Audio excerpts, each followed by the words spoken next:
attorney for a felony case. Okay, we'll call back and let the judge know, and I put you in for New York. To the second session, right? Yeah, Yeah. You I want me to call her? he's here. Yeah, call her, see what she wanna do. What's the defendant's name? Joel Polanco Sanchez. Sanchez. It should be easy, but whenever I say that, it ends up not being. Well, we're going to in the morning anyway, it's not easy. Which one is the last, which last name? Sanchez.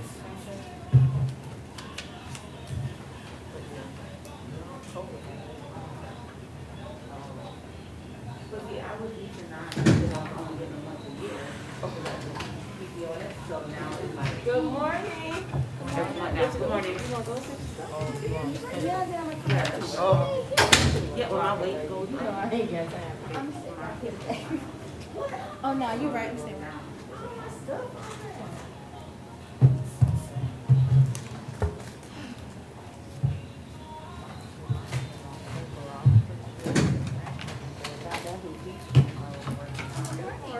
Morning.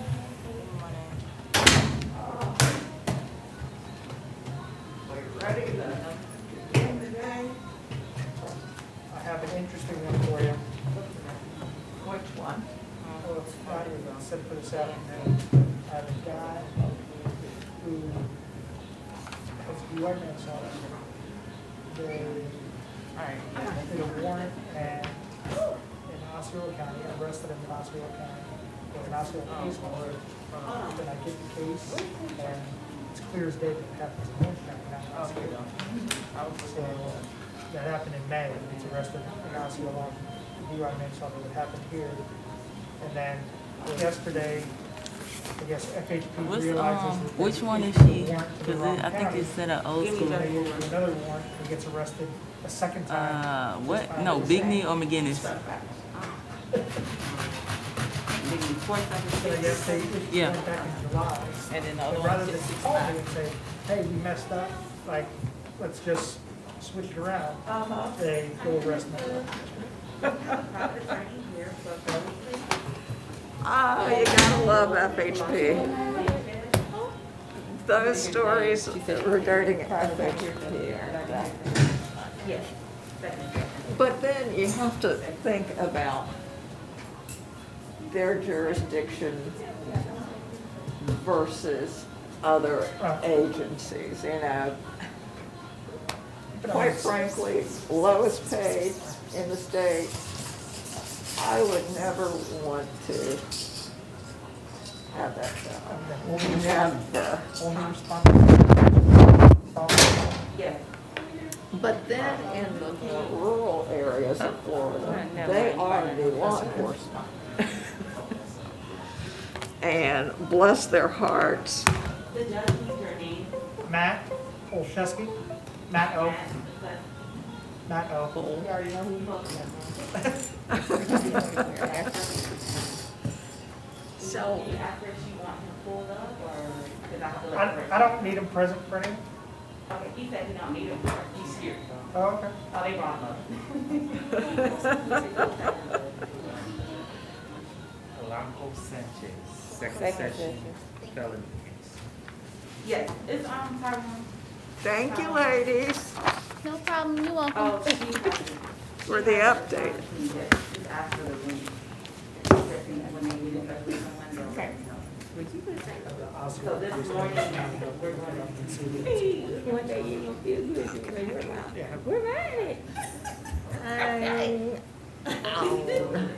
Oops. See.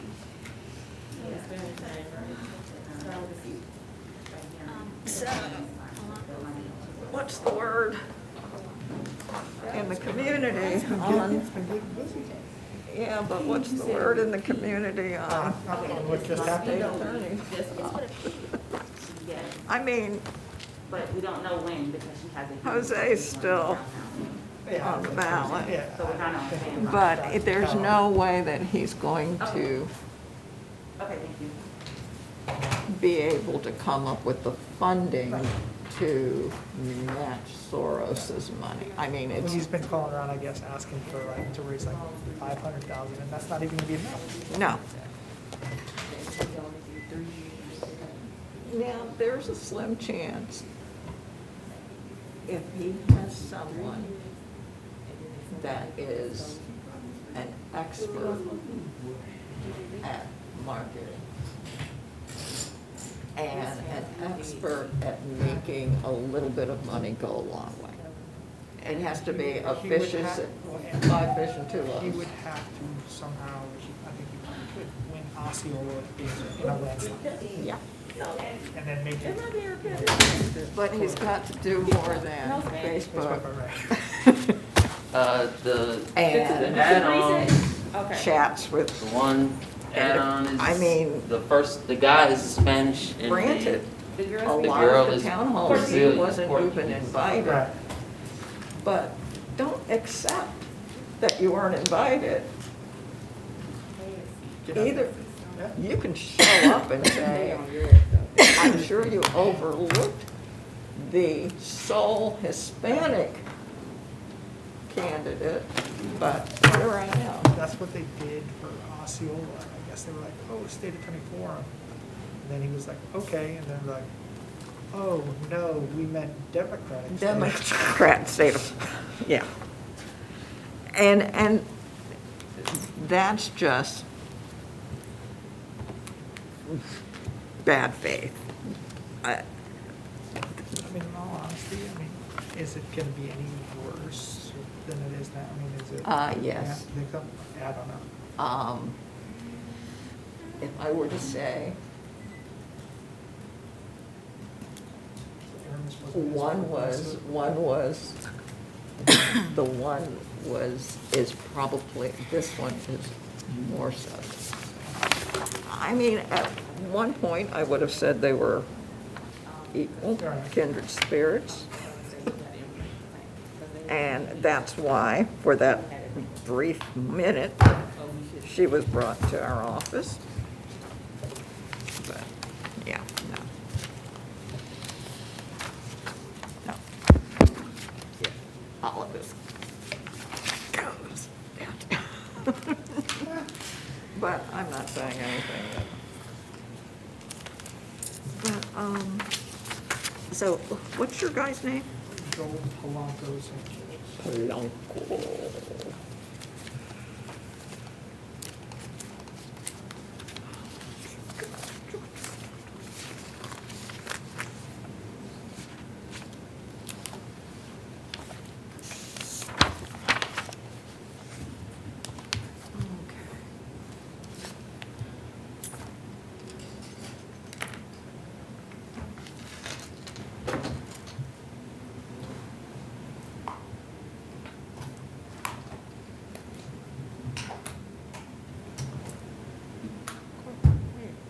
I'm looking for Osceola, that's all.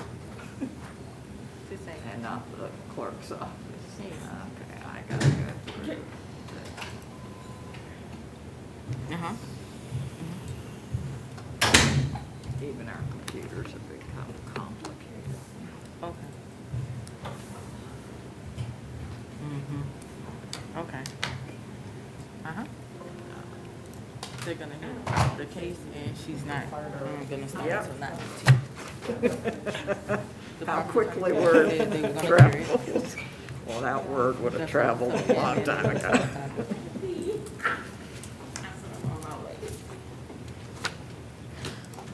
I guess she's still reading. And the first name again? Joel J.O.L. No.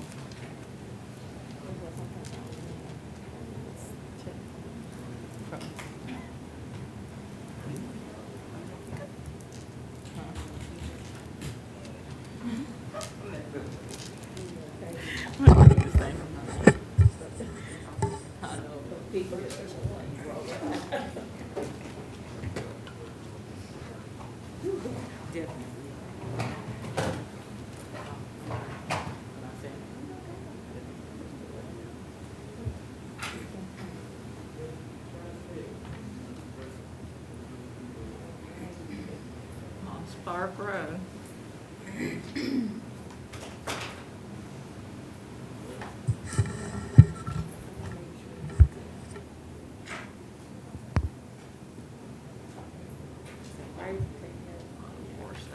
Okay. So, what do you want done today? And since Clearly, he was arrested in Osceola, he's- right? Right, on it out in Osceola. And now On, rearrested on and this. he posted bond in Yeah, Osceola, it was 15,000. and now he was arrested again on the same thing, not a new crime. Well, I think what should happen is that he should be IA'd on this, and then the judge should revoke his bond in Osceola. Ben Baird may do that. No. If there's anyone that would do that, it would be Ben Baird. And, no. And Osceola. And, you know,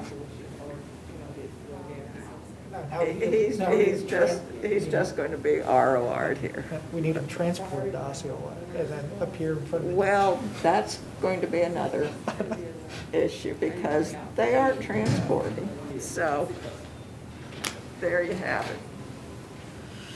There you have it. Let me find out what victims we have today. How's it going? How's it going, Josh? Mr. Matos, this is Mr. Olszewski. How's it going, Yeah. Mr. Chesky? And he's here I on beat her up, so. an afternoon case, but I think he's been pulled for this morning. Okay. Polanco Sanchez. Alright, sure. I already got the one ROR for the day, so there's none left. Hey, that's the kind of winning you need. Sometimes that's how you need to come in. How's it going, man? How about them Jags? Oh, man, that broke my heart. Honestly, the Denvers are the better team, though. Think so? Yeah, Denver's way the. I was surprised they even got that far. Spot is bad. What? I was surprised they even got that far, but I mean the Lakers were gonna walk right through them. I don't think the Lakers can walk through the Nuggets like that. I don't think they're gonna walk through, The Jazz?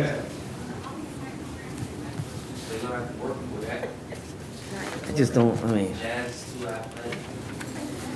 yeah, but they. Old and slow. They big, old and slow. Yeah, but I just don't. I don't believe in. Athleticism. Who's their center? What's his name? The defensive center they have. Can't Gobert. I just don't believe in Gobert like that.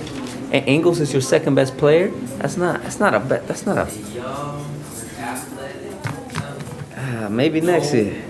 With no home court advantage. Morning. Maybe next year, man. Maybe next year.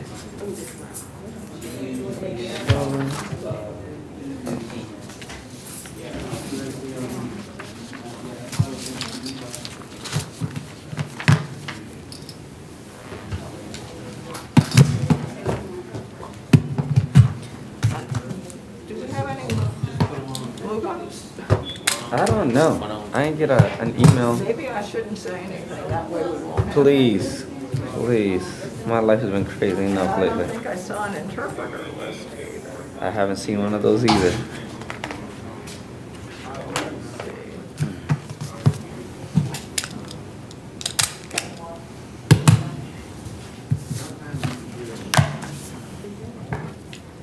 I barely just finished the arraignments this morning. Barely just finished the arraignments this morning. I'm hoping next week is better. You know what, it doesn't really,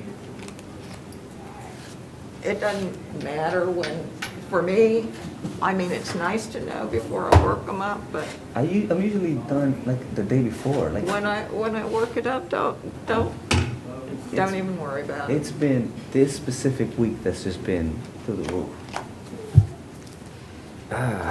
But hopefully things start to slow down now. just so much going on in the office. Yeah. I spent my afternoon on things like, oh, wait a minute. Tomorrow, you're going to have this person in there, and you need to get this done. And it's like, okay,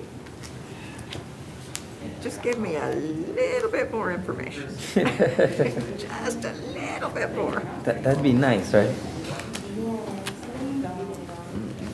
And when I have that information, and on one of our misdemeanor DVs,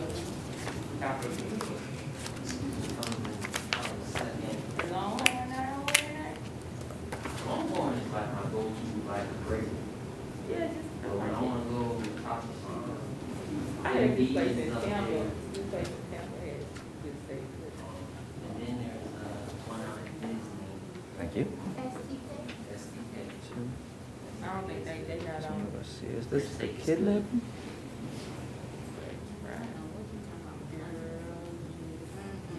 Oh, I haven't gotten there this afternoon.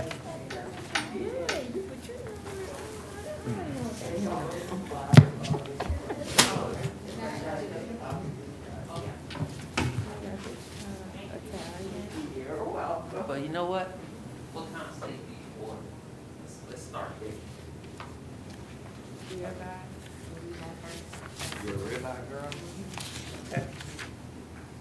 Ribeye's probably got the most flavor.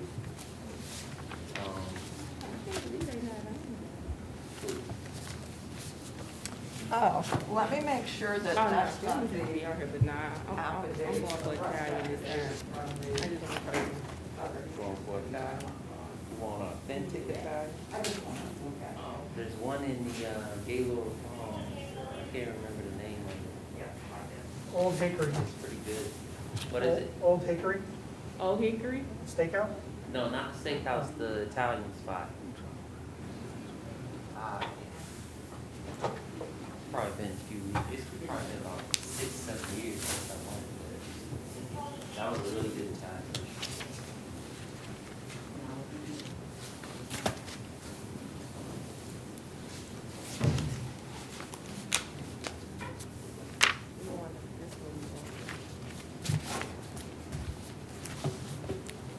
that's the one that, Is the the cell trafficking one? I haven't the done. one that we were talking about yesterday, about the no contact orders, what happens with them. Yeah. So, This is what happened to this guy. so the case that the pretrial detention motion's on is the other case where he had a no contact order, no return order. He's the one that was medical, didn't come in, and then bonded right away. So this is the one that got away. Chris McGill Garcia. Yeah. Okay, so here it is as we go along. So, based on that, because of that, just wanted to cover the bases as far as making sure that other bond was revoked, or Okay. release was revoked. So, that's it. All right, perfect. Mashed potatoes, great. You know what I mean?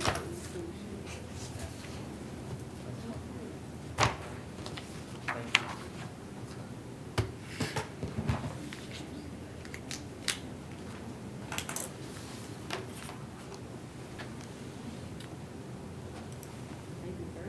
And what I didn't do was print my offers for myself.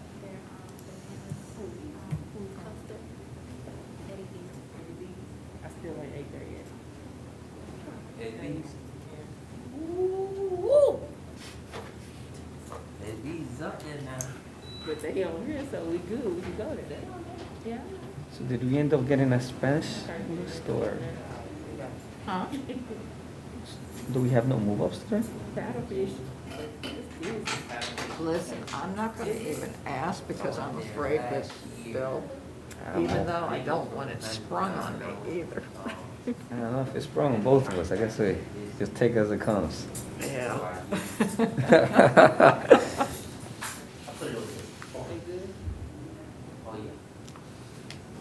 We got And what is it today in the domestic violence that we have these PBLs? Well, we have the first one, which is burglary of conveyance. It's not a PBL, right? Yeah. Burglary of a conveyance with an assault or battery therein's a PBL. That's a PBL? Yep. I thought the fact that it was a conveyance didn't aggravate it. Nope. All right, so we have the kidnapping. That's a kidnapping. Yeah, we have another burglary. There's I want to say that I read 3. I might not have. Yeah, I'm pretty sure you're at 3, because there's another burglary with There's an another assault burglary battery. of a dwelling with an assault and battery Yeah, there. these ones are pretty easy. The one he breaks into the house, kicking down the door. The other one he breaks into the car, breaking down the handle. And the other one kidnapping. He like picks her up and leaves. So I'm not arguing any of that. So you just want to leave it to Yeah, downtown? let them figure that out. I'll go up there and explain it to them what's going on. And what you might want to do is just, we approach and you just tell her. Oh, I'm gonna tell the client. Yeah, no, I'm talking about so that she knows not to go into that Okay, yeah. argument. Yeah, absolutely. So, but we need to know which ones they are. So Brown is one. Yeah, we got Brown. Then we have And Carter. Carter is the other, yep. And then we have Flores, Reyes, Anna.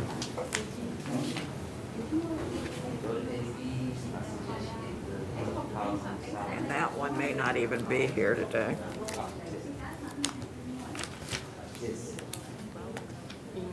Was it Flores? Oh, that's right, Flores Reyes has the birth dwelling, yeah.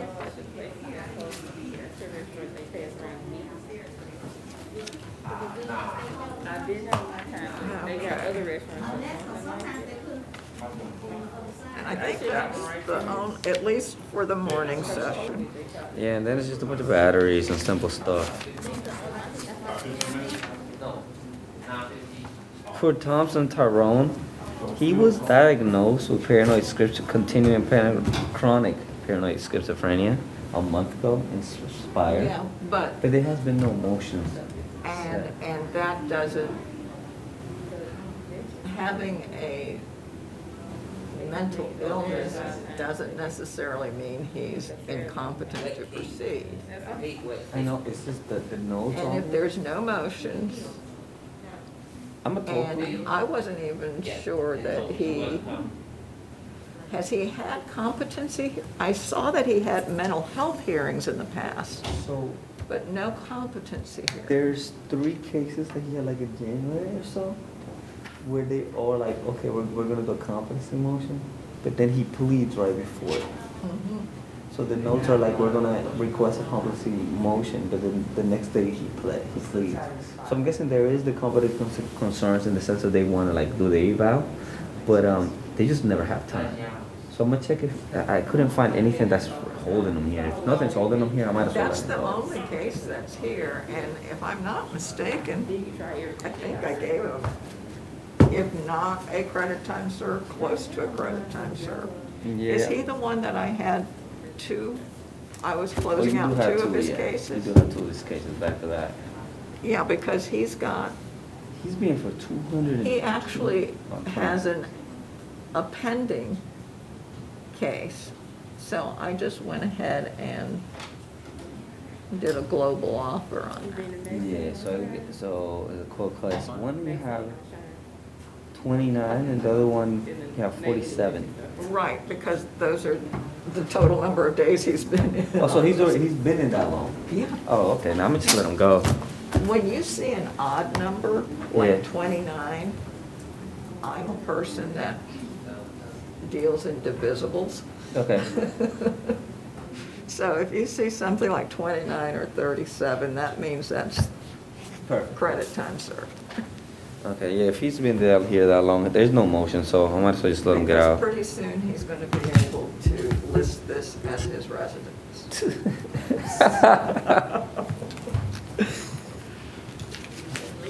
Like that poor guy the other day, 117 days on an M2, come on. I don't know what's going on, man. There's so much. It's just And what I wanted to say was, I wanted to reach out to the downtown attorney and say, what are you doing? He's not being held on anything else. He's been in here 117 days on an M2, but you wanna go forward with a competency. Matt, would you do that? It's insanity. Well, let me talk to Mr. Scholler. I think he's back there. And why is this now a second amended? I mean, the state didn't oppose it. The judge wanted to be perfect before this court steps in the back. Go like once a month. It's really been there's a case that literally says if there was a competency notice to the court, it is reversible error to plea amount. So it's not even going. I'm arguing here. Figure it out. Well, here's the thing. I think that's the thing we just been taking most. You know what might be the issue here? She's the one that took the plea. And I know she used to say this all the time to your predecessors. She'd say, okay, I don't want you all coming back in a few days and withdrawing the plea.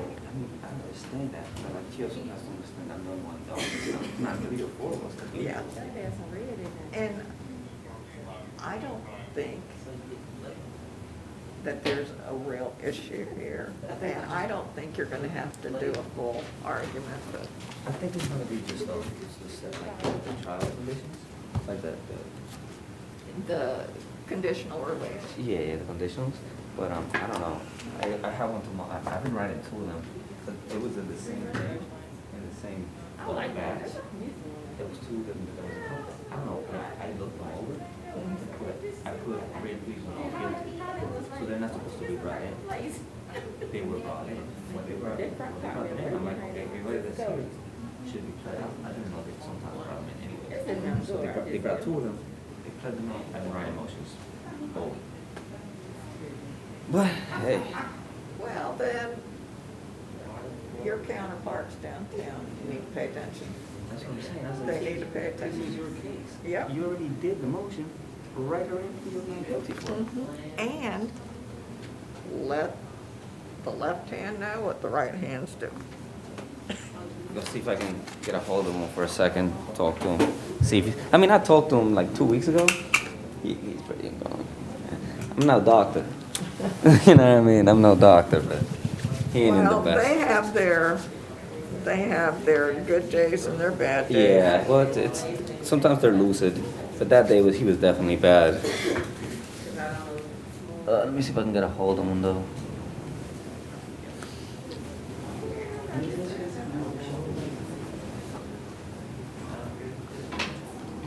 Mark Schultz. That's what they eat. Water, Florida, listen.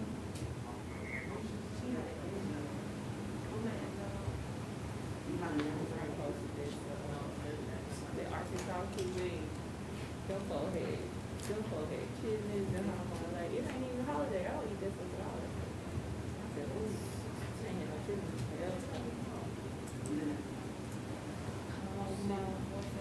Hot water, cold drink.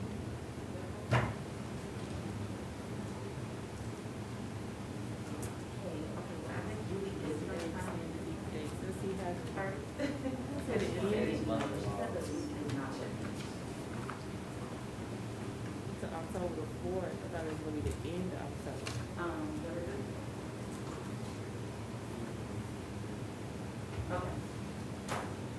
You don't know how to make them? You don't wanna deal with the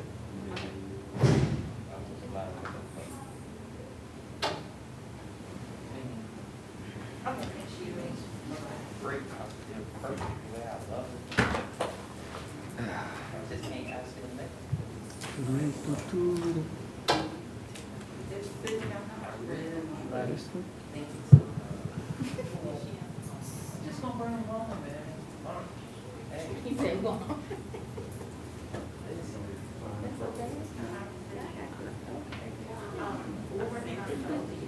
What is this? But maybe it's not working because we're not starting. She having a cook on, she having a cook, we ain't have like, yeah, but Y'all already looked it up and have it. No, she's gonna make, most of the house. Yeah, we're not starting. Can we do a test run? can I come? Okay, tell her. Cause you ain't Test that. run. Okay. Check out that. Yeah. Don't say. And the motion was already served on your counterpart downtown. Okay. Oh, you mean Miss Feckney? Huh? Is that her name, Feckney, right? I don't remember what her name is. I just noticed that it had been Sounds good to me. I talked to her. Oh, so we're gonna do that first? We're gonna try to, the link isn't working, so we're gonna see if it's maybe the TV, that was the problem. We're gonna do who first? Yeah, why? We're gonna do who, what? Yeah, we didn't get it. This guy's. That's okay. I'm just in the courtroom. I don't need to know what's going on.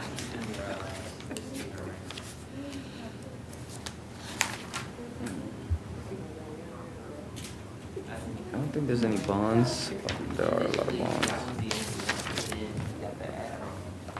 Today I'm not even gonna deal with it. I'm gonna put this right next to them.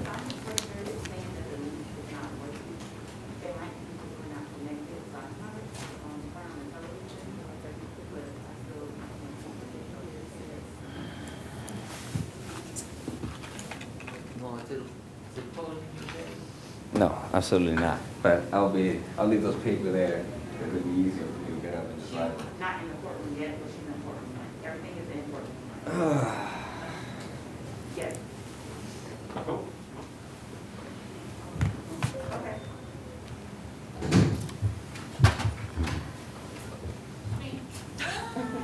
Good morning.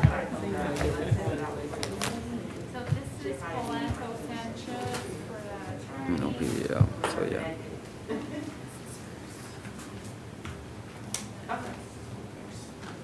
Not quite sure why this one woman feels that she can have her mask off in the gallery. You know what? I reached the point that I just stopped asking questions. Just stopped asking. Everybody sitting out there's got a mask on, but her. She has a mask on. I reached the point where it's just like, it is what it is. Of course, she might have an exception. I mean, She she could. could have a medical reason that she can't sit there with her. I mean, most people- Welcome to an Econo meeting. You are entering the meeting now. Oh, we have a comment. Oh, that's right, Thompson is signed. Oh, he's back? No, Thompson is on our arraignment docket. Oh. 47836 Yesterday was Dowd. 7836 Before, like, 1522. Right. He's the one that's on our arraignment docket. oh, yeah, that makes sense. It don't make sense. Now why they haven't had him like on eval and everything also makes sense. Yep.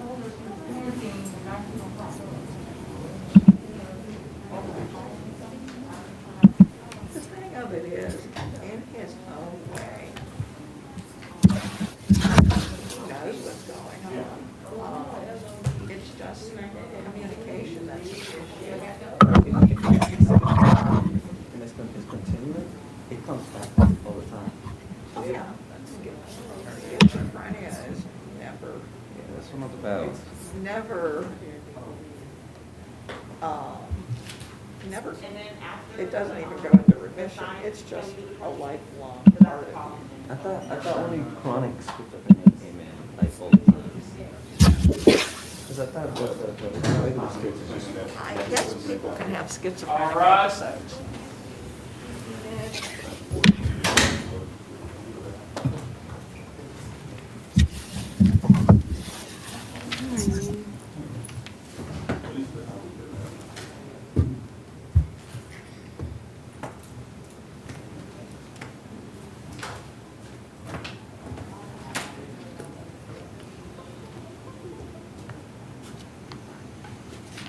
I have to make sure I talk to the PBLs.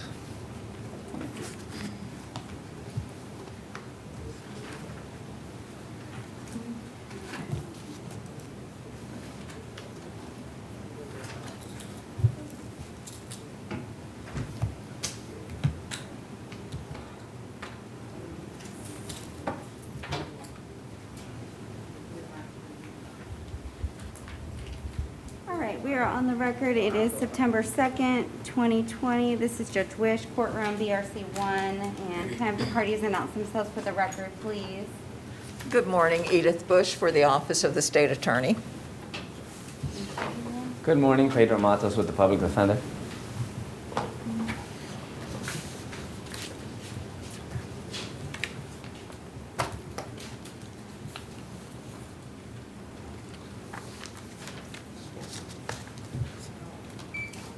Hit the video conference. Can you hear me?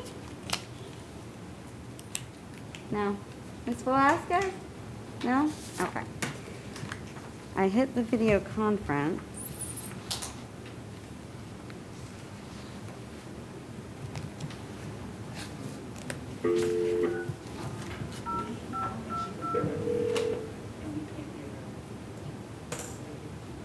We can see her. Okay, thank you. No. Yes.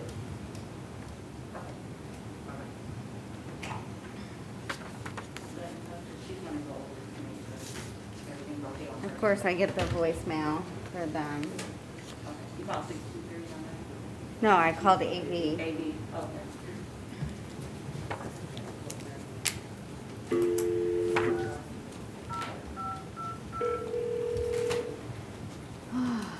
I feel like it's a Monday.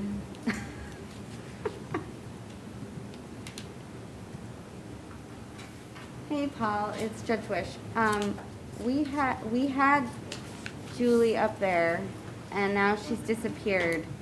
I hit video conference, but now she looks like. Welcome to an Econo meeting. Trying to get back. You are entering the meeting now. Do I hit add then? You are the only participant. Okay. She disappeared. She was on the screen.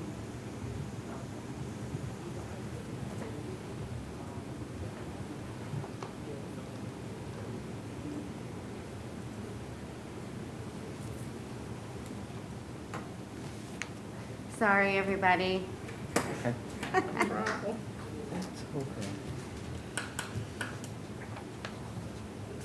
We now live in a technical world. Oh, she's back on. Do I have to hit add and then video conference? Because that's what we had to do yesterday, but they did it for, or Monday. They did it for me. Hello.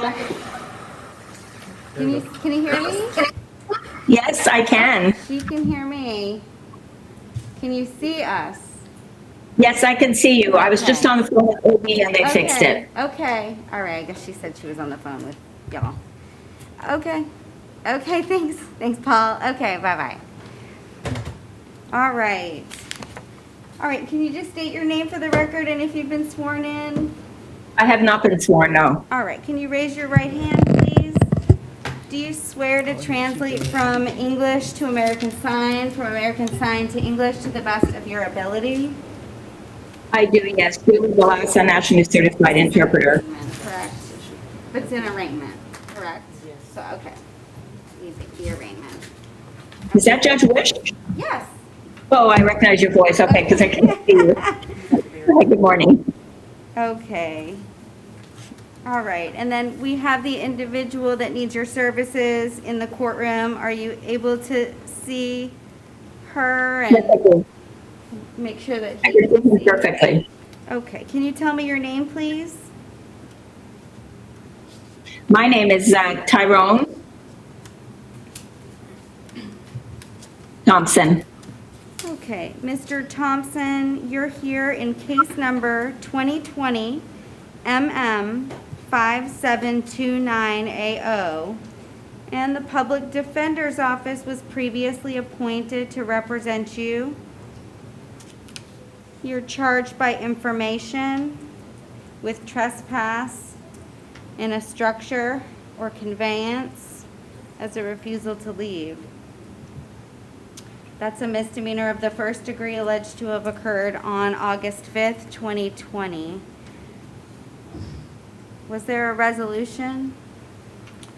There was an offer conveyed in this matter and in a separate matter under 2020 MM 3170. And that offer, both of those offers are credit time served offers, Your Honor, with adjudications of guilt. No contact with witnesses, no return to the scene. Abide by all trespass warnings. And in the non-docketed matter, there is a cost of investigation to Orlando Police Department in the amount of $163.68.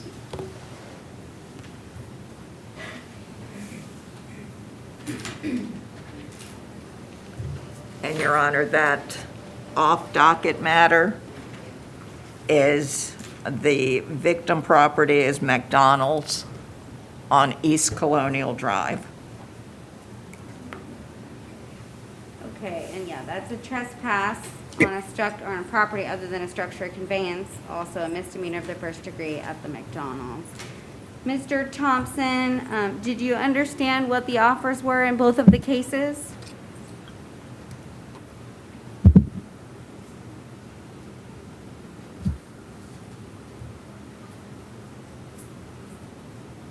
No response, Judge.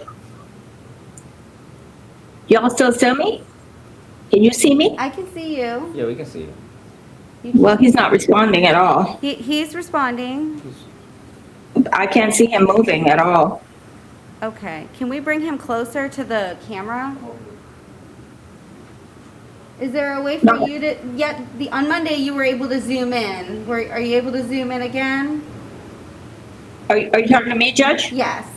It's not the Zoom, it's that he's just standing there with his hands in front of him and not moving at all. Okay, no, I mean, he's clearly making signs. Okay, then the video is frozen. Okay, let's try that one again. Are you able to see him? And can you ask him to make a gesture with his hand so that I know that he can see you and you can see No, him? he's frozen. They're both frozen on my screen, Your Honor. Okay. All right. Are you available later today? Well, I have to go to the Osceola jail by 1, which means I have to leave my house at 11. Okay. Can we call you back at 10 o'clock? Yes, certainly. Or can you call in at 10 o'clock for us? We'll see. I can. I Okay. can try the same link. I'll call AB in the meantime and tell them that the It's video freezing froze. up. Okay. All right. That sounds Thanks. good. We'll recall Mr. Thompson's case, okay? Okay, thank you.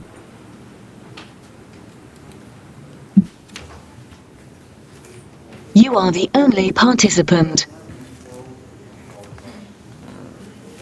It's kind of automatic. This is. All right. I would like to do Mr. Oshevsky's case if we have his client available. Who's the client?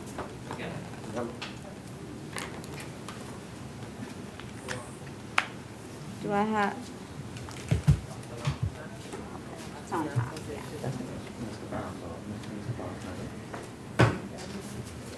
No, we're just taking this case out of order. It's an afternoon case. This Oh, no, I'm talking about. for Mr. Olszewski.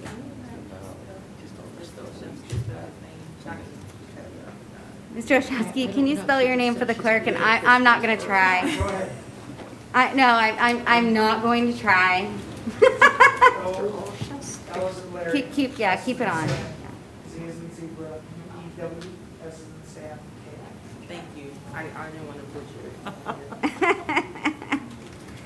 All right, and Mr. Oshowski, are you filing a notice of appearance or have you done so? Yes, Your Honor. He's accused of a DUI manslaughter case back in May.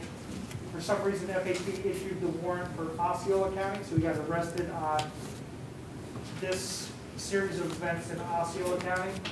And I guess FHP figured out that they did the arrest warrant for the wrong county, so yesterday they arrested him at his work under an Orange County warrant. I have a KPS Okay, right, from Orange County. right. Okay, So he's been arrested twice on the same incident, once in Osceola and then once here. So what happened with the Osceola? It's still pending. Right, no, I know, but he was released. Yeah, you get bonded out on that. Okay, so what was the bond on that matter? 15,000? Okay, so, and this is the same offense? Same exact offense. It's asking for how So, long. Ms. Bush, have you all discussed this? I mean, so he's posted the bond, it hasn't been discharged or anything of that nature? No, Your Honor. As far as I can see, it has not been discharged. And he posted a $15,000 bond in Osceola. Is there a case number? Okay, so I have, this is 2020 CF 6320, and is this Joel Sanchez? Yes, sir? Okay. All right, I have a capias for a DUI manslaughter. It's a 4-year minimum mandatory in F2 level 8.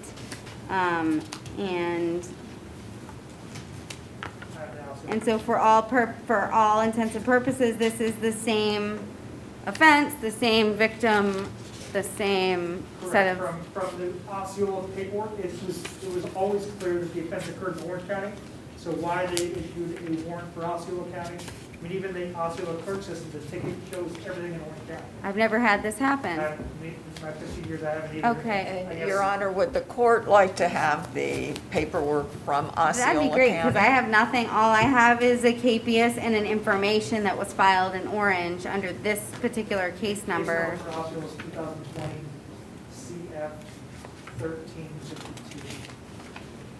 And, Your Honor, I'm going to have to email this to Madam, I'll email it directly to the court, Your Honor. That's fine.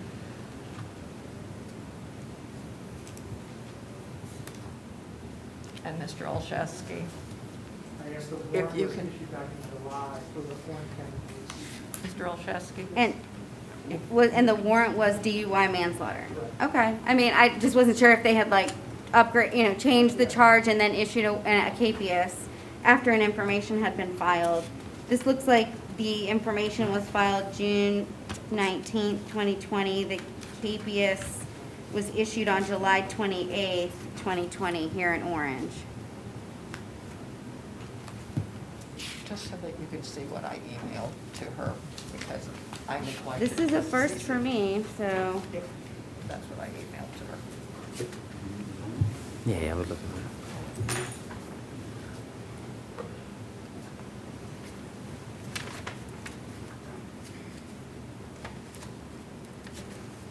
And so I have in front of me an arrest report Hold on a call. dated, or in a report dated 5/8/2020. Ms. Bush just emailed me. Appears to be the same exact report.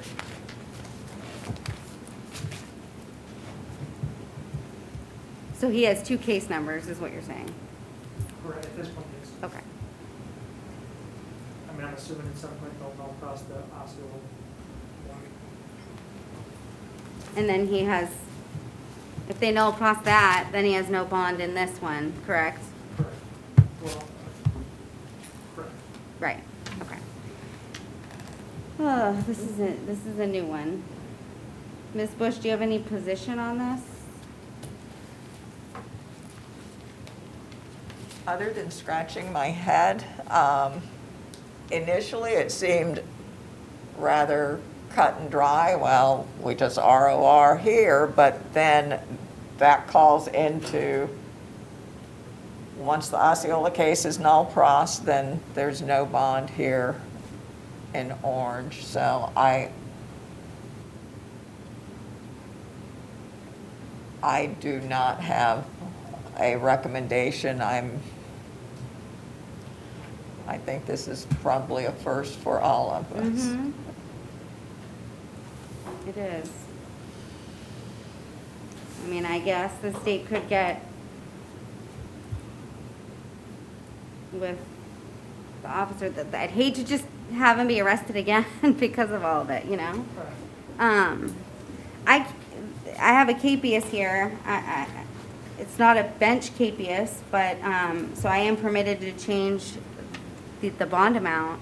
And he's already been arrested on the same offense, posted bond. So, I mean, logistically, that's not really my issue. And so that's something, obviously, the state will have to get with the officer or the judge with the Osceola County case. Maybe there's some consolidation, and then that way there's a bond that's still in place, I guess. Okay.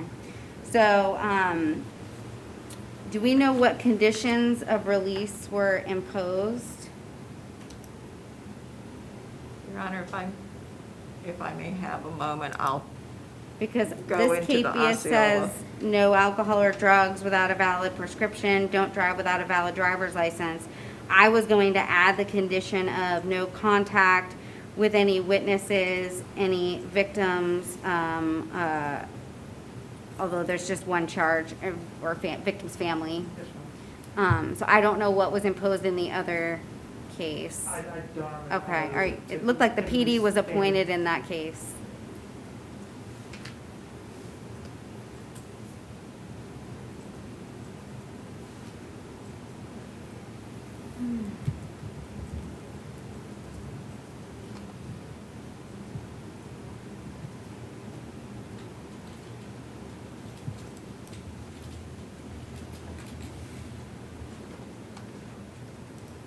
The crash occurred on State Road 417, Central Florida Greenway, north of Moss Park Road, in the city limits of Orlando, Orange County.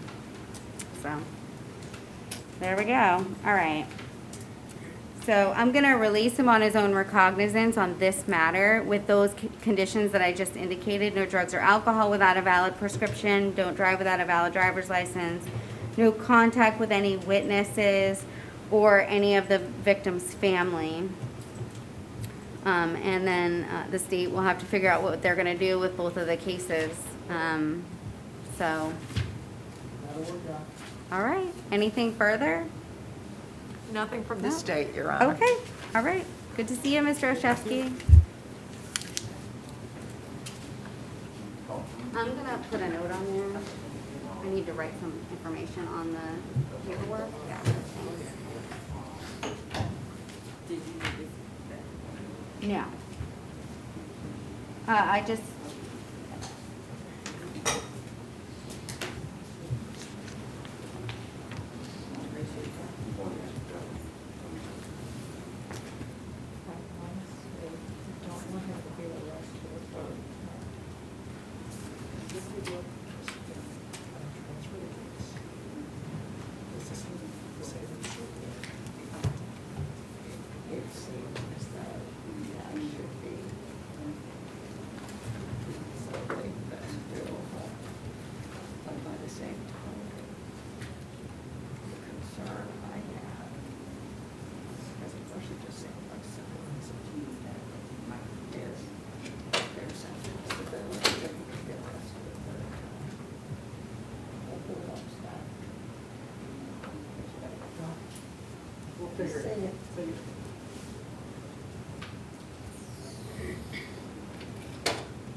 Which case is that?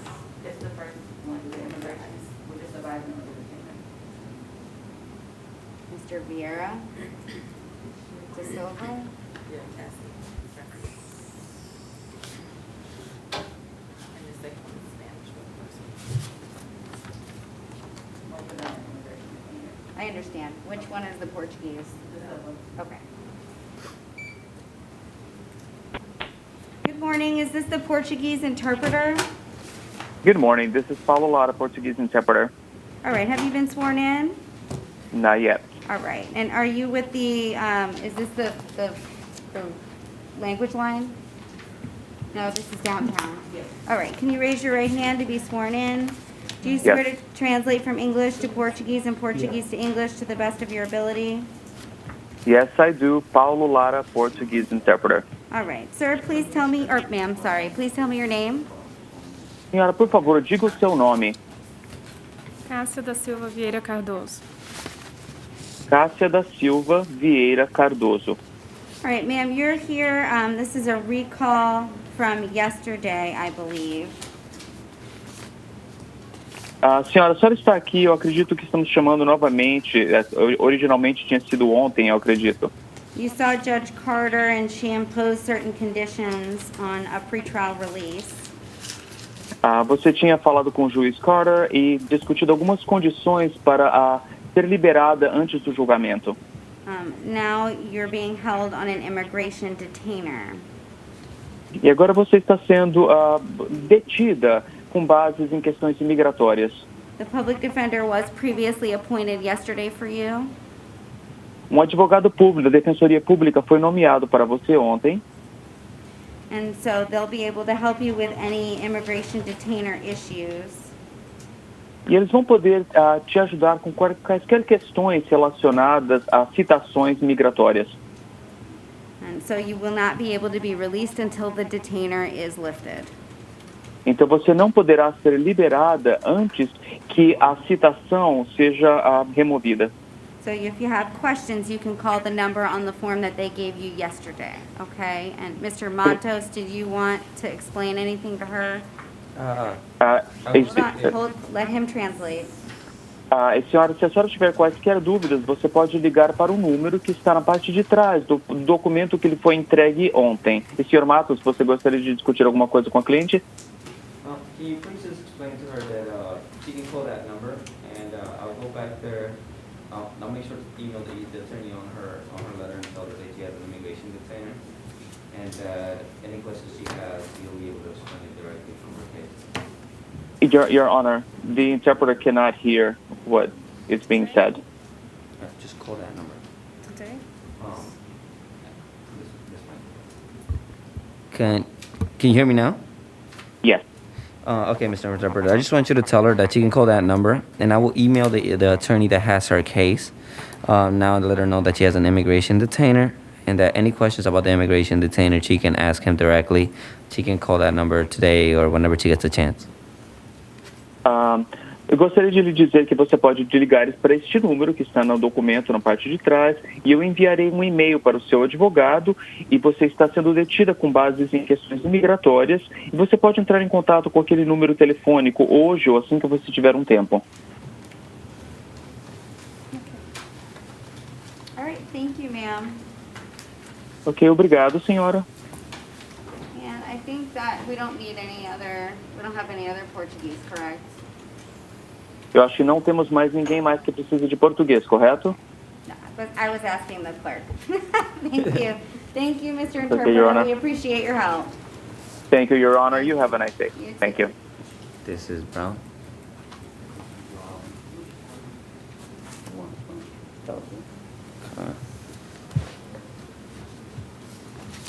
All right, now we have Spanish.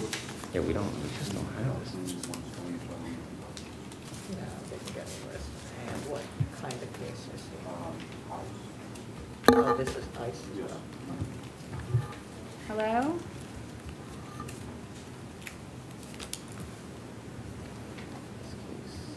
Hello? Is this the interpreter?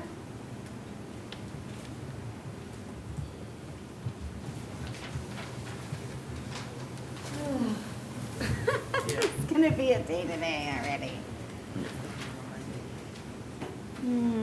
Hello? They just keep disconnecting. All right, we're gonna have to do the interpreters later, okay? Because I'm not gonna deal with we have a bunch of people sitting out there and they've been sitting out there for a while.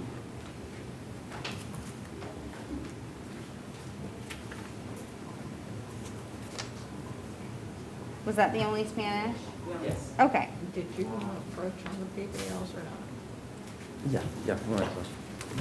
Your Honor, before we begin, may counsel and I approach? Okay.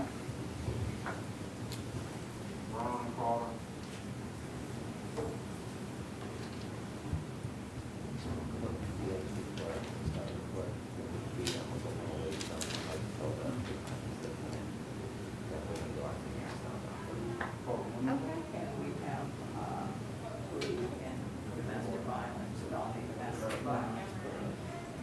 That would be Brown, Carter, and Diaz Cruz. So I'm just gonna ask you to place all that on the record. Well, we just wanted to give the. Sure, thank you.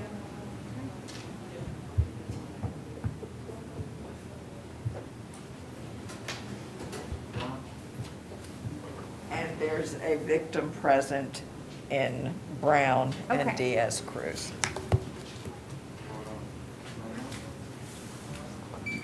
Good morning. Tell me your name, please. John Brown. All right, Mr. Brown, you're here in 2020 CF 10581. You were arrested for burglary of a conveyance with an assault or battery and battery domestic violence.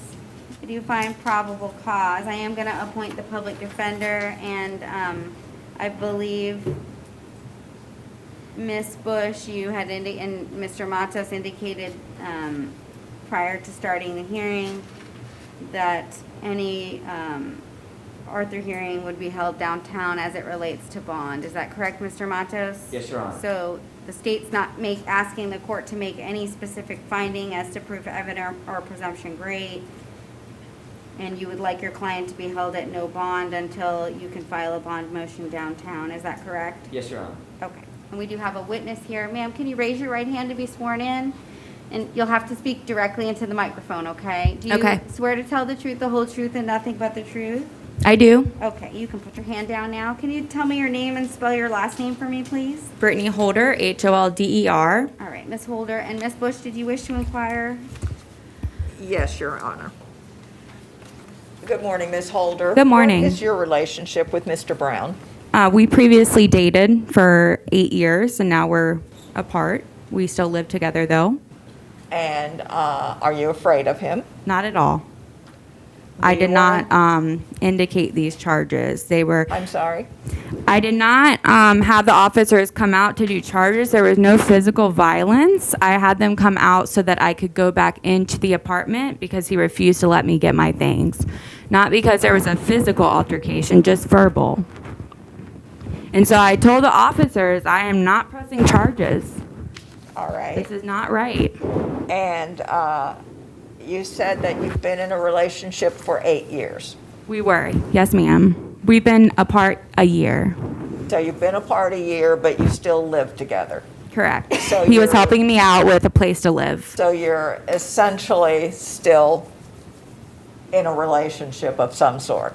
Well, we had a verbal argument, so now I moved in with my parents, so we are no longer together. No, ma'am. And over the course of those 8 years, have there ever been any other incidents of violence in your Never. relationship? He has never laid a hand on me, ever. It's always been verbal. And does anyone else live in the home that you all share? No, ma'am. Okay. I have no further questions. Thank you, ma'am. Thank you. All right, Mr. Matos, any questions for Ms. Holder? No questions, Your Honor. Okay. All right, Ms. Holder, based on what Mr. Matos has indicated prior to the court hearing, I am going to hold him at no bond for them to have a hearing downtown.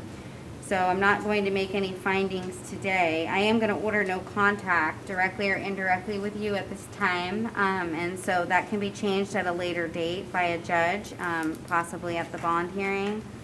He's to maintain a separate residence. He may return one time with law enforcement. Are you living together? Oh, we have a lease together. Okay, I mean, so- can you explain to me why you're not releasing him when Because there's, his attorneys asked me to hold him at no bond for him to have a hearing downtown. Okay. This is a punishable by life felony that he's charged with. even if it wasn't the Well, case? I can only do what the attorneys asked me to do, so I don't know why his attorney has made that decision. It's maybe Is this the a attorney strategic here that made that decision. decision? I can't explain that. I don't know any conversations that they may have had. The conversations with the state, he probably didn't know what you were gonna say, so I can't change what it is that they're asking me to do. If he wanted to ask me to do something else, then that is up to him, but I'm not gonna tell him how to be a lawyer, so. So why is there no contact when there was no physical violence? Well, I've reviewed the affidavit, and there's injuries that were seen by law enforcement, and so That were non-related and okay, I incidental, understand that. not him. If you wish to provide that information to the state, as well as to his attorney and Mm-hmm. to the judge who will make that decision later on, Okay. then you can do that. But I'm reading an affidavit here, and I'm seeing that you had a swollen, bloody lip, as well as an open scratch on your face and other scratches on your neck.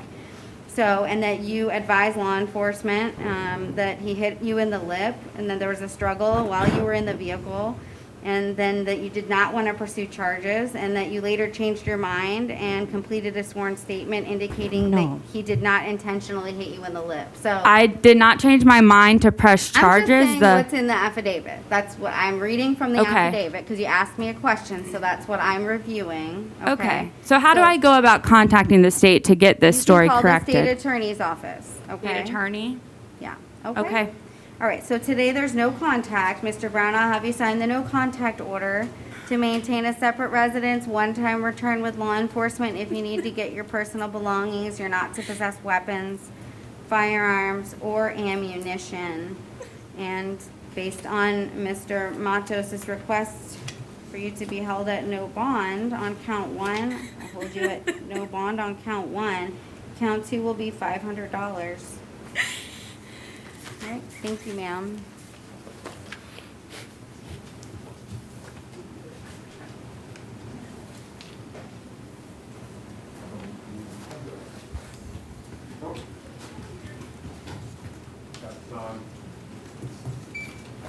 Yes?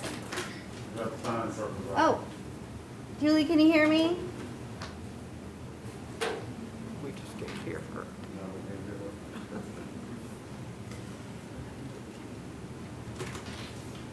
You are the only participant.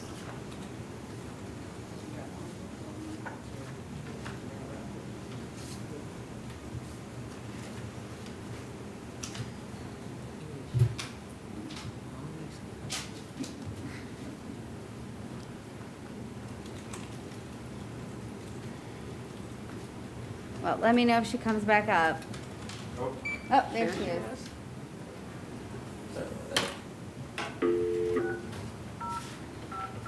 I'm not touching anything. I don't know if she can see me.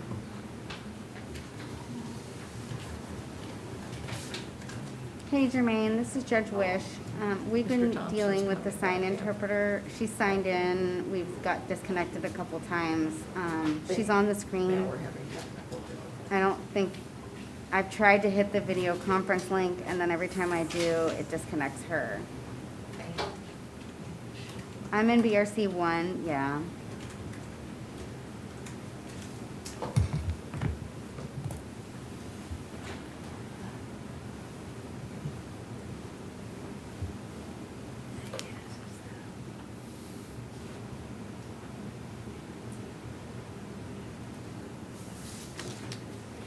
Seems to be working right now, Judge. Oh, okay. Can you hear me? Yes, I can. Okay, I think we're good now. Okay. Sounds good, thank you. Okay, bye. Okay, all right, so we're gonna go where we left off with Mr. Thompson. 2020 MM 5729AO, and then the state's also made an offer in 2020 MM 3170. So, Mr. Thompson, both of your cases would be resolved today, and it looks like that you would be adjudicated guilty. No contact with any victims. You are the only participant. I can't today. Oh, man. We may have to reset this for tomorrow. I would hate to do that. Can you hear me? Yeah, I can hear you, Judge. It worked perfectly a couple of days ago. I know, I was here. Yeah, I just don't understand why it's completely frozen today. I don't know, are we still frozen for you? I think so, yeah. Let me try to get out and get back in one more time. Okay. You are the only participant.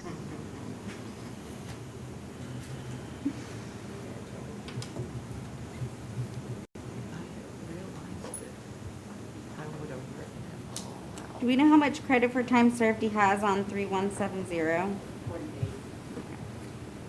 How many? 40. I have 47. I have 29 on, Oh, on 5729, I have 29. yeah, 29 and then 40. Okay, 40 on that. Sorry.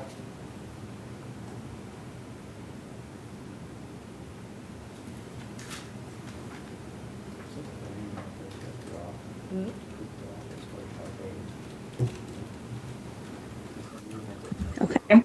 All right, you're a little fuzzy, but The offer was 47. Okay. With 47 credit time served, so it's 40. now are we frozen or are we not frozen? No, I see you. Okay, all right. So, Mr. Thompson, did you want to resolve your case today with credit for time served?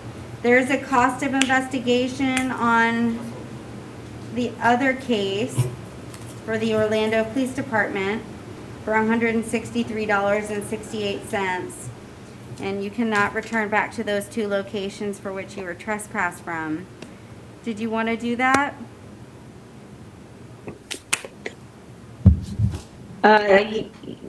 Yes, I won't go back there again. All right, does he have he doesn't have any other holds, correct? No, ma'am. Okay, so this would get him out today. Mr. Thompson, are you able to read and write English?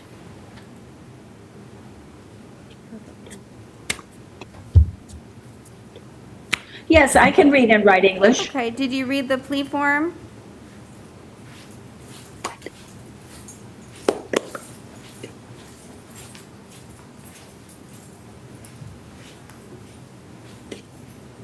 Were you able to read that form? Uh, I think he's reading it now.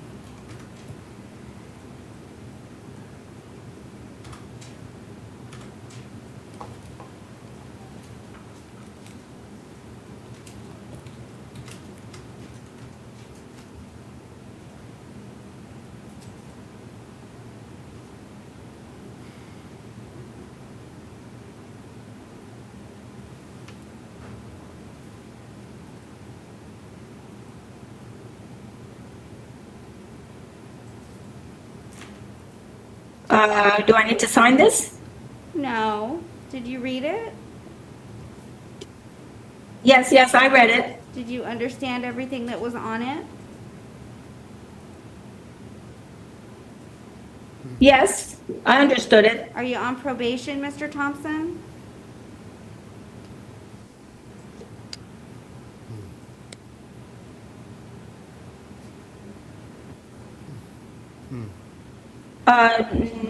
No, I don't have probation. Okay, do you understand that if you're not a U.S. citizen, the plea will subject you to deportation? One moment, please, Judge. Oh, I see, I have probation here on this paper. No.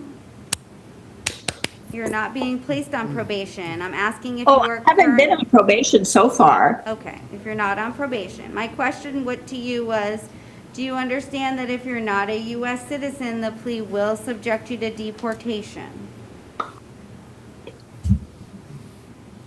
Okay, Do you understand? yes, Okay. I find factual basis to accept your plea based on the affidavits in the court files. I will adjudicate you guilty on each case. On 2020 MM 5729AO, I'll sentence you to 29 days with credit for 29 days time served. No contact with victims or witnesses, no return back to the Oasis Liquor or the sidewalk or the parking lot located at 2401 South Rio Grande Avenue, and abide by the trespass warning. I also will adjudicate you guilty and sentence you to 40 days with credit for 40 days time served in 2020 MM 3170. Again, same conditions of release as in the other case. There's a cost of investigation to the Orlando Police Department for $163.68. I'll order court costs to be paid by September 2nd, 2021. That gives you a year to pay them off. If you'd like to appeal the judgment and sentences of the court, you must do so in writing within 30 days. If you cannot afford an attorney, one would be appointed for you, sir. Good luck. You'll get out today. Thanks. oh, fine, thank you, thank you. Thank you so much, Ms. Velasquez. I'm so Thank you. sorry. No, well, I'm sorry as well, maybe it was something on my end, I don't We'll figure know. it out. Okay, thank you so much. Have a great day. Take care, Judge, be All right. safe. Bye-bye, you too. Bye, everyone. Aye. All right. You are the only participant. All right. Good morning. Tell me your name. We're on the camera. All right, Miss Cameron, you're here in 2020 CF 1004AO. You were arrested pursuant to a warrant in which probable cause was previously found for criminal mischief over $1,000 and battery domestic violence. I will appoint the public defender in that case to represent you. And we do not have any witnesses in that case, correct? Okay, so I am ordering in that case no contact with any victims or witnesses. Well, she already spoke with the state attorney's office. Okay, well, they're not here today, so I have to order no All right. contact. So if that wants to be, if you want that to be changed, your attorneys will want it to have be to changed, file a I'll do it. motion. So that includes any witnesses in the case. You're to maintain a separate residence. You may return one time with law enforcement to get your things. No weapons, firearms, or any ammunition. Your bond will remain as set at 1,000 on count 1. Count 2 will be 500. You've also got 2020 CF 10565AO. You're arrested for possession of cannabis with intent to sell or deliver with a weapon, possession of a firearm, and the commission of a felony, possession of cannabis more than 20 grams, and possession of drug paraphernalia. I do find probable cause, and I'll appoint the public defender. In that case, there's to be no drugs or alcohol without a valid prescription, no weapons or firearms, or any ammunition. Your bond on count 1 is $10,000, $150, $150, and $100. Did you have any questions about the no contact order? No. All right.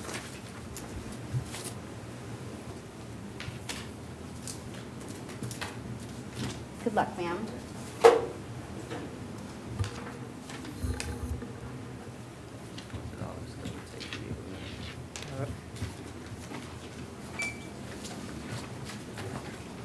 Good morning. Tell me your name, please. Robert Carter. All right, Mr. Carter, you're here in 2020 CF 10582. You're arrested for kidnapping, domestic violence, burglary of an occupied structure, and battery, one prior domestic violence, and fleeing and attempting to elude a law enforcement officer at high speed with pure disregard. And there's probable cause for those offenses. I'll appoint the public defender. We have a witness. No? I thought you said we did, but no. No. Okay. Not on this one, Your Honor. Okay, and so you've also got 2020 CF 10584, and that's a warrant.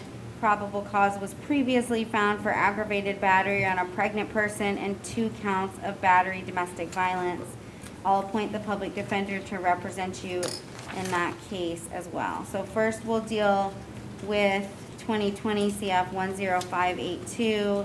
Count 1 is the F1 punishable by life felony, and I believe prior to starting initial appearances, the state and Mr. Matos approached and requested, or Mr. Matos requested that his client be held at no bond for a further Arthur hearing downtown. Is that correct, Mr. Matos? Yes, Your Honor. And the state's not requesting that I make a finding of proof evident or presumption grade at this time? Correct, Your Honor. Okay.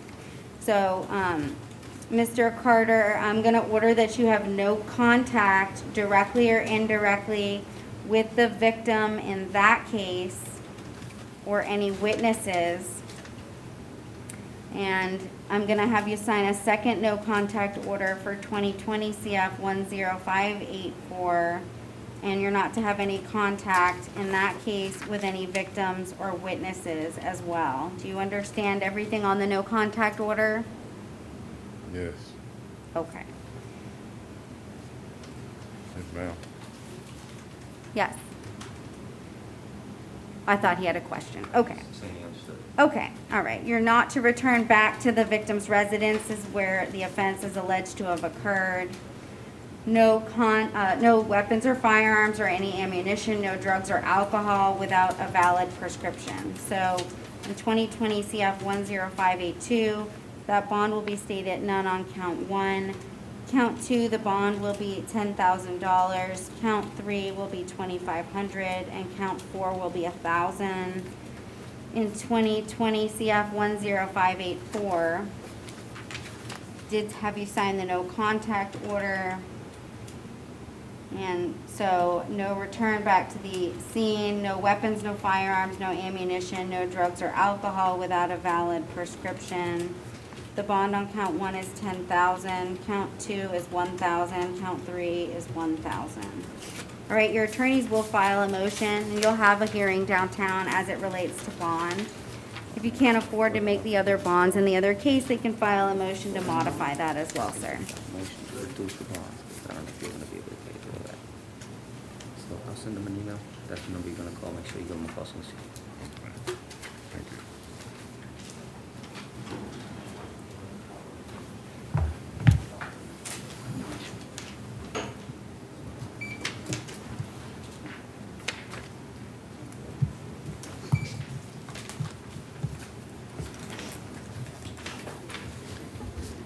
All right, good morning. Tell me your name, please. Jason Cavanzo. Good morning, Your Honor. Mr. Cavanzo, good morning. You're here in 2020 CF 1057580. It's an aggravated battery, and the alternative as domestic violence.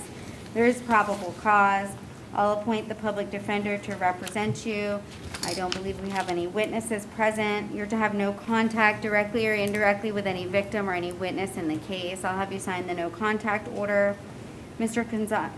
Cavanzo, did you understand everything on the no contact order? Yes, Your Honor. You're also to maintain a separate residence. You may return one time with law enforcement to get any personal belongings that you may need if the victim is present. You can't live there, okay? If they're gone, then you can, all right? No weapons, firearms, or any ammunition. No alcohol or drugs without a valid prescription. Thank you, Your Honor.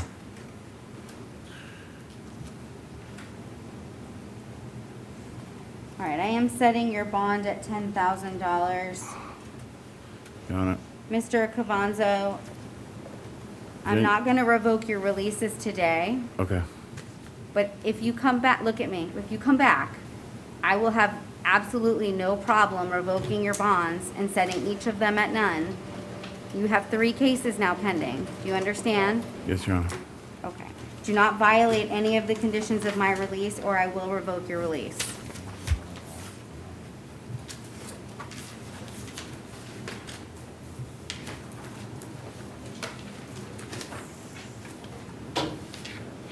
Thank you, Your Honor.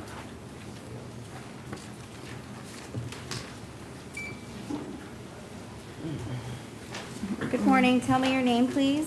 John Clark.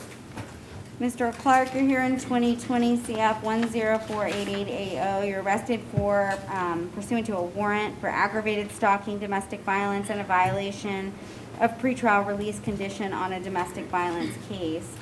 And I am going to appoint the public defender to represent you. We have no witnesses present. I am ordering no contact, directly or indirectly, with the victim in the case. It's previously been imposed as well.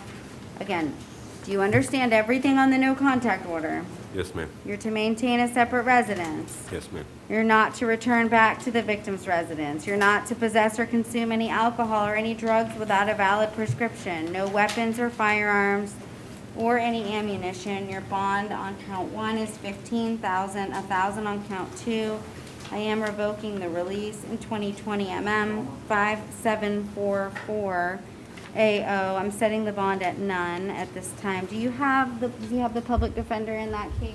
Yes, you do. Okay, the public defender will have to file a motion to set bond for you in that case, okay?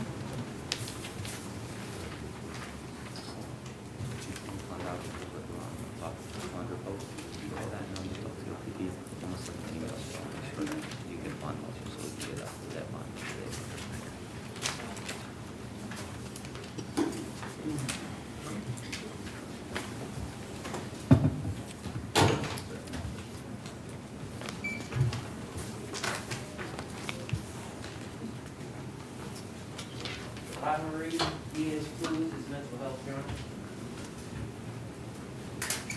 And there is a victim present, Your Honor. Okay, all right, well, we will address the case today, 2020 CF 1053680. I'm gonna appoint the public defender. Mr. Matos, did you wish to waive? Yes, Your Honor. Okay, and then we do have a witness?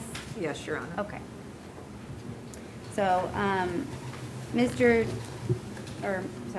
Diaz Cruz is mental health. I am finding probable cause for the aggravated battery with a deadly weapon, domestic violence, and good morning. Can you raise your right hand, sir? Do you swear to tell the truth, the whole truth, and nothing but the truth? I swear. Okay. And tell me your name and spell your last name for me, please. Satchel Perez, last name Perez. All right, Mr. Perez. Ms. Bush, did you wish to inquire? Yes, Your Honor. Mr. Perez, what is your relationship with Ms. Diaz Cruz? We've been together for almost 8 years. How many years? 8. 8 years. And did you say that you live together? Yeah. And over the course of those 8 years, has there ever been any other violence in your relationship? No, ma'am. Are you afraid of her? No, ma'am. Do you want to have continued contact with her while this case is pending? Yes, please, because we have a son. And do you have any concerns about your son's safety or your son witnessing violence between his parents? No. Do you believe that alcohol or any kind of controlled substance may have contributed to this behavior? No, ma'am. If something like this were to happen again, would you be comfortable calling law enforcement if you believed you were being threatened or your son was being threatened? Yes, ma'am. I have no further questions. Thank you, sir. You're welcome. Matos? There's no questions from the defense, Your Honor. All right. Is there something else that you wanted to tell me? Excuse me? Did you want me to know anything else? No, I was gonna ask, like, I don't want to press any charges. Okay, that's not up to me, so I don't get to make those decisions. You'll All right. have to contact the state attorney's office. All right. Okay? Yeah. All right. All right, I'm gonna allow non-hostile, non-violent contact. Has there been an ID made in the case? Not yet, Your Honor. Okay, so there's still a 5-day hold? No, once she is positively identified, that VOSC detainer can be released. Right, but I'm asking, she hasn't been? She has So there not is been still currently a 5-day hold? Yes. Okay. All right, so I'm ordering non-hostile, non-violent contact. So that means she can't get in your face, say disrespectful things to you, yell at you, say mean things to you, hit you, punch you, bite you, scratch you, hit you with a cell phone in your head or anything of that nature, okay? All right, if she does any of that, then she's violating my order. All right. All right. She is not to possess any weapons or firearms or any ammunition. She's to comply with any DCF investigation if there is any pending. Her bond will be set at $2,500. All right, thank you, sir. Thank you. She has not, for whatever reason, I don't believe her fingerprints have come back, or there's some identification issue. So she has a 5-day hold because of that. It may get lifted today. It may take a little while. So if you have questions about that, you can just call the jail. They should be able to keep you informed about that. Okay? All right, thank you. All right.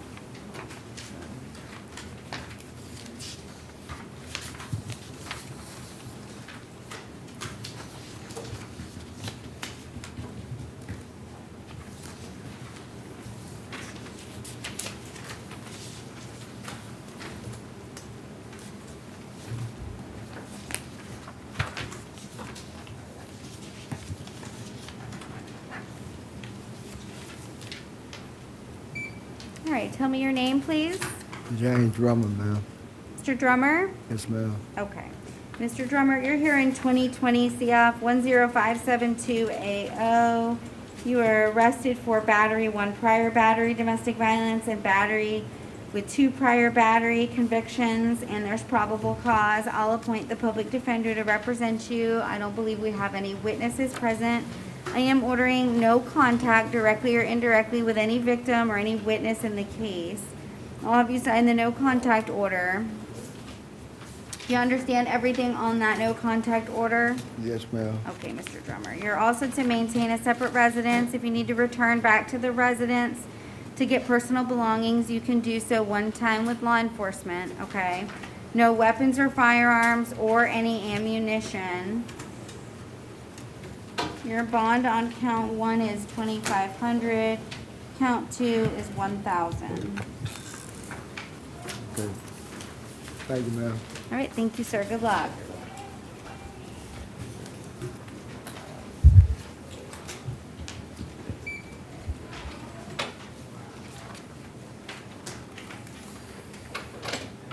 Is that Mr. Long? Morning, Mr. Longwell. Good morning, how are you? Good, how are you? I'm doing well, thank We you. hope we haven't addressed your case yet. Pardon me? I hope we haven't addressed your case yet. I know you guys seem to be rocking and rolling here. No, we've had a lot of problems this morning, so Okay. we're not rocking and rolling. Oh, okay. All right, good morning. Tell me your name. Anna Reyes, Flores Reyes. Okay, Miss Flores Reyes.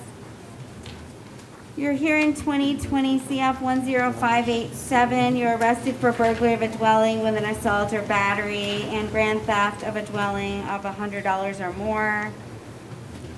And I find probable cause for those offenses. I'll appoint the public defender to represent you in that case. You've also got 2 other cases, 2020 CF 10567AO. It's a resisting an officer with violence, battery on a law enforcement officer, and criminal mischief less than 200. I find probable cause, and I'll appoint the public defender in that case as well. In 2020 CF 10563AO, you're arrested for battery on a law enforcement officer. There's probable cause, and I'll appoint the public defender to represent you in that case as well. So, is this the other PBL that we were discussing? Okay.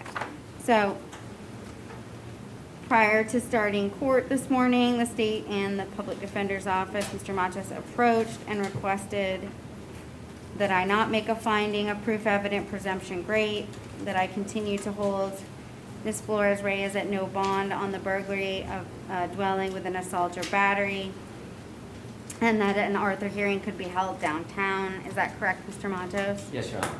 Okay. So that is what I will do. Count 1 on the burglary of a dwelling with an assault or battery is to be stayed at none, and an Arthur hearing can be held downtown.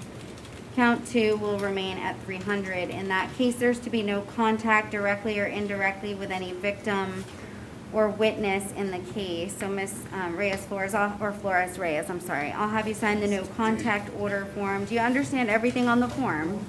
Yes. You're not to return back to where the offense is alleged to have occurred. No weapons, firearms, or any ammunition. No alcohol or drugs without a valid prescription. Then we've got 2020 CF 10567 and the 10563.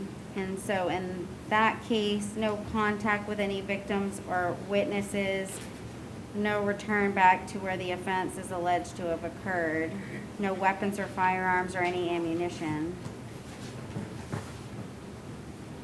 Count 1 will be set at 300. Count 2 will remain at 5,000, and count 3 will be 200.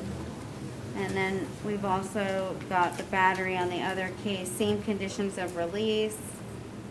And I'm gonna stay the bond at the 5,000 in that case as well. And then I need to make a note on those cases, the felony. And Your Honor, in 2020 CF 10563, the court is staying the bond at 5,000? Yes, yes. There was a bond correction sheet. It's out of state, so it's doubled. Thank you. Yeah, with all the same conditions.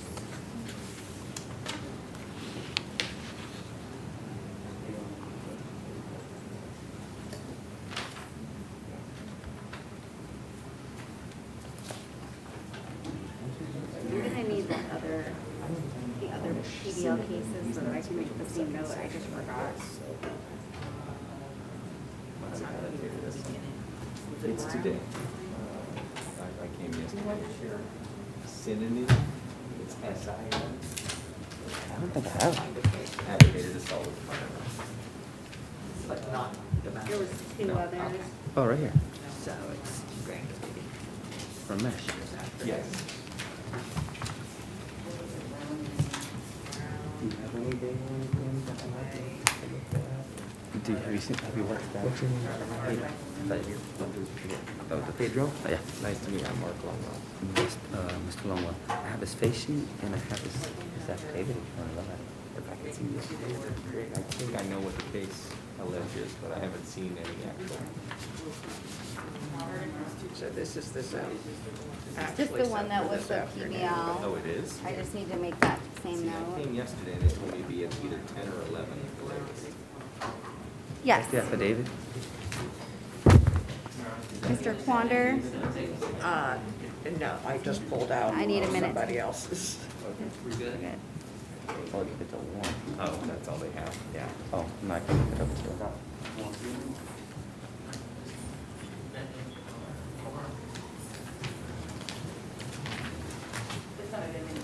Okay.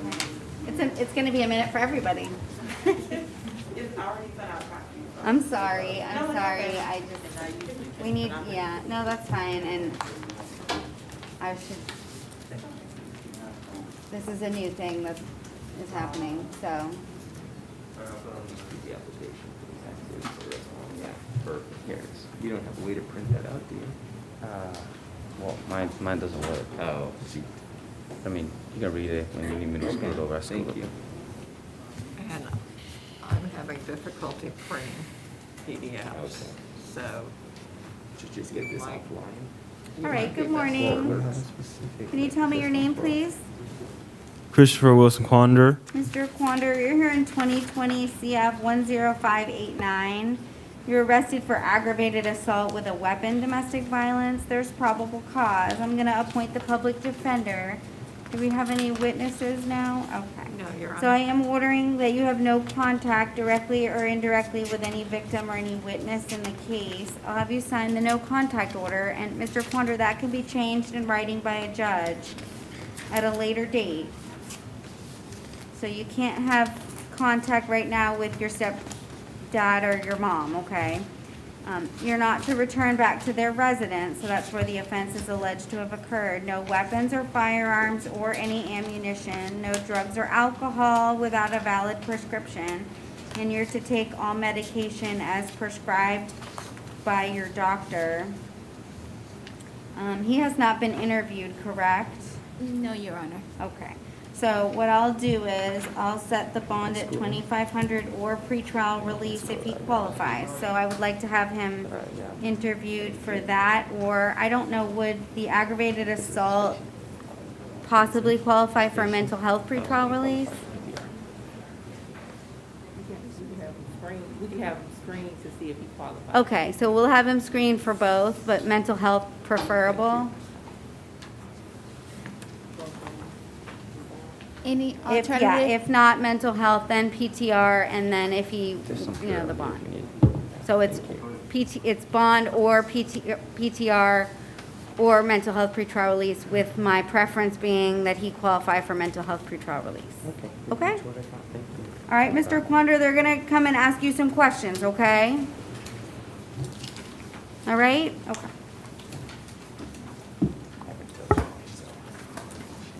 No worries. I'm here every day.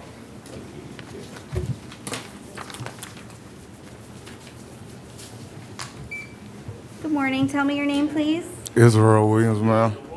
All right, Mr. Williams, you're here in 2020 CF 10550.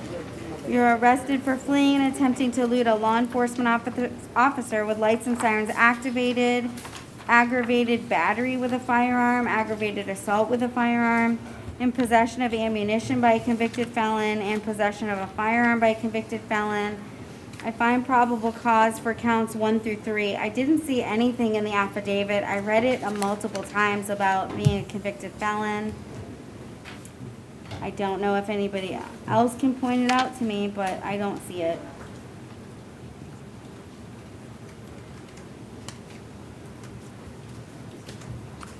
There is one line, Your Honor, and Okay. it's on the second narrative page. Okay. And it's 1, 2, 3, 4, 5. It's in the 5th paragraph that begins with "next, a show-up form."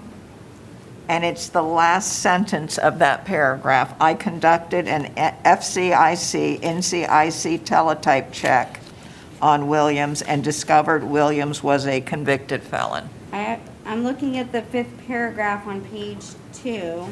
I believe that was page. Okay, when I said page 2, it's page 2 of the narrative, so it would be Oh, page okay. 3.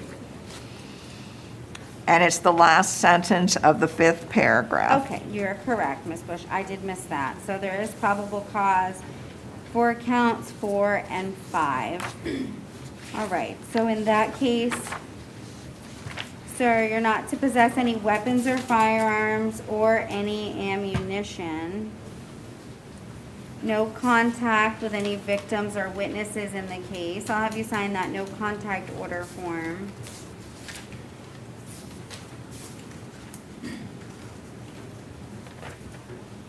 Do you understand everything on the no contact order? Yes, ma'am, I very do. Okay, and Ms. Bush, I don't have a victim sheet, so I don't know if they live together, but it looks like the address in the affidavit that she says she lived at, it looks like South Terry is not the same address that he has listed in his affidavit. That's No, correct, Your no, Honor. ma'am, we don't live together. Okay, all right, that's fine. I'm just ordering that you maintain a separate residence. You're not to return back to where the offense is alleged to have occurred. No weapons, I think I said that already. No weapons or firearms, ammunition, and no drugs or alcohol without a valid prescription. The bond on count 1 will stay at $150. Count 2 will be $20,000. Count 3 will be $150. Count 4 will be $150. Count 5 will be $150. You've also got 2020 CT 5415. It's leaving the scene of an accident with vehicle or property damage. There's probable cause, and I'll appoint the public defender. In that case, no contact with any victims or witnesses, no drugs or alcohol without a valid prescription, no return back to where the offense is alleged to have occurred. That bond will stay at $1,000. And Mr. Williams, you're out on release in 2019 CF 162680. I am going to revoke the release and set that bond at none at this time. You do have an attorney in that case. You'll have to talk to them about filing a bond motion for you, okay? Okay. So that bond is revoked? Yeah, in the case that you are out on release on. It's the aggravated battery on a pregnant person, false imprisonment, and tampering with a witness to hinder communication to law enforcement, okay? So I can't be released? Well, you can post your bond on the other cases, but you may not want to do that because you won't be released, so you won't be getting any time. So that's a legal issue you'll want to ask the public defender about, okay?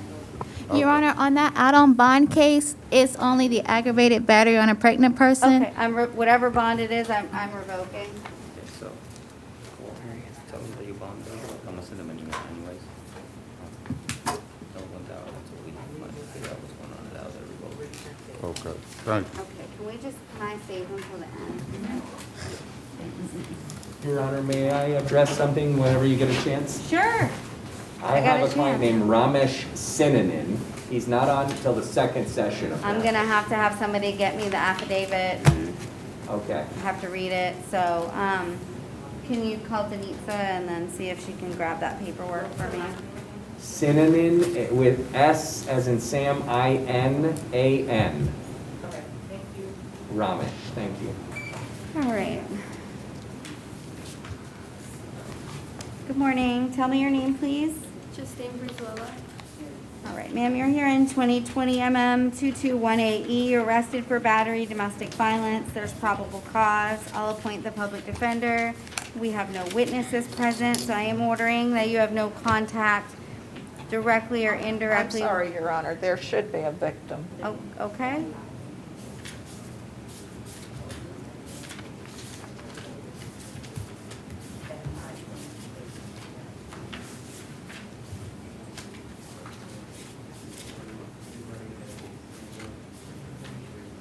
All right, good morning. Raise your right hand, please. Can you raise your right hand, please? You swear to tell the truth, the whole truth, and nothing but the truth? I can hear you. Can you not hear me?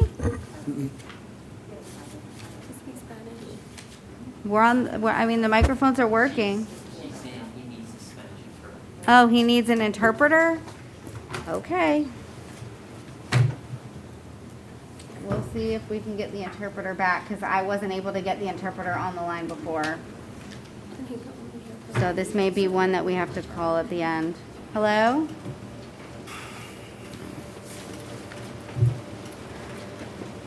Can you call them, Denise, and find out? We're gonna have to recall this. No, is that Yeah. We'll recall it. I can't get the interpreter on the line. Your Honor, he's saying he just can't hear. The speakers.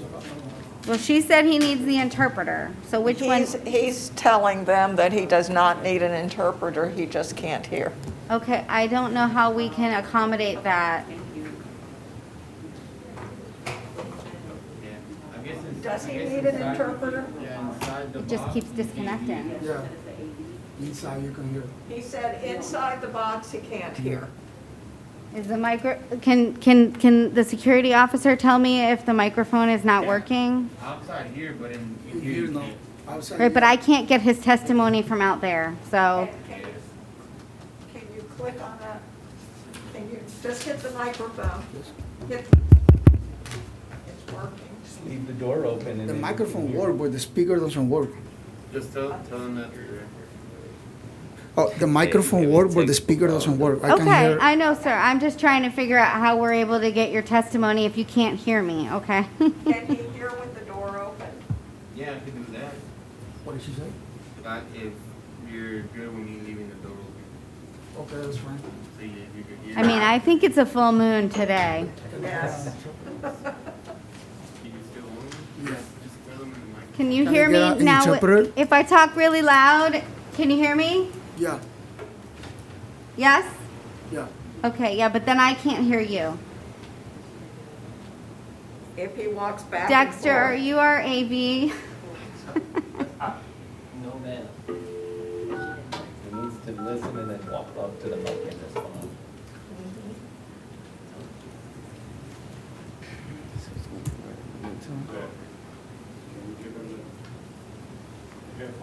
Hey Jermaine, this is Judge Wish. Today's a day. So we have the witnesses in the witness box. The microphones are working on both ends, mine and theirs, but the speaker's not, so they can't hear anything. In BRC 1. And then we also cannot get connected to the Spanish interpreter. I've tried multiple times. It calls them and it disconnects. And we've called them and they say that they're not even getting a call. He's deaf in one.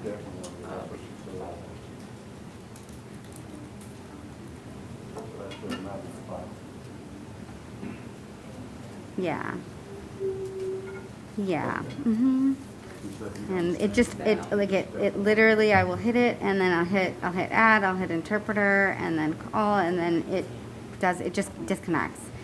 And they're not even getting a call from us.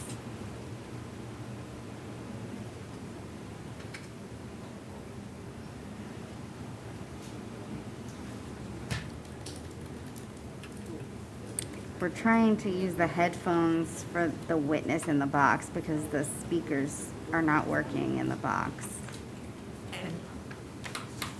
And Your Honor, just briefly, he is deaf in one ear, and that could be contributing to the problem. Well, yeah. That's why I asked if the security officer could hear, and they said that it wasn't working. Correct? That's what I... It might be. Well, they don't want to say anything. Okay. I don't know. Maybe there isn't two. You can be a little bit so on.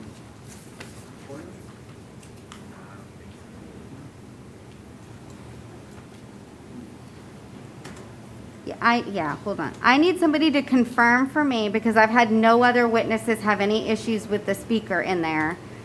Can the security officer close the door and let me know if, can you hear what I'm saying? Yeah, I could hear a little bit. A little bit? Yeah, I could hear a little bit, but if he's maybe a I little. understand, but I don't know if it's just him because I don't want AV to have to come down here to fix a problem that doesn't exist. So, can you hear me normally? Yeah, I can. Okay, all right. So I think it's just the witness may need the headphones, and we've given him the headphones. Okay. Is the headset working? Are you able to hear me, sir? Yeah, nobody is speaking. Nah, he said you can't hear through the headset either. Can't hear through the headset.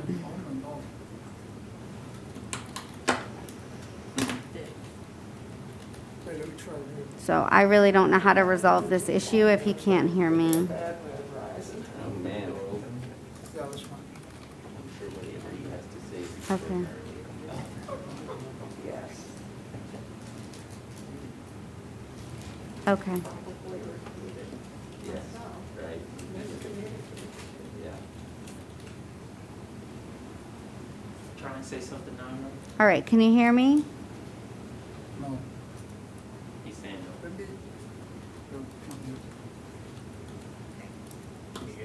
He might be able to walk from the doorway to the microphone, Your Honor. But if that's the case, then it would probably be better that Your Honor query him. I can hear him. I can hear now. Hold on, I'm on hold.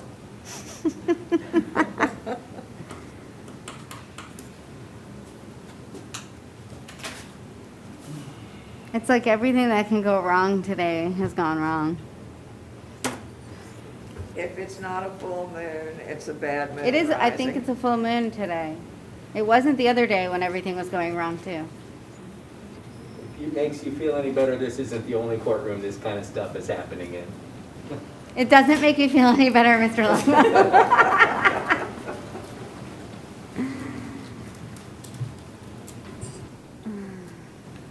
Needless to say, we work some days that are longer than they need to be. Yes. Technical challenges. You are the only participant. Okay. Does Denise know to bring that case? But I need a face sheet, and so she would have all that.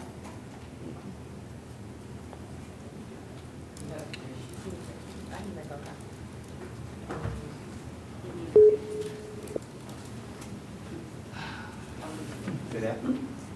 Yes.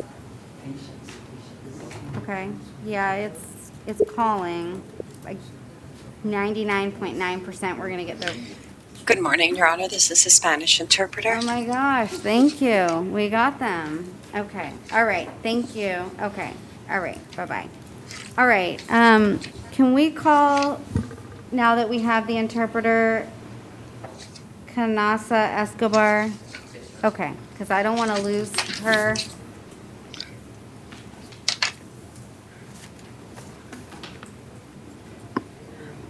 I'm sorry, Your Honor. Which courtroom do you need me to We are dive into? BRC 1.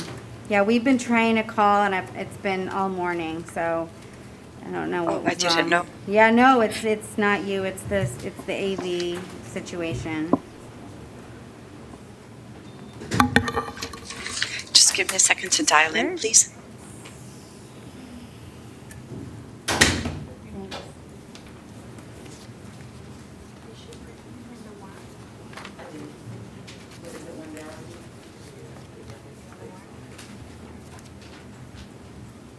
All right, just let me know when you've been able to make contact.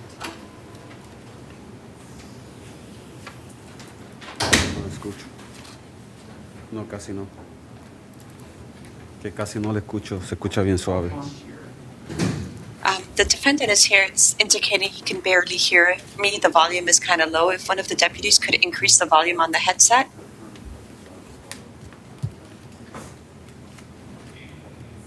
Try it now. No, escucho muy suave. He's indicating it's too low, the volume. I don't know if it's on high or not. Try again. No.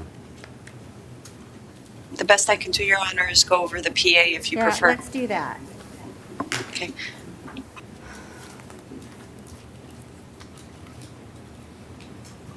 All right. Good morning, sir. Please tell me your name. Mario Escobar. Buenos días, señor. Por favor, indique su nombre. Mario Escobar. Mario Escobar.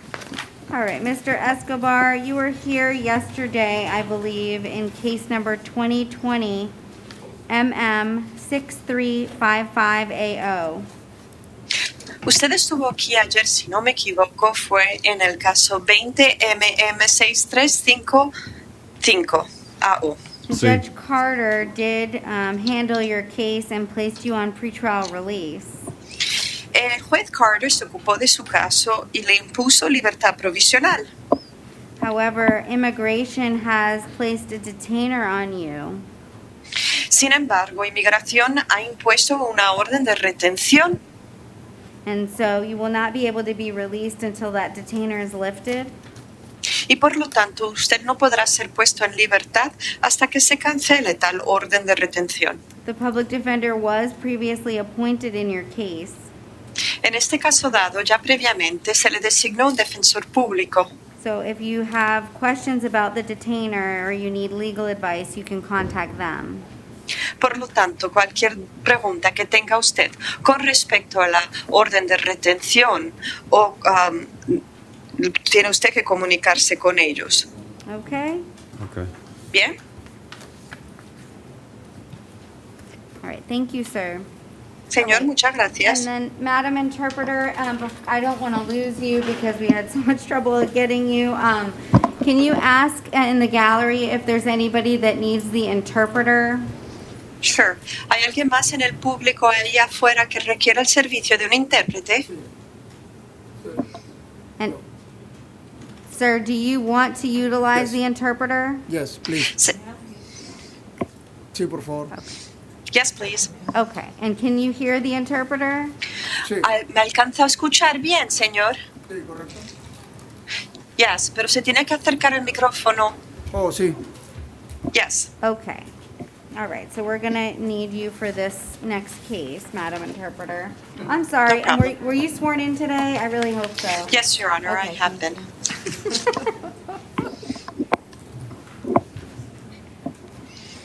All right, we're back on,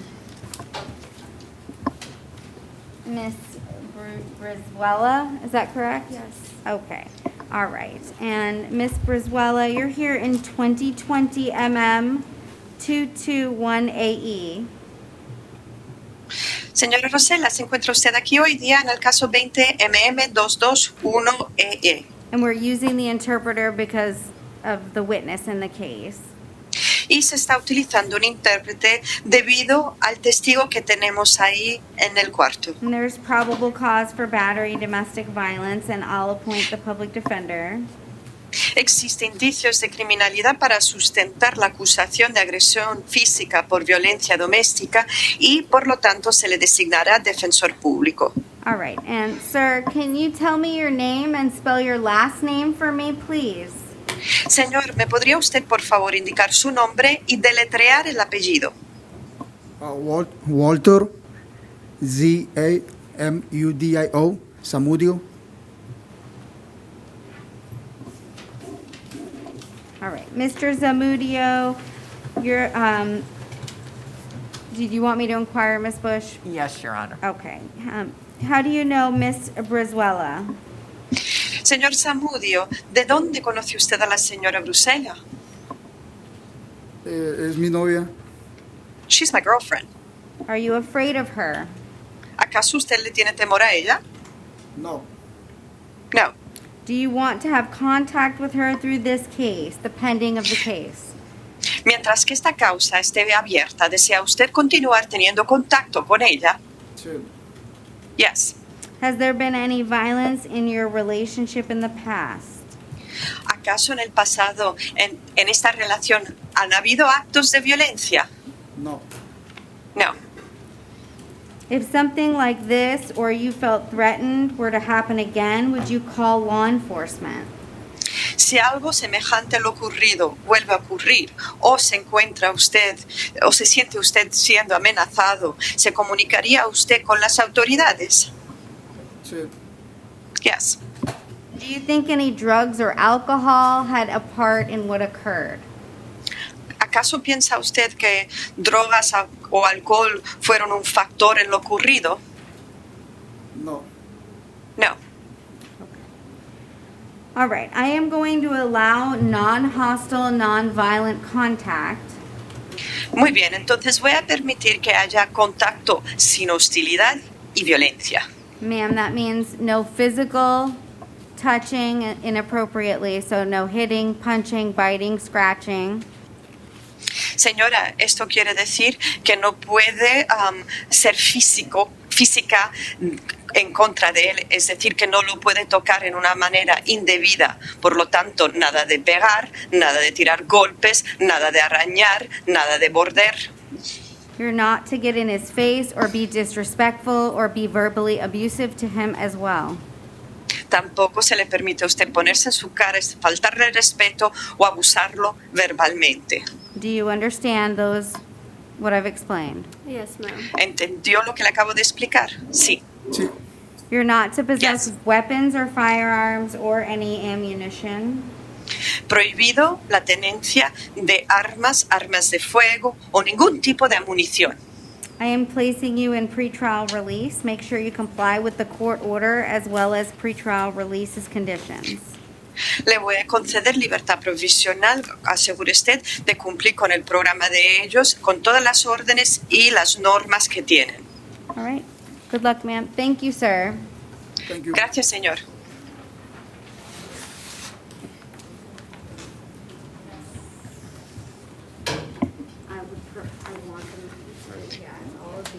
Your Honor, is the interpreter still needed? No, thank you so much. Okay, the interpreter will disconnect. Yes, but I want to say prefer.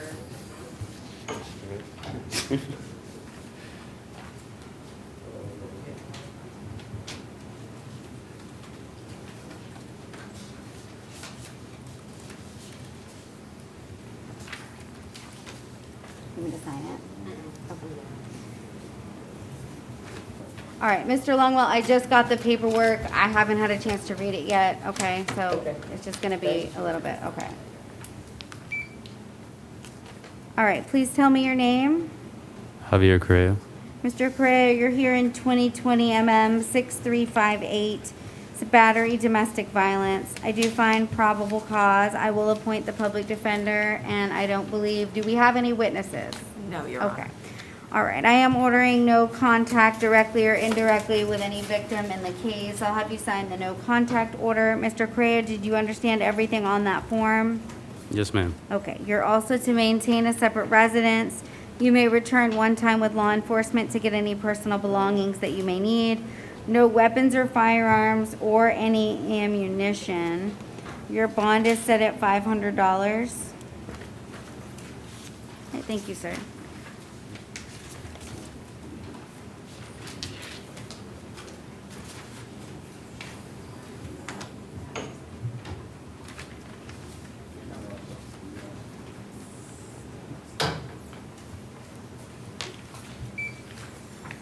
All right, good morning. Tell me your name, please. Orlando Elliott. All right, Miss Elliott, you're here in 2020 MM 637780. It's a battery domestic violence. I do find probable cause, and I'll appoint the public defender. Are there any witnesses present? No, Your Honor. I am ordering that you have no contact directly or indirectly with the victim in the case. I'll have you sign the no contact order. That can be changed in writing at a later date, ma'am. Do you understand everything on the no contact order? Yes. All right, you're to maintain a separate residence. If you need to return back to the residence to get personal belongings, you must do so one time with law enforcement to get your things. No weapons, no firearms, and no ammunition. Your bond is set at $500.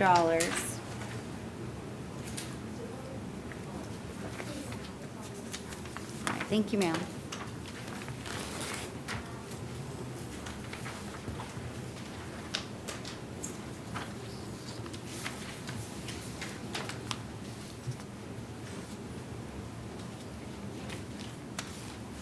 Do we have any witnesses present for Mr. Garcia? No, Your Honor. Okay, I've not seen this motion for pretrial detention until just now. So I'm gonna have to review that to see if it complies with the rule. Yes, Your Honor. So I'm gonna recall Mr. Garcia this afternoon, since we have no witnesses present for that case. So it's not an issue that I need to address this second.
All right, good morning. Tell me your name.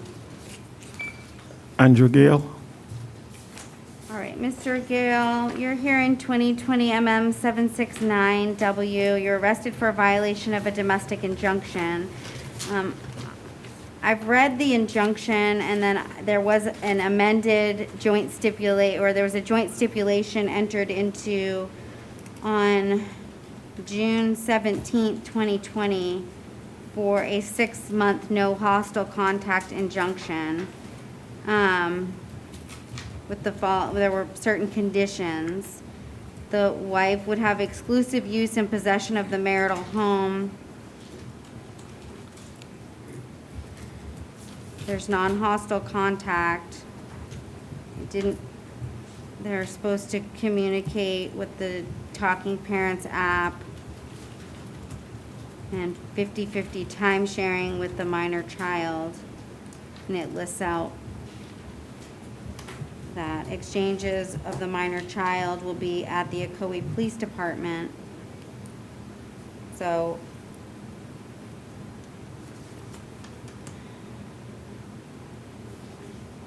father is allowed to return to the marital home to retrieve his personal items. Shall notify the mother of the date and time through the Talking Parents, and mother shall be absent from the home during this time. Father's retrieval of the personal items may be facilitated during this or by the paternal grandfather, and they name that person. Neither party shall remove anything other than personal items from the marital home.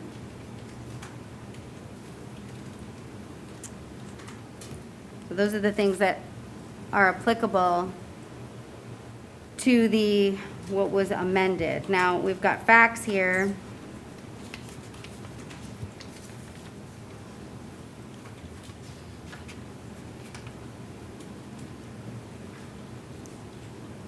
So it specifically requires that he contact or make sure that the wife is not present at the residence.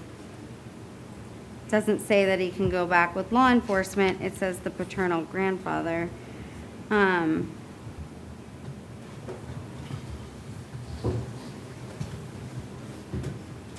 So I'm not sure if there's probable cause. I mean, Your Honor,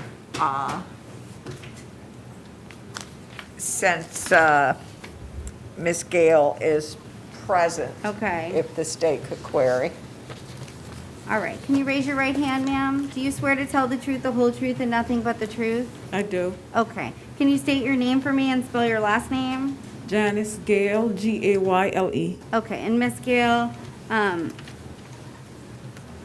you're the petitioner, correct, in the injunction? Yes, ma'am. Okay. And I did read out loud what was a 6-month non-hostile contact joint stipulation. Yes, Your Honor. Okay. And so it's alleged that Mr. Gale went to the residence. He had requested a police standby, and that they were advised that there was an active injunction. He indicated that he needed to drop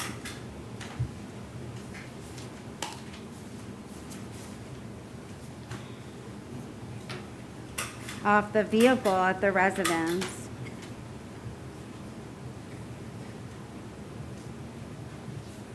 And then he was told he was violating the injunction by actively coming and being at the residence.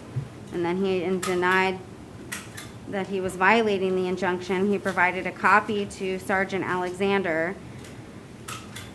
And then Sergeant Alexander showed him the injunction that he was not to come within 500 feet of the residence. He stated he was allowed to come and drop off the vehicle. And then he was then advised that there were no exceptions to the active injunction. So I'm trying to figure out what happened here, because there's some amended part to the injunction, which is the stipulation. So did you call law enforcement? I didn't call them yesterday. Okay, so can you tell me a little bit about what happened? What I understand happened yesterday was that Mr. Gale went there with the police, asking their presence while he went there, and then they checked and told him that he was not supposed to be there. That's what I was told. Okay, did you know that he was there? I did not know that he was there. Were you there? I was not. Okay, I'm gonna find that there's no probable cause Yes, Your Honor. for the violation of the injunction based on her testimony as well as my review of the joint stipulation. So, Mr. Gill, you may wanna, I don't know if you have a copy of the joint stipulation with the injunction. You may want to get a copy of that and hold that with you, Yes, ma'am. okay? To further Yeah. avoid any issues, All right, okay? I had- Well, I don't want you to say anything. Okay, sorry. Okay? So Sorry. I'm finding no probable cause for the violation, okay? Just make sure that when you are gonna do something, you follow the injunction plus that stipulation, any modifications that were made, okay? So I'm gonna release you on your own recognizance. No conditions because there's no probable cause. So, Your Honor, yes. if we could just suggest that he abides by the injunction. I which can Your tell him Honor to just abide did. by the injunction, which I've already just done. Yes, Your Honor. But I can't if I find no probable cause, I can't impose any conditions of release. Correct, Your Honor. Okay. And I'm not certain, but if we could just find out if Ms. Gale had something further that she wished to say? Sure. Thank Do you want to inquire? Yes, Your Honor. Ms. Gale, it appears that you have something else that you wanted to say to the court. But before we get to that, were you notified by Mr. Gale that he was coming to the home? No. And as part of the stipulation, is the stipulation that he is to notify you before he comes to the home and arrange a date and time to come to the home? Yes, ma'am.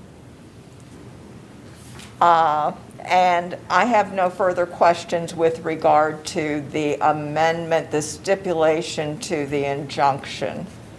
But, and your testimony here today is that he did not call in accordance with the stipulation and did not make any arrangements for a date and time to come and drop the vehicle off. Is that correct? That's correct. And you said that you wanted to say something more to the court. Yes, ma'am. Mr. Gale gives, if he's coming by the house, he calls his father and tells his father, not me. Okay. My issue here is that it says he shall be allowed to return to the marital home to retrieve personal items. He was dropping off the vehicle on the street, correct? And he called law enforcement to bring him there. And Your Honor, the court also read that he was supposed to call in advance. Right, but that's to pick up. To pick up items. It's pretty specific. I can't change the language. The state just wanted to give her an opportunity. Mr. Gale, I wouldn't go by there without notifying her through the Talking Parents app. And if you can avoid going over there by yourself. That's fine. I know you went with law enforcement, but if you can avoid going over there at all, let's probably have I think it's the paternal grandfather. Okay, should go over there, okay? All right, so I've advised him of that. Hopefully that this will not happen again. But if you want this to be amended, this is a joint stipulation that looks like you all put together and signed together. Maybe it needs to be a little bit more specific. Yes, ma'am. And to talk about dropping anything off, not just retrieving items. Right. Okay, so, but I'm gonna release him today. I think he gets the point, and he's not supposed to go over there, okay? Unless he communicates through the Talking Parents app. That's what it specifically says. Okay. So if you don't want that to be the way he's to communicate with you, then the joint stipulation would need to change, Yes, Your Honor. okay? I have a Alright. question, Your Honor. Okay, so you may wanna discuss that, okay? Okay. All right, thank you, ma'am. Thank you.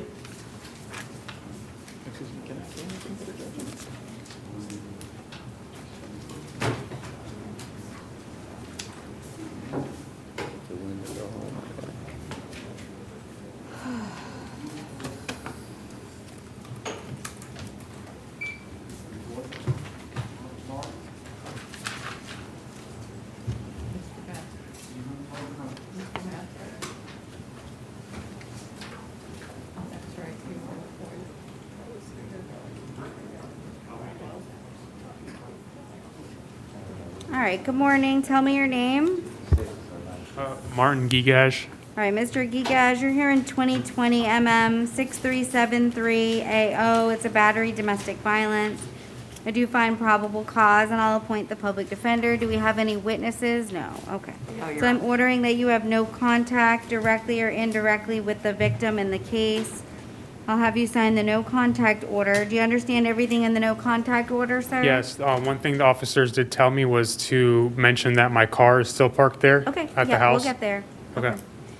And you're also to maintain a separate residence, so if you need to return back to the residence to get your car or any other personal belongings that you need, you must call law enforcement ahead of time. Okay. They'll tell you where to go, wait for them, and then you go back with them, okay? Okay. No weapons or firearms or any ammunition, and comply with any DCF investigation if there is one pending. You do qualify for pretrial release. I am gonna release you to pretrial release. Make sure you comply, okay?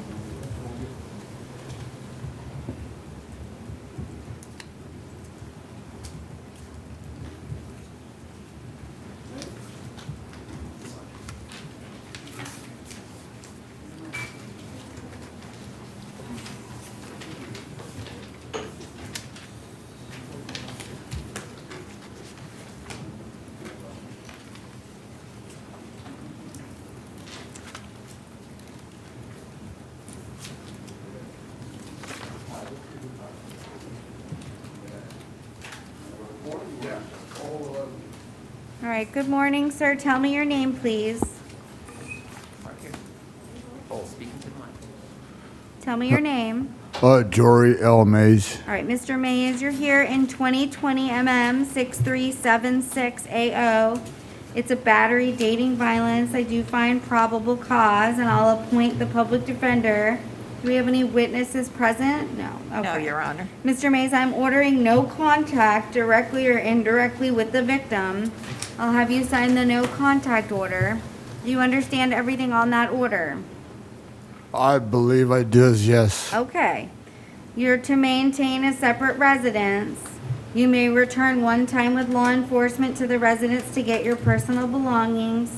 No drugs or alcohol without a valid prescription, and no weapons, no firearms, and no ammunition. Your bond is set at $500. All right, thank you, sir.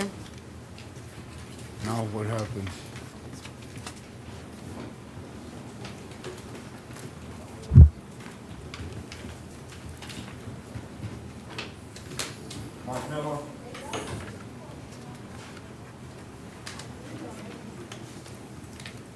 All right, Mr. Longwell, I've got a couple more.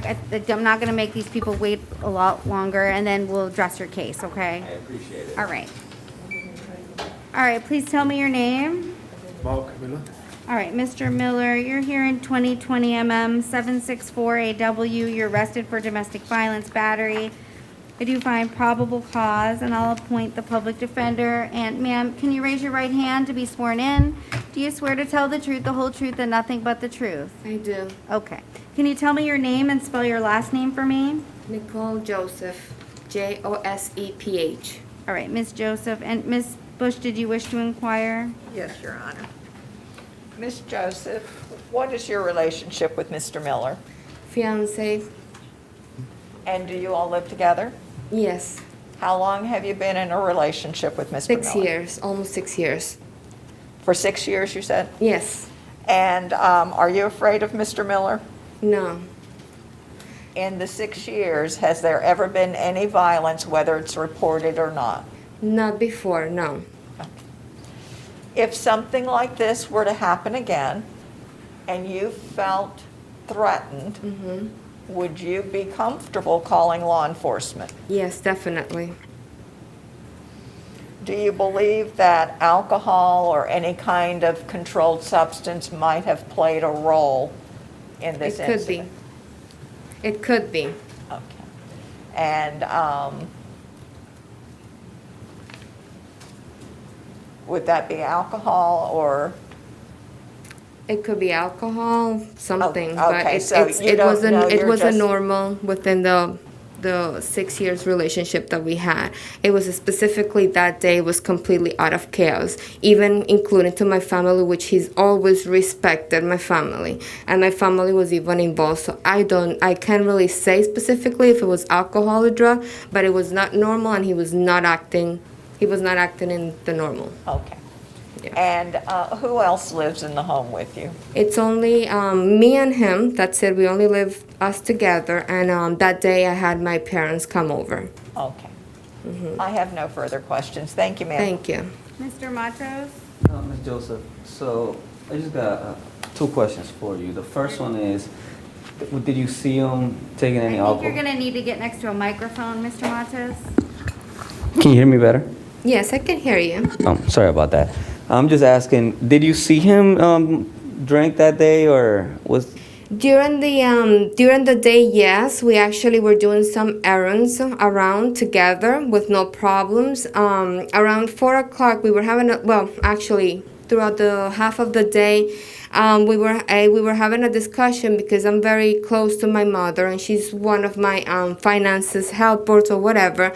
And lately, he's been having this jealousy about me consulting anything to my mom. So at 4 o'clock, I was working in my office.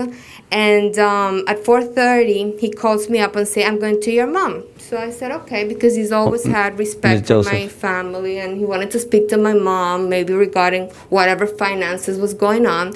So I said, okay, good. I'll see you back later at home. But Ms. Joseph. So when I leave from my office, which I usually leave around 5:30, depending, when I'm driving back home, Let me rephrase. He's calling Hold me with an upsetting thing going on, and I Ms. was like, Joseph. "What's going on? Calm down, relax." And then I call. Oh, okay. I understand. I just want to clarify the question. Yeah. Did you see him drink that day? That specifically day, well, actually, at lunchtime we went to this to the what's it called, the Citrus Club. We had a drink. Well, he had a drink. That's the only drink I saw him drinking that day. Was it continuously? I don't know, but I can recognize when someone is completely sober and when it's not, because I'm not a drinker. So I'm always sober, no matter what. Okay. So you only saw him take one drink in the afternoon. Did he take anything else? Any medication? Do you see him? Well, he takes a few medications, so I don't know if the mixture of whatever. And we've had discussions in the past of whatever alcohol issues or whatever. So, but we've had a good relationship, and we've been best friends. But what happened a couple days ago with the reaction and the disrespect that he had for my family and how he acted that day was just completely disgraceful. I was feeling very Understand, Ms. Joseph, but do you want to have contact with Mr. Miller? We do have a home together. We do live together. We haven't had this issue in the past, so I'm not requesting that, but I do want to make sure that there is a correction regarding any kind of substances, if there was indeed, or any kind of violence, because I'm not used to that. Yeah, So. but do you want contact with Mr. Miller? Yeah, at this time we do have contact. Yeah. Then no further questions, Your Honor. Okay. All right. Thank you, Ms. Joseph. Based on my review of the affidavit, I'm not going to allow contact today. So his attorneys will have to file a motion to allow contact. And so that will be decided at a later date. So, Mr. Miller, I'm going to have you sign the no contact order. Did you understand everything in the no contact order? Yes, ma'am. Okay. You're also to maintain a separate residence. If you need to return back, you can go back one time with law enforcement. No weapons or firearms or any ammunition, and no drugs or alcohol without a valid prescription. I'm also ordering no contact with the victim's parents. They were witnesses in the case, and so there will be no contact with them as well. And I'm going to place you on pretrial release with random urinalysis. So no drugs or alcohol, and if you have a valid prescription, you'll need to provide that to pretrial release for any controlled substances, okay? All right, thank you, ma'am. Thank you.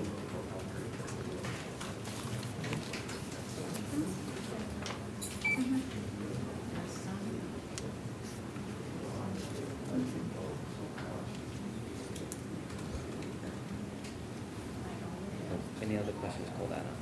Okay.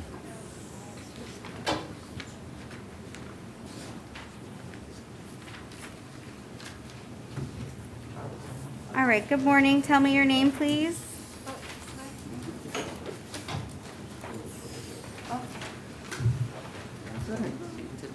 Tell me your name. Christine Morse. All right, Miss Morse, you're here in 2020 MM 768 AW. You're arrested for domestic violence battery. We do find probable cause, and I'll appoint the public defender, and we do have a witness. Ma'am, please raise your right hand to be sworn in. Do you swear to tell the truth, the whole truth, and nothing but the truth? Yes. Yes. Okay, not you, ma'am, your mom. Oh, sorry. All right, and can you tell me your name and spell your last name for me, please? It's Jane Taylor, Taylor. All right, thank you, Miss Taylor. And Miss Bush, did you wish to inquire? Thank you, Your Honor. Ms. Taylor, what is your relationship with Miss Morse? I'm her mother. And are you afraid of your daughter? Very afraid of her. Would she you? bit me all over my arm. She took me to the floor. She jumped on me. But my daughter is mentally ill, and she was drinking and taking lithium, and I don't know what else. Okay. And I'm sorry that the situation occurred. Take a deep breath. And I have no further questions. Thank you, ma'am. All right, Mr. Matos, do you have any questions? Yeah, just, ma'am, do you want contact with your daughter? I've had her in my home for 4 years. My husband was always there to help. He passed away May 30th, so I'm all alone there. And I was going over to my other daughters, and she was alone at the house and going out on dates and stuff. But I could tell she was drinking because of the slurring of her speech. And she gets a look on her face because she's been Baker acted over 8 times and over 8 suicide attempts at those times. And that's on record at Aspire and every behavioral center there is here, including Daytona. I sat down with her and I asked her calmly, have you been drinking? Because if you have, I can let you sleep it off. That was it. It was on. She was on me. She threw, as big as I am, she took me across the table. And from there, she told me she was going to bite my face off. She tried to bite my face, and instead she got my arm. It was horrible. It's the most violent attack she's ever done because my husband used to pull her off of me. And I don't have that now. And I understand that you said you're scared of her, but do you want any kind of contact with your daughter? I want to see her get help because she just won't stop drinking. All right. No further questions, Your Honor. Okay. All right, ma'am, I can't put her in any kind of mental health treatment today. I can't do that, or substance abuse treatment. That's something that you'll have to work with the state attorney's office about with the case. She's with Aspire. Does she go to Aspire? They've been doing the Zoom thing over the phone, which she's gone downhill since they've been doing that. Is she prescribed medication? She's on Rimron, Latuda, and lithium. Lithium's 3 times a day, and she drinks with that lithium. Okay. If she doesn't drink, she acts normal. But there's been very little not drinking. Okay. And what is the local warrant? It's a failure to appear for a petty theft. It's a 2018 MM 3837AO. Okay. But that's, I don't, has she been arrested on the KPS? Yeah, it's been added on. Is it a no bond? It's a pretrial release. It's a pretrial release. But she would not qualify for pretrial release, so she would have to be seen by a judge, correct? No, that bond just states that her release will be PTR, so she wouldn't. But she's out, so she's out on release on another case. I don't have an out on release form. No, Your Honor, she's not out on release. She has an add-on warrant for a failure to appear for petty theft. Okay. Can I have that case number, please?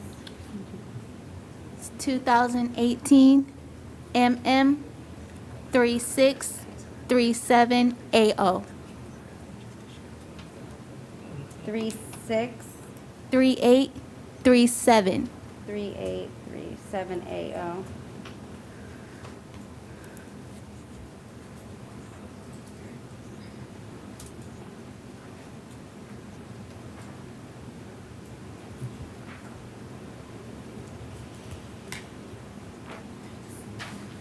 She went to pretrial diversion and was rejected from pretrial diversion.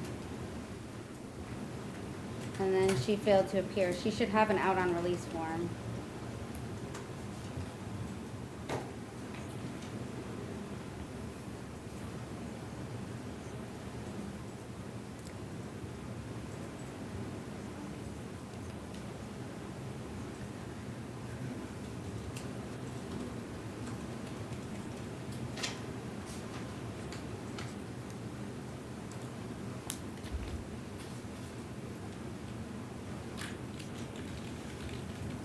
All right.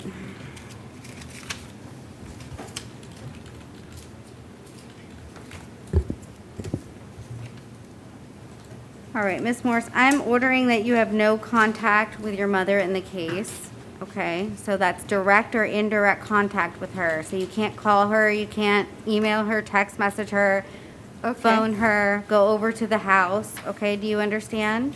Yes. Okay. So you must maintain a separate residence. Does she have belongings at the residence, obviously? Okay. If you need to go back to the residence for any reason whatsoever, you need to go with law enforcement. You cannot go by yourself. So that means that you have to call them. They'll tell you where to go and wait for them. Do not go over there to the house without the law enforcement officer, okay? Okay. Do you understand? Mm-hmm. Okay. You're not to possess or consume any alcohol or any drugs without a valid prescription. So if you have medications that you're prescribed, you're to take them as prescribed, and you're not to consume any alcohol whatsoever, okay? Mm-hmm. You're not to possess any weapons or firearms or any ammunition. I am setting your bond at $1,500. Okay. And that's with random urinalysis through pretrial release. So they will be testing you to see if you're drinking or taking any medications that are not prescribed to you. Okay. And Ms. Taylor, if you're in fear for your safety, you'll need to contact the state attorney's office. They can walk you through how to get an injunction. Yeah, the Ocoee police told me how to do that, and I'm going to have to do that because I can no longer have her live I with me. can't give you any legal advice, but I can just tell you to contact them and they can help you walk through any process The if state you're in attorney's fear for your office? safety. Yes. You can go to the clerk's office as well downtown and they should be able to help you with that as well. But if everything that I've explained to her, if she violates any of those conditions, she's in violation of my court order. And she could get arrested for another crime because of that, and she could be held at no bond. So Well, Ms. Morse, you have to understand If she that. tries to get in the house, I will have her arrested. Okay, but she can go back one time with law enforcement, but she Yes. must be with law enforcement to get Yes. any personal belongings of hers. Yes, I have no problem with that. Okay? All right. Okay, thank you. I have no other case before me, so pretrial release did not notify me of any other case. I mean, it's showing that she's out on release.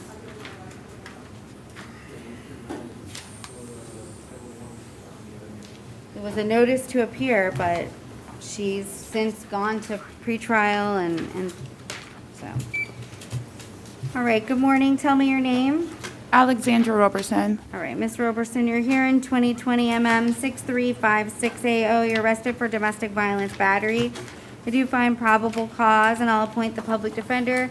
Sir, good morning. Raise your right hand to be sworn in. Do you swear to tell the truth, the whole truth, and nothing but the truth? Yes. All right, tell me your name and spell your last name. Joshua Greathouse, Greathouse. All right, Ms. Bush, did you wish to inquire? Thank you, Your Honor.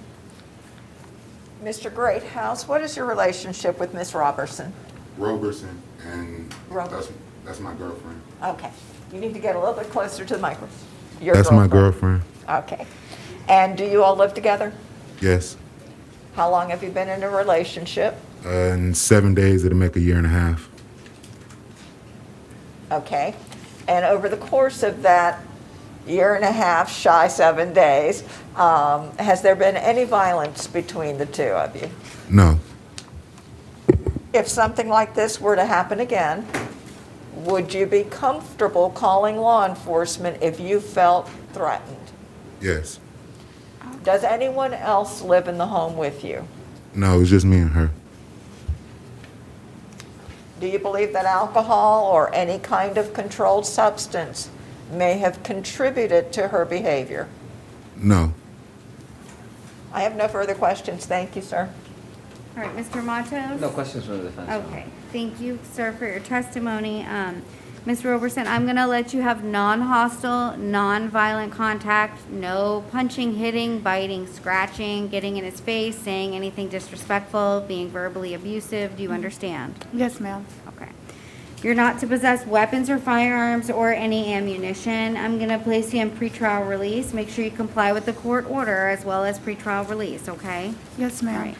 And thank you for your patience this morning. We've had a lot of issues going on, so I do appreciate you waiting, okay? Will she be released today? She will, and you can call corrections. It'll take them a little while to process her. Okay, Should be thank a couple you. hours, okay? All right, and Mr. Longwell. Yes. You're up. Thank you. Okay, if we can get Mr. Sinanen?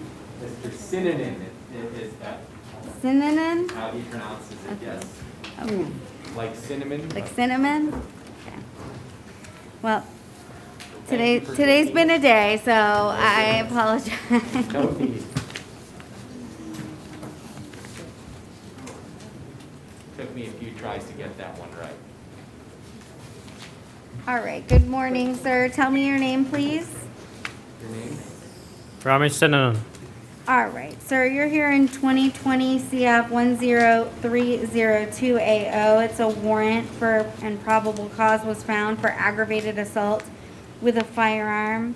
And Mr. Longwell, have you or are you intending to file a notice of appearance? Yes, ma'am. Okay.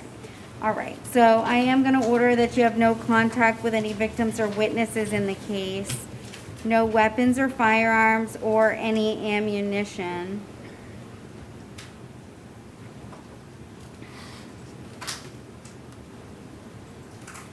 Did you all discuss anything? No, Your Honor. Okay, and Mr. Longwell, did you want to be heard as to any bond or release?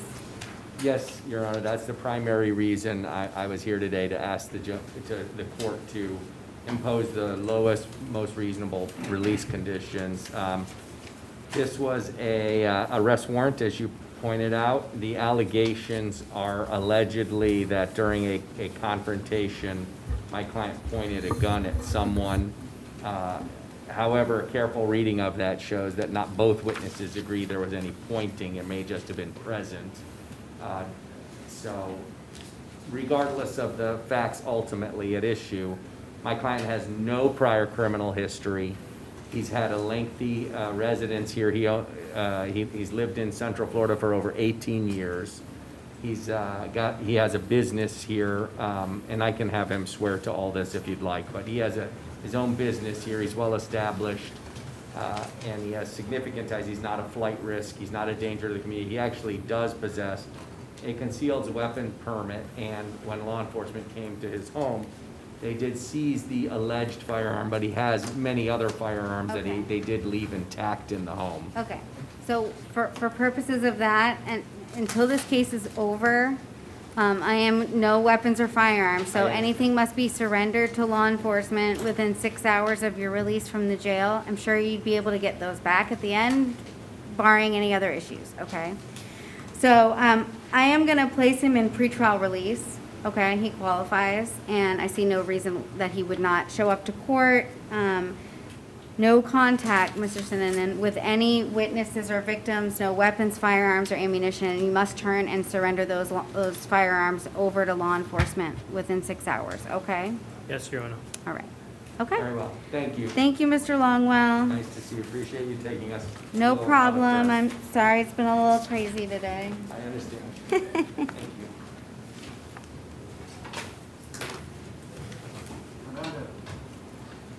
Okay, and then Earhart bonded, Yes, Your Honor. okay?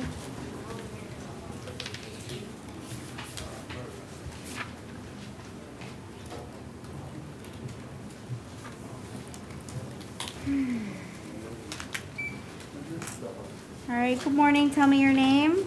Miguel Hernandez. Mr. Hernandez? All right, you're here in 2018 CT 5792AO. You're arrested pursuant to a KPS for failing to appear for a violation of probation. Hearing, the judge did set your bond at $2,500. And then, does he have the PD in that case or an attorney? 18 CT 5792, and then I've also got 518 CT 5402. That's also a failure to appear for a violation of probation, and your bond is set at $2,500 in that case as well. No attorneys? Okay. So I'm gonna appoint the public defender to represent you in those cases. If you can't make the bonds, they'll have to file a motion to set bond or reduce the bond for you. Okay, sir? Okay, thank you.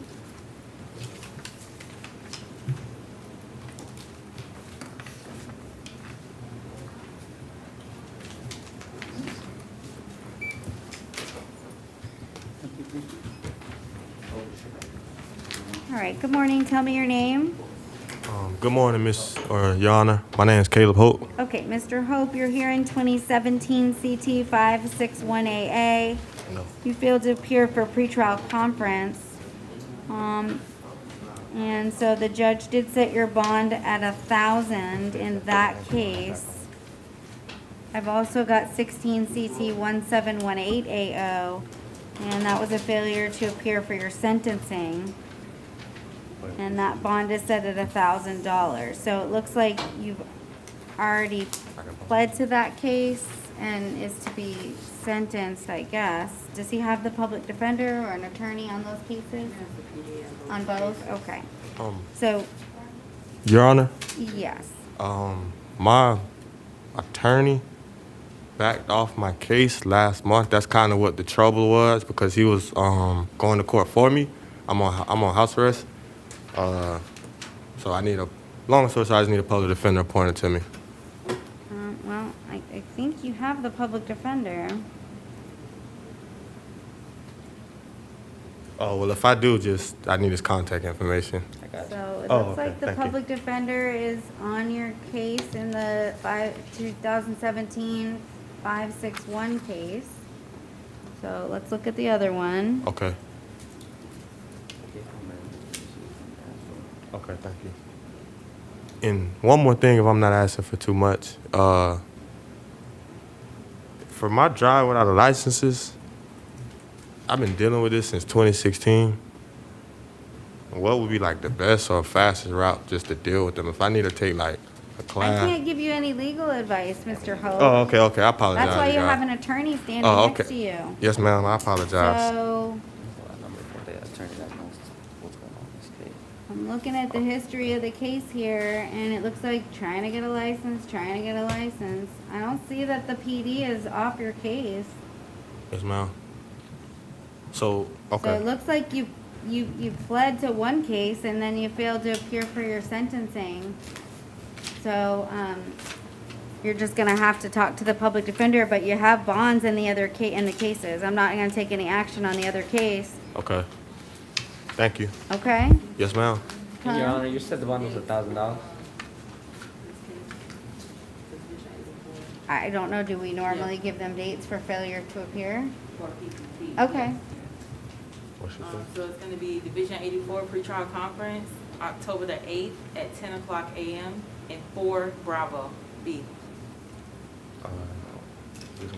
And so for the sentencing, I don't know how that works, but Okay. I'll have to get back on the docket. Your Honor, what was the bond on that? It was $1,000? It's both 1,000. Okay. I appreciate you guys. All right, have a good day, sir. All right, that's it. All right. Thank you, Your Honor. All right, good luck, sir.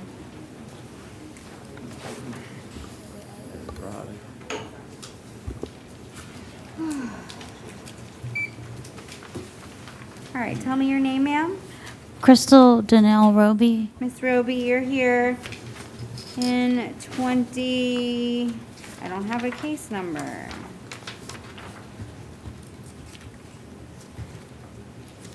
Anybody have a case number?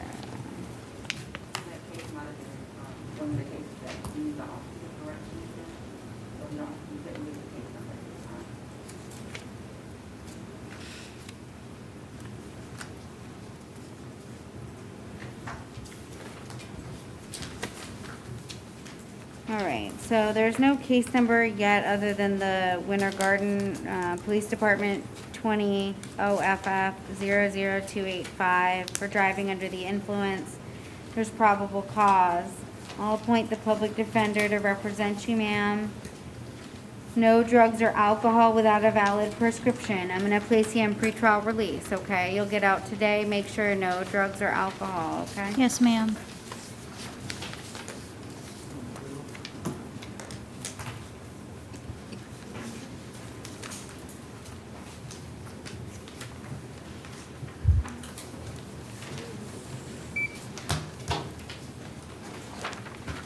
All right, tell me your name. It's Kayla Fields.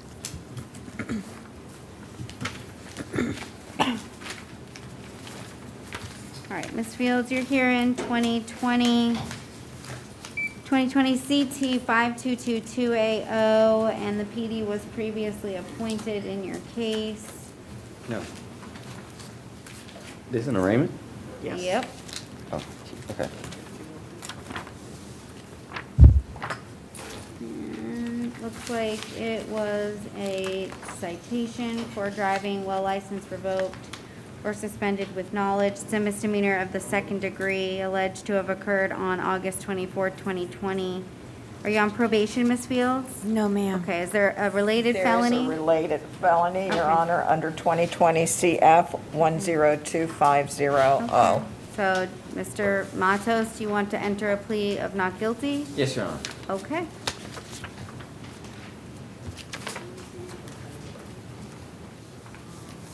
Division 62 pretrial conference, October the 22nd at 9 a.m. in 9B. Okay, Ms. Fields? All right, good luck, ma'am.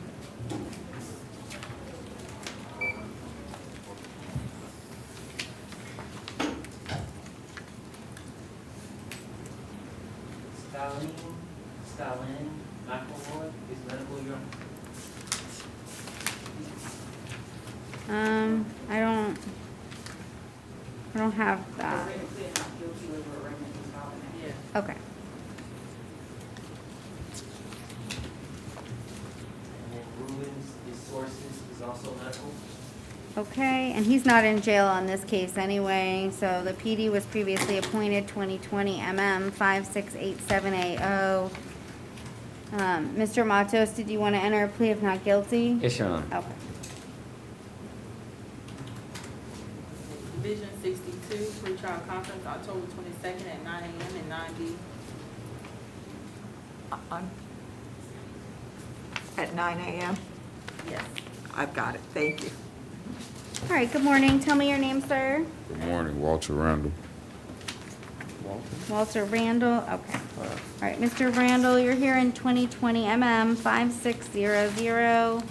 The PD was previously appointed in your case, and you were charged by information with an open container violation. It's a misdemeanor of the second degree alleged to have occurred on or about August 1st, 2020. Is there a related felony? No, Your Honor. Are you on probation, Mr. Randall? Yeah, I had a court appearance yesterday for my probation, Okay, so and it was reinstated. I thought this was taken care of as well, because this well, was. it's not, and your public defender should be able to figure out whether or not you can plead to this. I saw him reinstate probation on the 8th. He said, I just asked him about it. He said it was over. I so can't hear anything you're saying, Mr. Matos. I saw that his probation was reinstated. I'm asking him, but he said it was over. So I don't know what happened No, with the case she- yesterday. Do we have a case number for the She probation? was trying to tell me when you were asking me. That's what I'm saying. Would the case number be 2020 CF 5960 AO? 596. 5960? Yes, ma'am. I think that was the case of probation. No. 2020?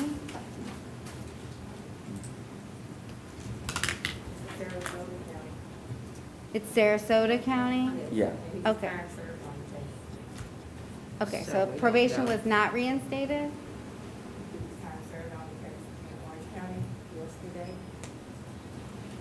Okay, so it was clear up yesterday then? Are you on probation in Sarasota County or Orange County? Sarasota, it was reinstated yesterday. That's what I was. You're trying- saying it was reinstated? Yes, that's what I was trying to explain. You were asking me, and he was trying to explain it to me. That's Okay, what I was don't know saying. what's going on with the Sarasota County case. He's saying it was reinstated. Corrections is saying he's gotten credit for time served Yes, that was yesterday. with reinstatement. Yes, ma'am. They gave me 72 hours. I thought I was getting released yesterday. That's when they called me back to court this morning. Yesterday, they were saying I got credit for time served. Was this what was violating you? Yes, ma'am. And that's it? Yes, ma'am. Nothing else? No, ma'am. Okay. And Your Honor, the offer was a credit time served I mean, I offer. would think so. He's been in for 33 days. Yes. Right. Okay, so I'm looking at the court minutes from yesterday. Thank you. It's, you admitted to the probation. You were found guilty of violating conditions 3 and condition 5, which my guess is condition 5 is the new law violation. Yes, ma'am. You were previously adjudicated, and you were sentenced and reinstated to probation with all original conditions. You're to report to probation within 72 hours of release. Correct. You got credit for the 45 days. Correct. Okay, so I think that we can resolve the case today. So I'll Okay. be released today, correct? Well, if we entered a plea, did you want to enter a plea to the credit for time served? Yes, ma'am. Okay, did you read the plea form? No. Oh, yes, I did. Yes, ma'am. I'm sorry. Okay, did Yes, you ma'am. understand everything on the plea form? Yes, ma'am. Do you understand all the rights you're giving up by entering the plea? Yes, ma'am. And we know you're on probation. You're of the belief that this is what violated you, Correct. and you've admitted to that, and then been sentenced and reinstated. Correct. I'm comfortable taking your plea today. Are you comfortable entering the plea because Yes. of that? Yes, Okay. ma'am. And do you understand if you're not a U.S. citizen, the plea will subject you to deportation? Yes, ma'am. All right, I find a factual basis to accept your plea. I'll adjudicate you guilty, sentence you to 33 days with credit for 33 days time served. Order you pay your court costs by September 2nd, 2021. If you'd like to appeal the judgment and sentence of the court, you must do so in writing within 30 days. If you cannot afford an attorney, one would be appointed for you. Okay. Good luck. All right. So Don't I will forget be to released? report. You'll get released. Don't forget to report Okay. as required within 72 hours, Yes, okay? ma'am. All right.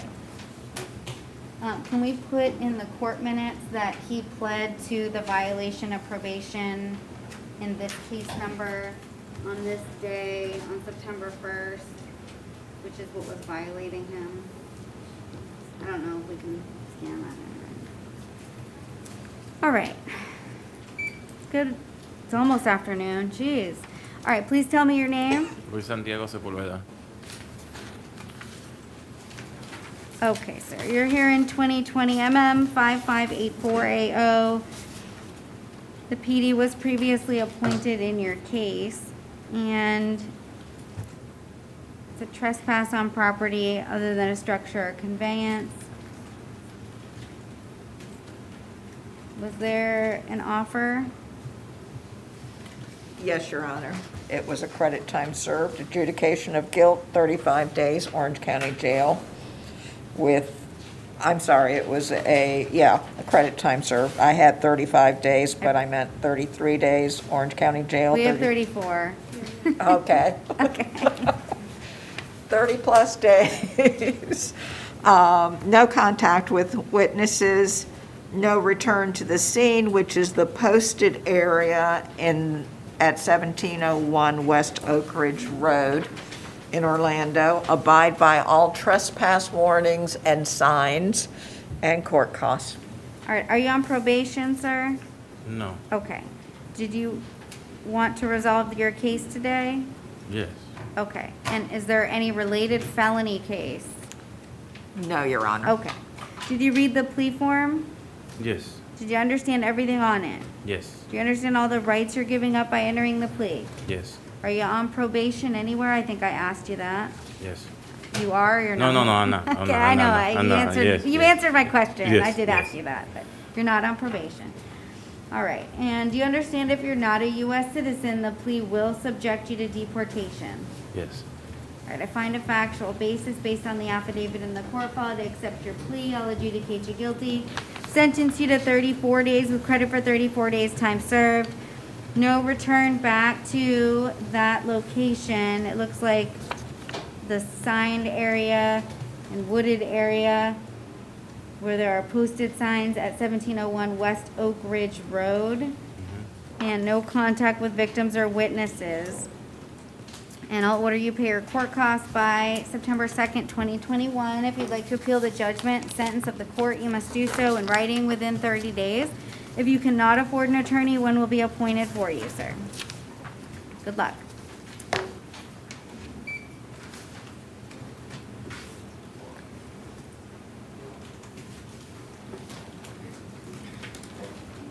All right, tell me your name, please. Mark Shore. All right, do we know what happened to Christopher Smith?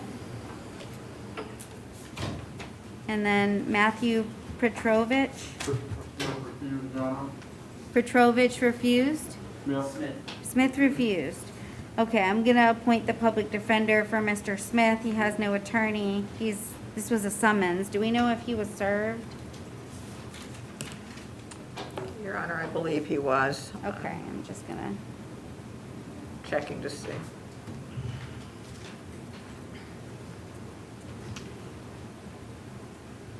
All right, he was served. So I'm going to appoint the public defender. Mr. Matos, did you want to waive and enter a plea of not guilty? Yes, Your Honor. Division 50 pretrial conference, October the 5th at 2:30 p.m. in 7C. And then Mr. Petrovich? Petrovic? Your Honor, I saw yesterday that he had been ROR'd. Okay, we'll take no action. However, the state was going to announce a null pros in the matter Okay. anyway. Fine with me.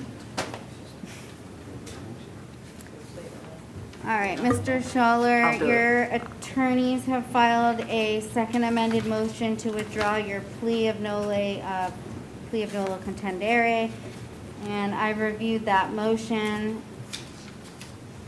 Mr. Matos, it's your motion. Do you want to swear your client in? You want me to swear him in? Do you want me to swear him Yeah, in? please. Okay. Mr. Schaller, raise your right hand.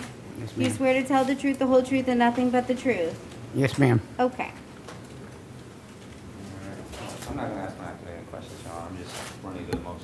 Well, you're gonna have to ask your client questions because you're gonna have to present evidence. And you saying stuff is not evidence. Okay, Your Honor, I'll ask him the following question. Your Honor, the motion was the Second Amendment motion to withdraw a plea of non-contender.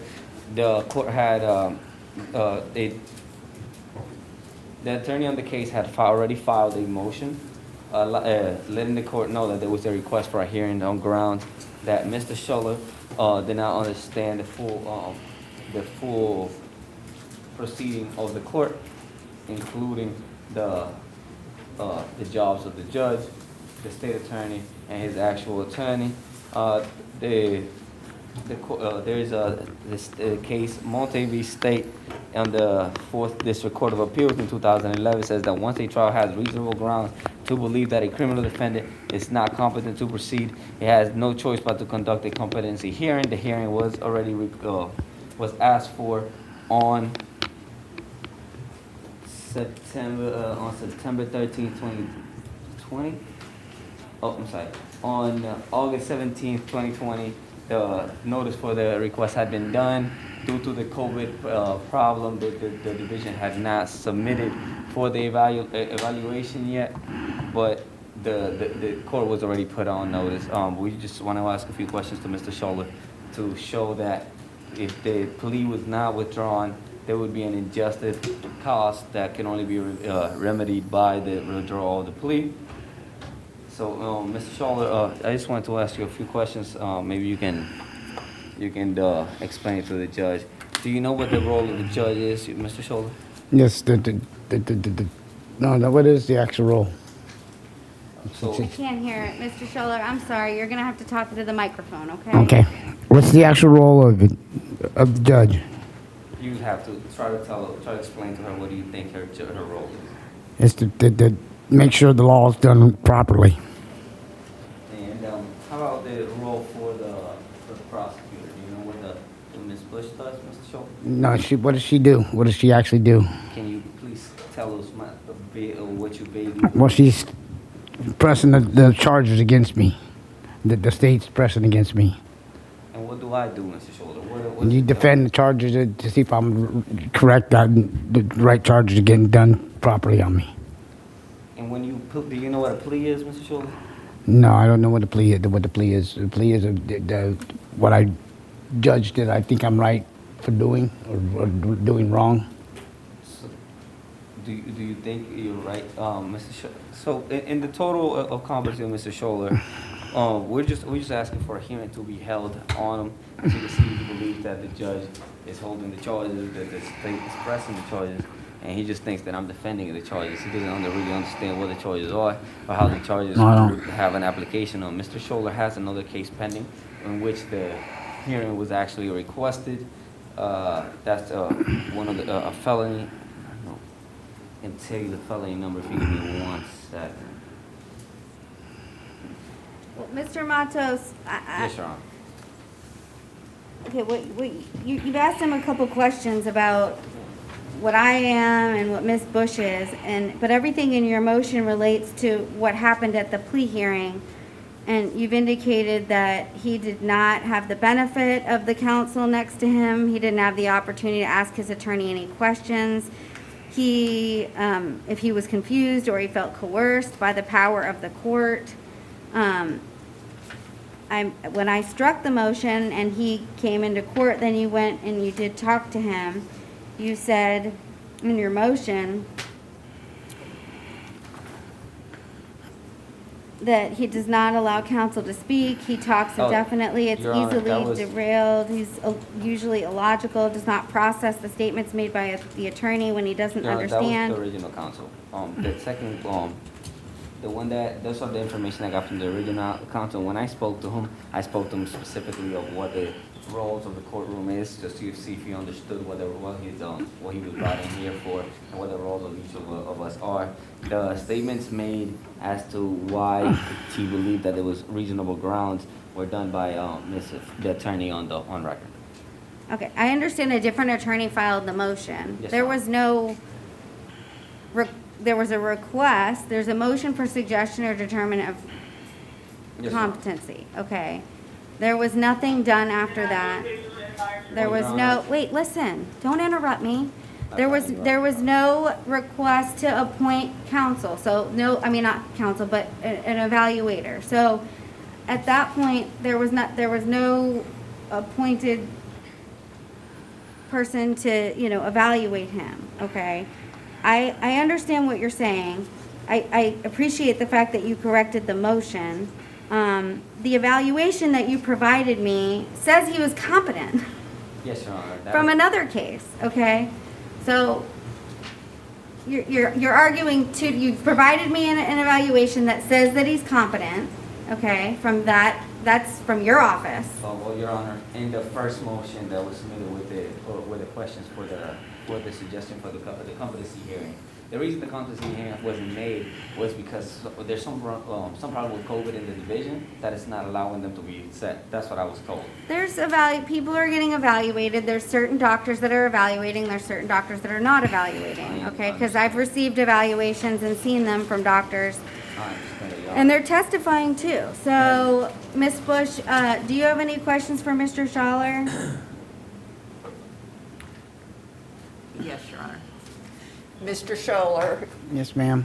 just now you correctly identified what I do in court. Is that correct? Yes, ma'am.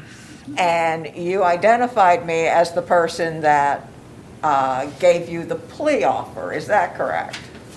Yeah, but the plea officers, I don't really identify what they are but I have epilepsy and I have short-term memory loss. So what happens is I know what a plea is, but I don't know what the plea part, and I know what everybody does in the courtroom.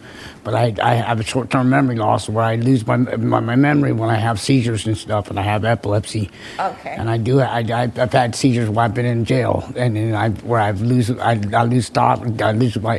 lose my mom's birthday, my mom's phone number, my bank number, stuff that I've known forever, and I lose my train of thought.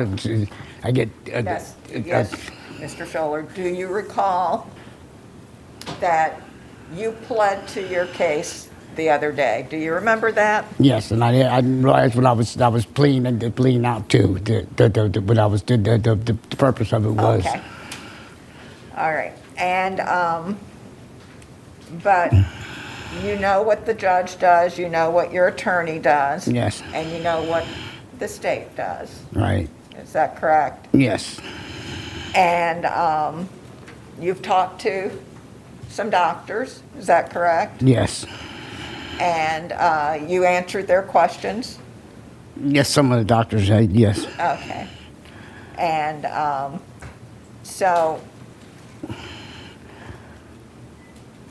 as I'm a little confused this morning as to what this amended motion is in regard to Number one, it wasn't filed. So, Mr. Matos, you need to file things when you file them with me. You have to file them with the court. And my confusion is I believed that this was initially about Mr. Scholler's competency. At this juncture, the state's confused as to why we're here today. Right, and in the motion, he indicated the state did not object to the motion being. The motion to withdraw plea, because initially, Your Honor, it was stated that there was a notice of incompetence. Request for evaluation. Well, in the initial motion, it was that the withdrawal was due to their belief that he was incompetent and did not know what he was doing at the time that he entered into the plea. And based on that, the state wants a notice of incompetence. Any competency issues brought up, the state had no reason to object to the withdrawal of plea. At this juncture, the subsequent motions have just served to confuse the state. So I don't know if this is still a continuation of withdrawal of plea based on the belief that Mr. Scholler is incompetent to proceed. Well, yeah, I mean, he's merged two motions. So, Mr. Matos, you put in your motion, once a trial court's reasonable grounds to believe a criminal defendant is not competent to proceed, it has no choice but to conduct a competency hearing. This court, nor the trial division judge in this case, okay, because I'm not the trial division judge, had no grounds to believe that the defendant was not competent because the court had no evaluations, and so I think you're confusing two separate things, okay? So your office has reasonable grounds to believe that he's not competent, okay? Even though you provided me an evaluation that says he's competent, okay? So I understand, but so the court would have to make that determination after getting either testimony or the state stipulating to the defendant's incompetency based on evaluations, okay? That's how that works, okay? So we don't have that in this case. All I'm gonna have is Mr. Scholler's testimony that and all you've given me is that he knows what Ms. Bush is, he knows what I do, and he understands what a plea is. So, I'm gonna ask him some questions, okay? Go ahead. So, Mr. Scholler, do you remember entering a plea the other day with me? Yes, ma'am. Okay, and what did you plead to? I pleaded the 60 days of the credit time served, and then 45 days. I had 45 days credit time served. I had 15 more to go. Okay, do you remember the charge that you pled to? That was for resisting arrest without violence and trespassing after warning. Okay, I think they just filed on the resisting, but you Right, had originally been arrested for both of those. Right. Is that what you remember? Yes, ma'am. Okay, and they filed only on the resisting, and that's Right. what you pled to. Okay. Were you confused at the plea hearing? Yeah, no, I had seizures. I have seizures when I have the seizures. I get the short-term memory loss, where I don't remember what I've done the day before. Okay, it could be 3 days before. Sometimes I have seizures and I get in the hospital. I'm in the hospital for 3 days, and my mom tells me that we just come from the court in Miami, and I'm walking up the turnpike, going backwards on the turnpike. Okay, And were they you had to- confused when we discussed the plea offer and you entered the plea to the resisting an officer without violence? No, I wasn't confused, but I didn't want to plead that would make me lose my case and my other charge. Okay, somebody told you that you would lose your case? No, I thought it would. Okay, so you think that entering this plea will affect your other felony case? Yes, because I have a felony case that I had to enter.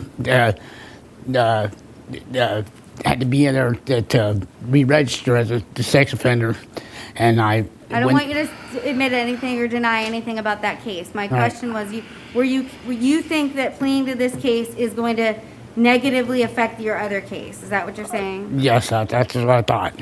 That's what you thought? Yes. Okay. Has anybody explained to you about your concerns? Has anybody talked to you about that concern of yours? No. Sorry? No, ma'am. Nobody's talked to you about that? No. Okay. So you're still under the impression that that plea is going to affect your other felony case negatively? No. They told me all I had to do was come in, to bond out, and then I didn't have an address where I was living at the time. If I let you withdraw your plea here, right? If I let you do that, you understand that I vacate the sentence. It means it goes away, and you go back to the place that you were before.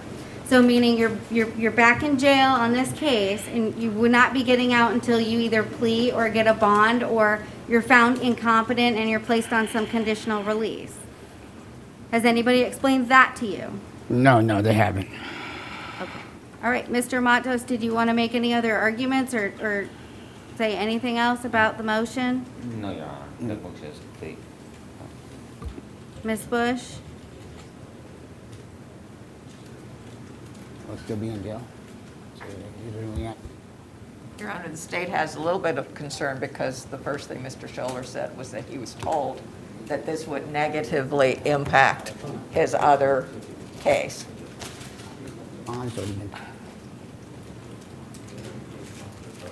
Your Honor, this state is not going to oppose the withdrawal of the plea. Okay, at this time. I'm gonna have to think about this one a little bit because I'm gonna have to craft an order because the order that I've been given is just not an appropriate order for this type of motion. So I'm gonna reserve ruling and I'll enter a written order at a later date.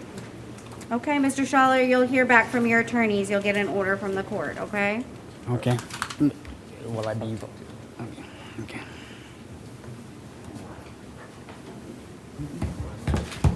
Yeah, let me go back. I think that was our last thing. I think that's our last thing. All right, do we have anybody, are the status hearing people coming or not? Negative, Your Honor. Okay, They're so, medical. okay, they're medical. So we've got status hearing for, I have Essence, Guante Law, AKA Essence Johnson. And the PD was previously appointed, that's a Dade County cases. And so, Mr. Matos, do you want to waive? Yes, Your Honor. All right, so per Dade County, hold the defendant until Miami-Dade picks her up and brings her back to Dade County. So the PD can file a bond motion in that case. Then we've got Israel Garcia, it's a status hearing out of Osceola, 19 CF 3276. Per Judge Morgan, the bond to remain at none. I'm sorry, Mr. Matos, you were appointed. Did you want to waive? Montes, Mr. Montes, do you want to waive? Yes, Your Honor. All right, so per Judge Morgan, the bonds to remain at none. Then I've got some 33-day motions. Do you want me to use your orders? Because Denise prints these out, but they're not the stamped ones, and then.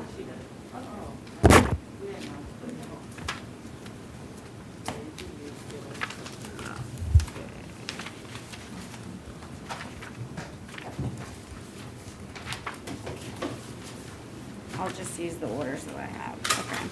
So I've got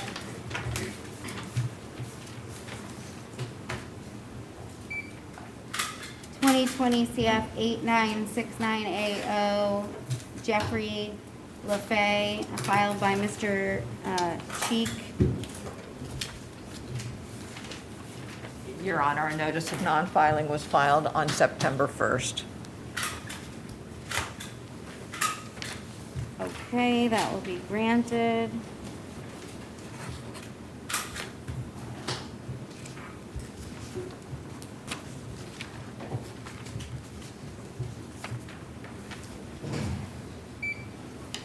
Twenty CF 8468 AO Jack Aroliga Melendez. A notice of non-filing on September 21st. All right, that will be granted.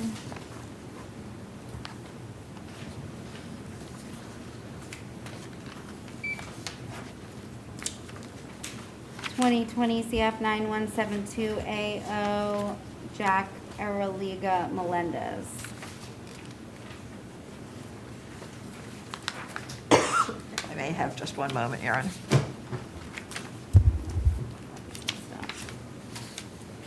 A notice of the case was consolidated with 2020 CF 9127 AO. And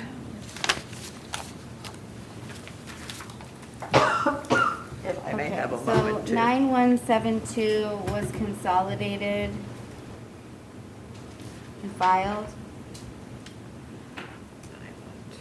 Can you read me that case number again, Ms. Bush? I'm sorry. Yes, Your Honor. It's 2020 CF 9127 AO. Do you know when that was filed? It was filed on August 28th. And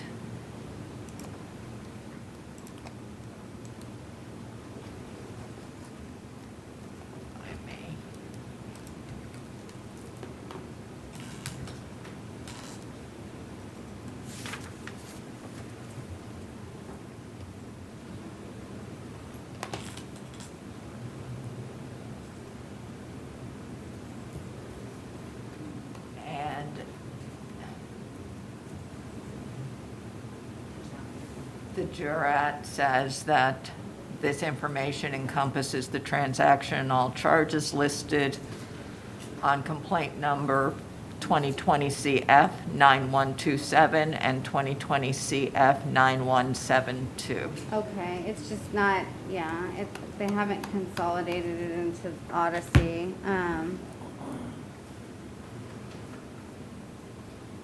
But you gave me 912. It was consolidated with 9127, and this one is 9172. Okay, so I'm showing the information was filed, and there we go. Okay. So that would have to be closed out and consolidated.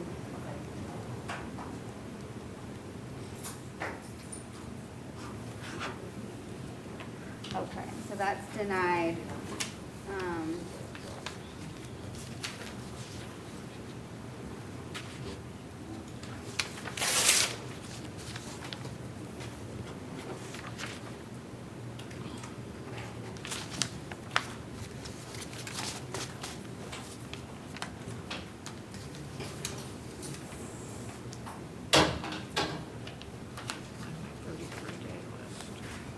All right, that's all for the add-on, right?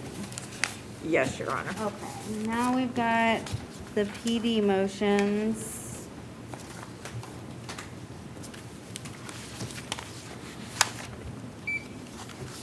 Twenty CF 4738 AO Tiffany Ann Carr.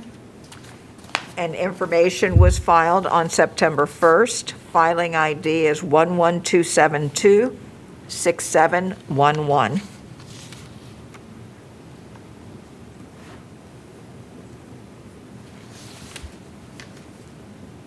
All right, and Mr. Matos, you may want to let the attorneys know that it's September now, so they can put the correct dates on these.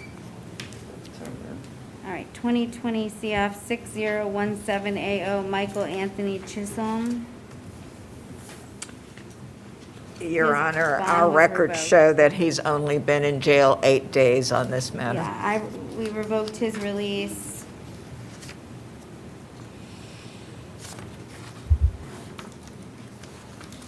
And I believe that was 7 days ago. Either way, it was revoked pursuant to 903.0471.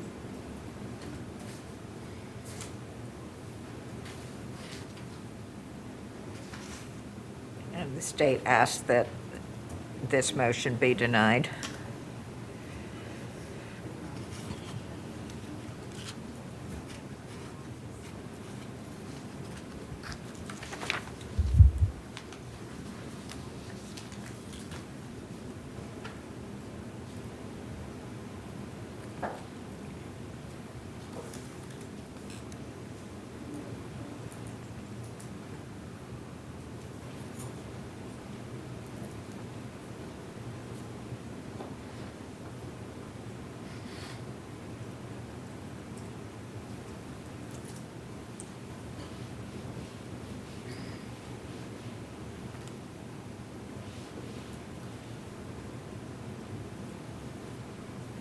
All right, that will be denied because it was revoked pursuant to 903.0471.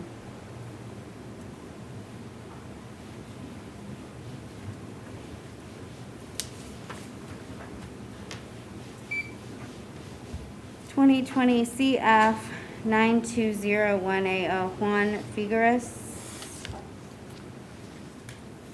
A notice of non-filing on September 1st. All right, that's granted. I'm missing an order for Jesus Arriaga Vasquez. That's the last one that I have, but I don't have an order. And Your Honor, the state is going to ask if we can recall that in second session. Yeah, I don't have an order anyway, so. Mr. Matos, you'll have to get the court an order. Okay. And can you have the right dates on it? I'll definitely ask him to do so, Your Honor. All right. Yeah,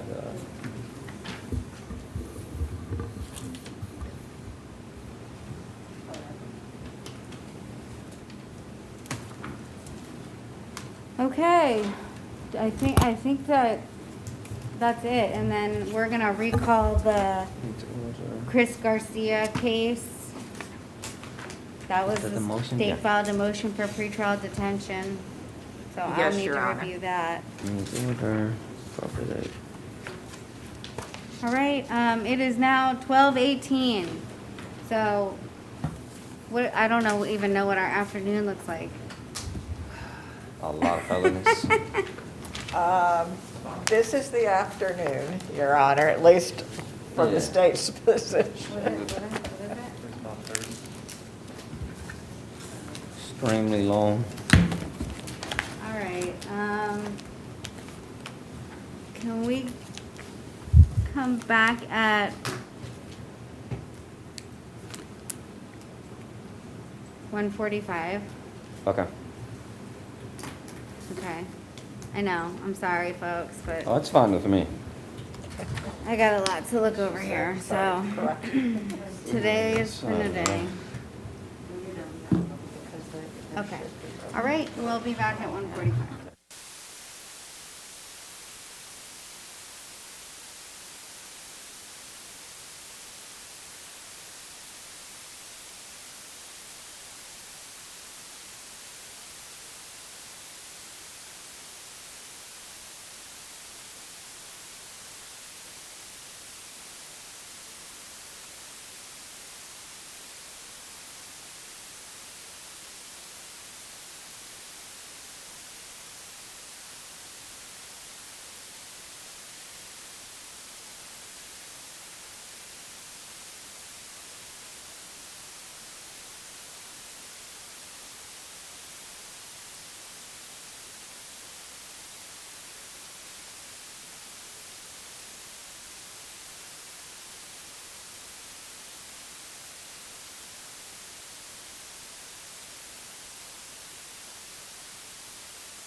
Doesn't look like there was a at least it's not in the system. So it's no contact with any victims or witnesses.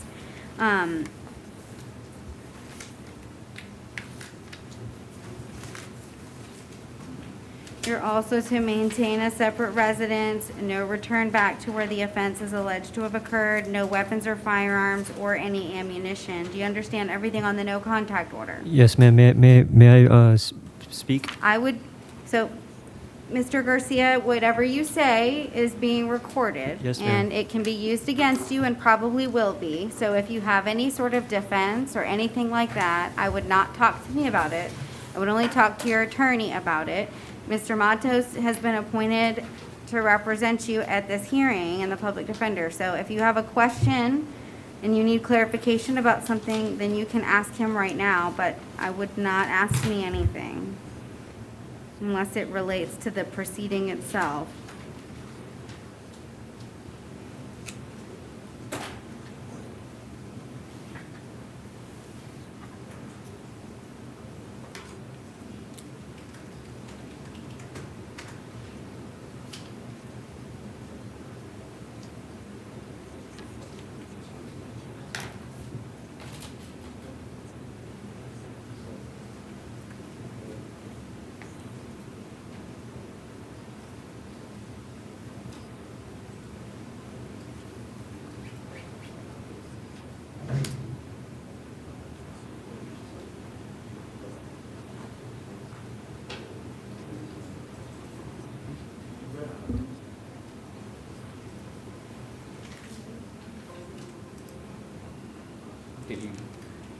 Is he good to go? No, he said he wanted to say something, so Yeah, I'm he answered giving, those questions. okay, so I was giving him the opportunity to discuss that with you if he needed any legal advice. Okay, so we haven't even gotten to the bond or anything like that, Mr. Matos. So, did you understand everything that I've explained thus far? Yes, ma'am. Okay, so I am going to set your bond on the violation of pretrial release condition at $5,000. You're out on release. The state's filed a motion for pretrial detention, and Ms. Bush, I don't have jurisdiction. The trial division is the one that has jurisdiction because this is a post-initial appearance motion. So subsection B says it must be filed in the trial division. I am revoking his release on the other case. Maybe a moot point, because that's going to have to be heard in the trial division, any bond motion? Yes, Your Honor. The state provided you with the courtesy copy and then provided the order just in case the court was able to do so, but this was filed in the trial division. Right, and so Yes. that would have to be heard by, I think, Judge Wilson in Division 15. Yes, Your Honor. Okay, so I'm not taking any action on the motion for pretrial detention, but I am revoking the release. In 2020 CF 10102AO, and you do have an attorney in that case. They can file any appropriate motions to set bond for you. You also have reporting requirements, so if you need to follow those if you are released from the jail. All right, thank you, sir.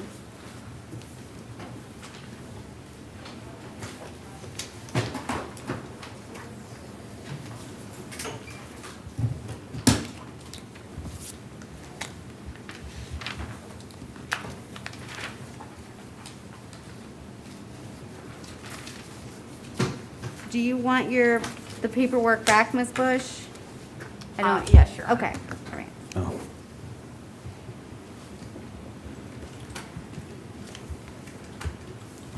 No problem. All right, good afternoon, sir. Tell me your name, please. It's Johnny Anthony Bentley II, Your Honor. Mr. Bentley, you're here in 2020 MM 6375AO. You're arrested for criminal mischief, possession of cannabis less than 20 grams, and possession of drug paraphernalia. I do find probable cause. I'm going to appoint the public defender to represent you. So you're not to have any contact with any victim or witness. No drugs or alcohol without a valid prescription. It appears as though you're somewhat roommates or whatnot, or live in the same residence, so I'm ordering that you maintain separate residences, and you can return if you need to one time with law enforcement if the victim is still living there. And I'm going to place you in pretrial release, so make sure you comply with the court order as well as pretrial release, okay? Well, I'm homeless. I have nowhere to go. Okay, I can't kick the victim out of his home, and I am ordering no contact, so that's the only thing I can do. It's a civil issue at this point. So, Well, am I able to return to get my stuff? I just said that you can go back one time with law enforcement to get your things. Okay, That was- sorry, I have hearing loss, so I don't catch Okay, everything. do you need the headphones? Did you not hear everything that I said? No, the mask doesn't help either, but I'm tracking. The mask doesn't help you from hearing? Yeah. My mask? Yes, ma'am. Okay, I'm yelling. And there's a microphone, so we'll get you some headphones and I'll repeat everything that I said.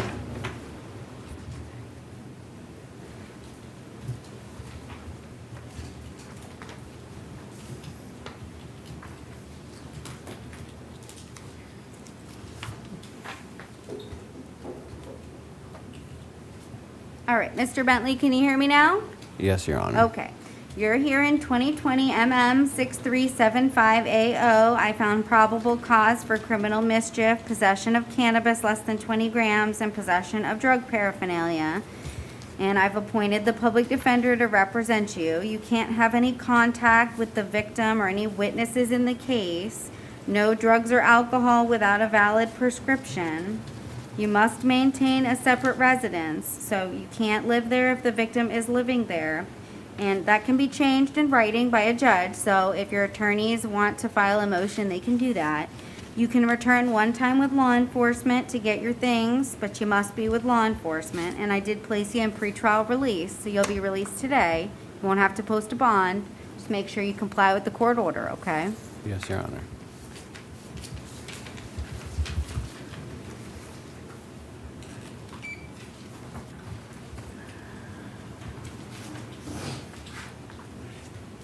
All right, tell me your name, please. Alan James Brown. All right, Mr. Brown, you're here in 2020 MM 6371AO. It's trespass on property after warning.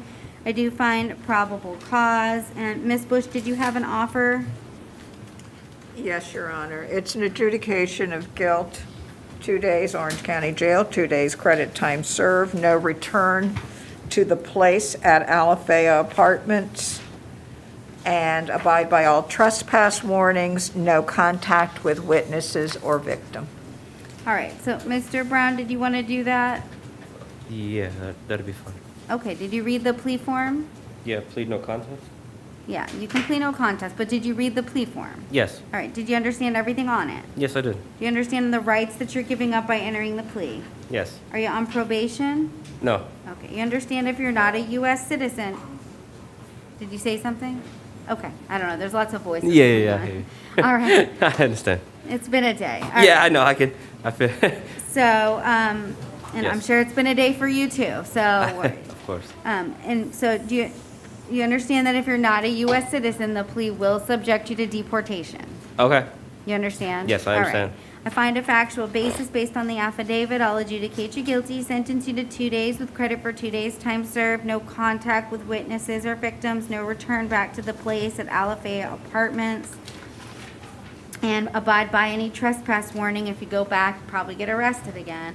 Yeah, I'll of order course. you pay your court costs by September 2nd, 2021. If you'd like to appeal the judgment and sentence of the court, you must do so in writing within 30 days. If you cannot afford an attorney, one will be appointed for you, sir. All right, thank Good you. luck. You too. Good afternoon. Tell me your name. Clark. Mr. Clark? Okay, you're here in 2020 MM 6374AO. It's a petty theft. I do find probable cause. And Ms. Bush, did you have an offer? Yes, Your Honor. I've been adjudication of guilt, 7 days Orange County Jail, 2 days credit time served, no return to the Walmart on West Princeton Street, no contact with witnesses or victim, abide by the trespass warning, and yes, it was all recovered, and court costs, Your Honor. Okay, so Mr. Clark, did you want to accept the offer?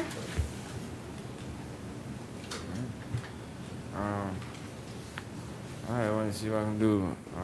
I can't hear. You're going to have to talk louder. I want to see what I can do. 6 months probation. Okay, I'm not putting you on probation, okay? So the state's offer is 7 days with credit for 2 days time served. You have prior thefts, so they could upgrade this. If you wanted to resolve it today, you could do that. If not, I'll appoint the public defender and stay your bond, and you can come back to court for it. Because I don't want to lose my job. I just got hired on the job. Okay, well, you're not answering my question. What you want to do? Do you want to resolve the case with the state's offer, or do you want to resolve the case later? If I resolve it later, what that mean? That I can bond up? Yeah, I would stay your bond. Or take the 5 days? It's 7 days with credit for 2, so I don't know when you would get out, but probably be here for the rest of the week and a couple days. All right, if you don't know what you want to do, then we're not going to resolve the case. You're not to return back to the Walmart at 3101 West Princeton Street. No contact with victims or witnesses. Abide by the trespass warning. I'm going to appoint the public defender, and the bond will stay at $500. Okay.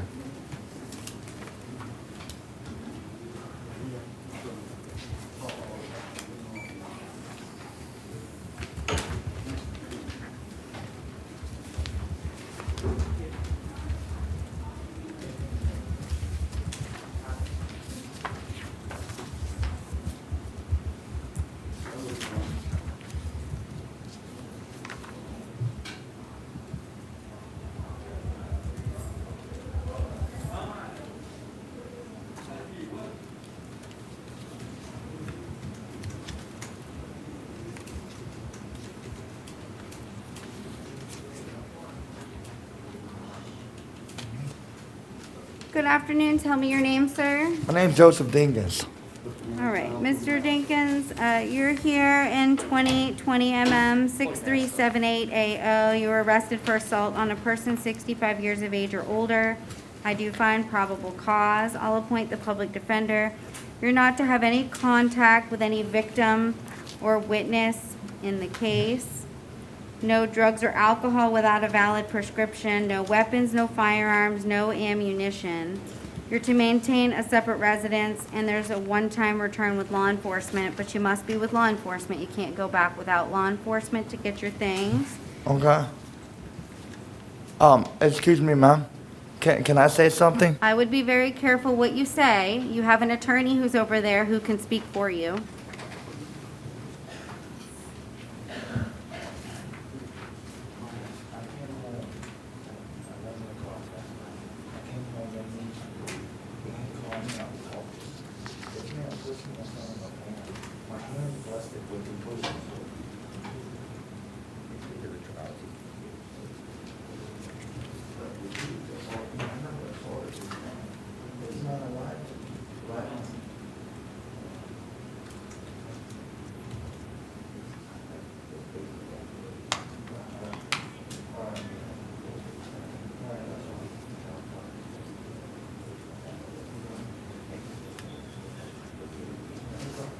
I can go pick up all my stuff too.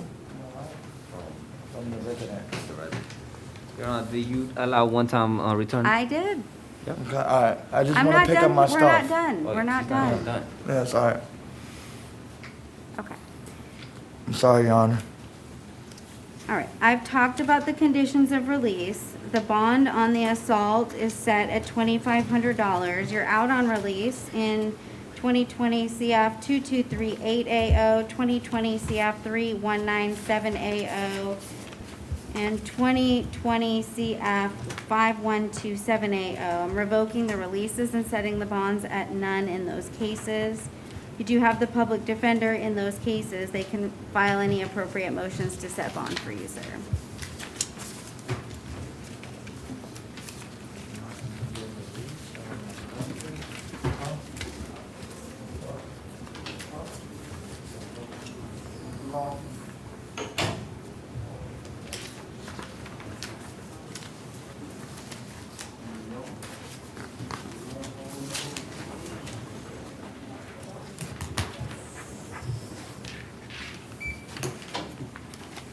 All right, please tell me your name.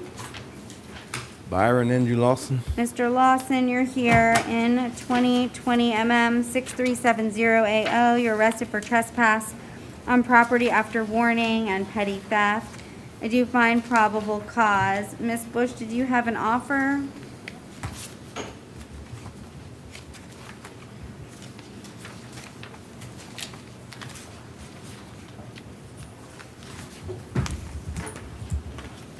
No, Your Honor, not at this time. Okay, so is that based on his history? As I'm seeing, he's out on release for 2 petty theft, 2 prior convictions on 2 It is different based cases. on his Okay. history, Your Honor. All right, so, Mr. Lawson, you're not to return back to any Walmart. Abide by the trespass warning. No contact with any victim or witness in the case.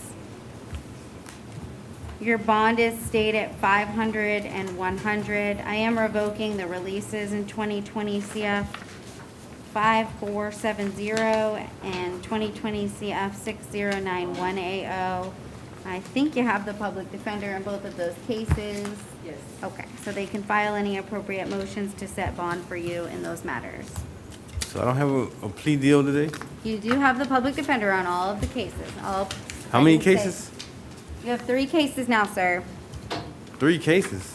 You have 1 from today, and you have 2 prior cases that I've revoked the release on. I don't understand that.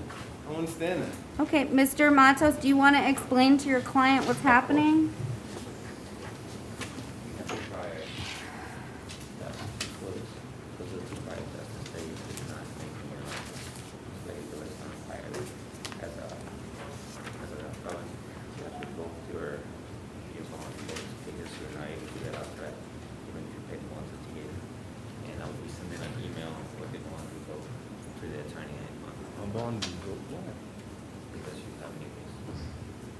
Which new case? The one you did for it. Oh, you have new bond? No. Well, you have bond in this case, you just don't have bond. That's right. All right, so they'll file bond motions for you, sir. All right, good afternoon. Tell me your name. Yes, Your Honor. My name is William Thomas. Mr. Thomas, you're hearing 2020 MO 884AO. You're arrested for open container or possession or consumption of alcohol in a prohibited place. There's probable cause. Ms. Bush, did you have an offer? Yes, Your Honor. It's an adjudication of guilt, 2 days Orange County Jail, 2 days credit time served, and court costs. And the state is making that credit time served offer knowing that he was just convicted on 8/27 of the same offense. Mr. Thomas, do you want to accept the offer? Oh, yes, Your Honor. Okay, you got to find a different place to drink. Yeah, I want to apologize. I mean, I was with some guys. I know, And, but you can't drink in public, okay? yeah, I felt bad coming here again. I know, but you can't. I'm going to get drink some in help, though, public Your Honor. places. I'm going to get some I help. think that's a good idea, okay? Yes, I will, Your Honor. All right, so did you read the plea form? Yes, I did. Did you understand everything on it? Yes, I did. And all the rights you're giving up? Oh, yes, I do. Okay, are you on probation anywhere? No, I'm not. Okay, you understand if you're not a U.S. citizen, the plea will subject you to deportation. Oh, yes, I understand. All right, I find a factual basis. I'll adjudicate you guilty, sentence you to 2 days with credit for 2 days' time served, order you pay your court costs by September 2nd, 2021. If you'd like to appeal the judgment and sentence of the court, you must do so in writing within 30 days. If you cannot afford an attorney, one will be appointed for you. Good luck. Okay, thank you, Your Honor. I don't want to see you back. I won't be. Okay.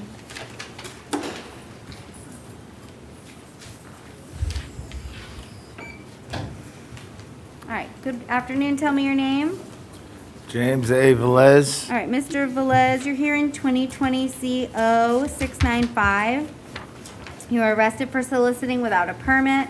I do find probable cause. And Ms. Bush, did you have an offer? Yes, Your Honor. It's a credit time served offer with an adjudication of guilt. The All right. credit time served is 2 days. Okay, and Mr. Velez, did you want to do that? Yes, Your Honor. Okay, did you read the plea form? Yes, Your Did you Honor. understand everything on it? Yes, Your Honor. And all those rights that you're giving up? Yes, Your Honor. Are you on probation? Not. I don't, I'm off of probation. I was just, I'm just waiting for the technicality, for the final hearing. are you on are you reporting to a probation officer anywhere? No, I'm not Okay. probating. Okay. Do you understand if you're not a U.S. citizen, the plea will subject you to deportation? Yes, Your Honor. I find a factual basis. I'll adjudicate you guilty, sentence you to 2 days with credit for 2 days' time served. Pay your court costs by September 2nd, 2021. If you'd like to appeal the judgment, sentence of the court, you must do so in writing within 30 days. If you cannot afford an attorney, one will be appointed for you.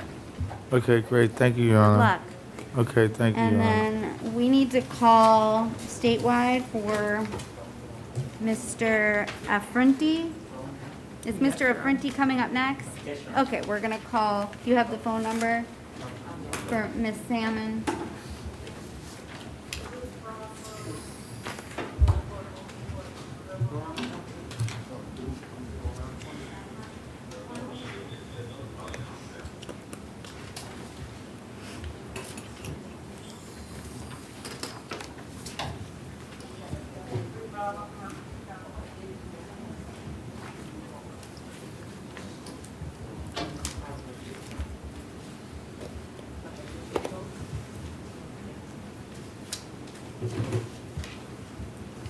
Good afternoon, this is Judge Wish. Is this Miss Salmon? Yes, it is, Judge Wish. How are you?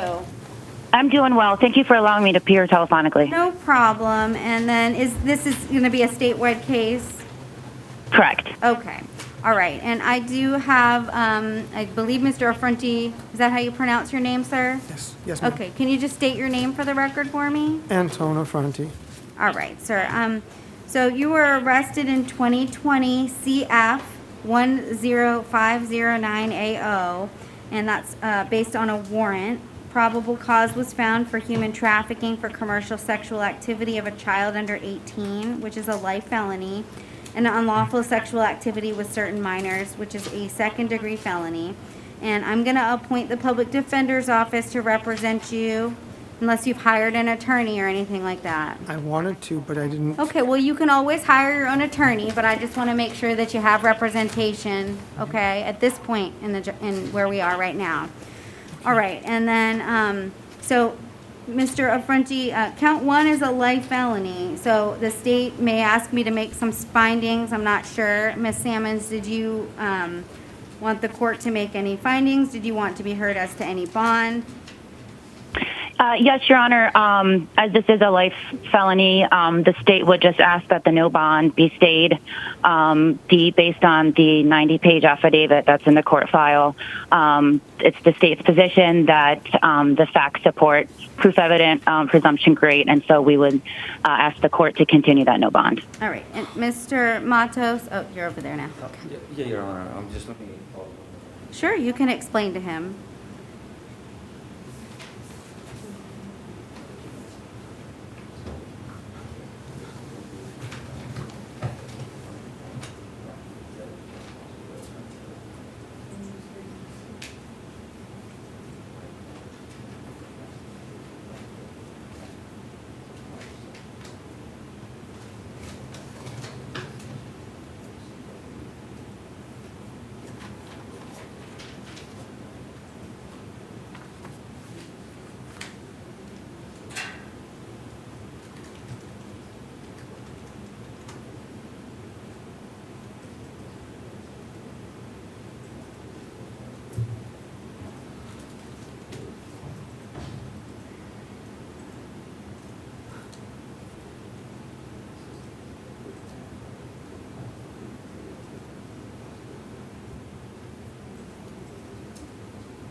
Your Honor, at this time we'll waive the state's request for reception and have it locked in. Okay, well, they're asking me to make a finding.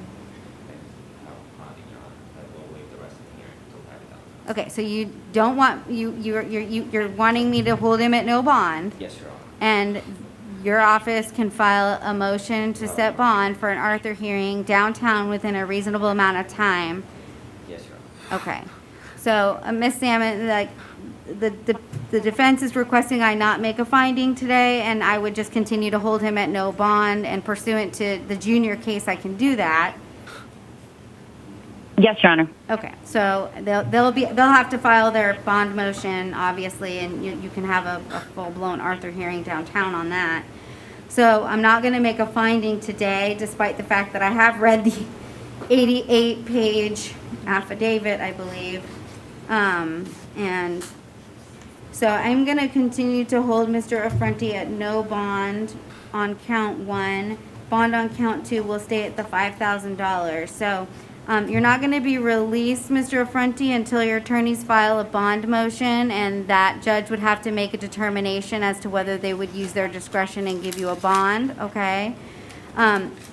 But if, while you're at the jail, these are any of the conditions of release that you must follow. So you're not to have any contact with the victim or any witnesses in the case, directly or indirectly. Do you understand? Yes.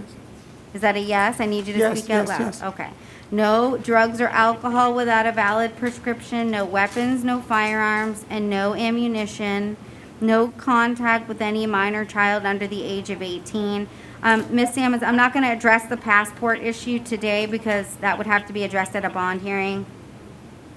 Yes, Judge. Okay, so I'm sure that that would be something that you would want added, but there's no reason to add Correct. that at this point. So, Okay. Mr. Affronti, your attorneys will file a bond motion for you, and you'll have a lengthier hearing downtown. You can present witnesses and evidence and whatnot, okay? Okay, but I'm sorry, I don't want to waste your Well, time. why don't you ask Mr. Matos, because I don't Okay. want you to say anything on the record that you might later regret, okay? Okay.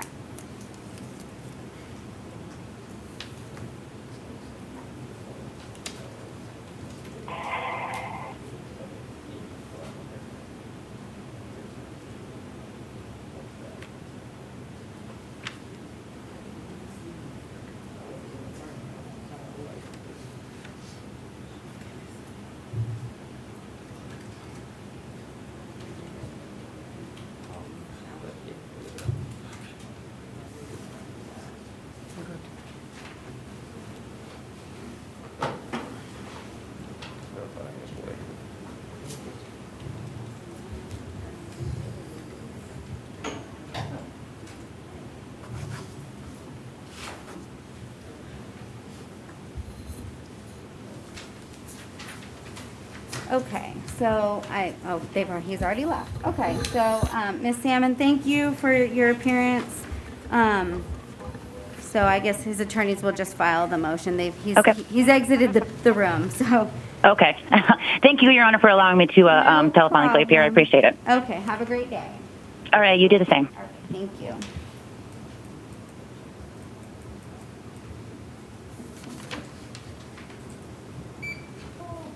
All right, good afternoon. Tell me your name. Good afternoon. My name is Christopher Betts. All right, Mr. Betts, you're here in 2020 CF 10576AO. You're arrested for possession of alprazolam and possession of drug paraphernalia.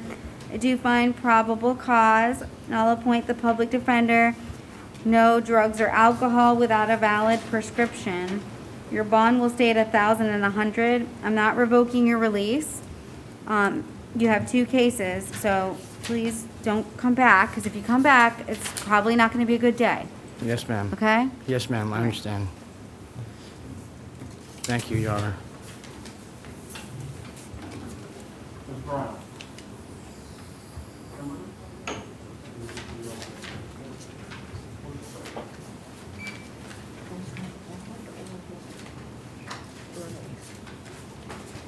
All right, good afternoon. Tell me your name. Kimberly Brown. Do we know what happened to Robert Boyd? Okay, so I'll address Ms. Brown and then I'll address Mr. Boyd. So Ms. Brown, you're here in 2020 CF 10573AO. It's possession of cocaine with intent to sell or deliver, possession of cocaine, and possession of drug paraphernalia. I do find there's probable cause, and I'll appoint the public defender to represent you. No drugs or alcohol without a valid prescription, no contact with any witnesses. I'm going to place you on pretrial release, okay? With random urinalysis. Make sure you comply with the court order as well as pretrial release, okay? Yes, ma'am. All right. Good luck, ma'am. Okay, thank you.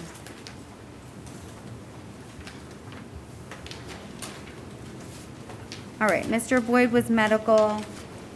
I'm gonna appoint the public defender. He has 2 cases. Mr. Matos, do you want to waive? Yes, Your Honor. Okay, I think these are add-ons. He's in jail on other things as well. So 2020 CF 10544. That's 3 counts of uttering a forged check, scheme to defraud or obtain property over 300, petty theft 2 priors, another 2 counts of uttering a forged check, and grand theft 3rd degree.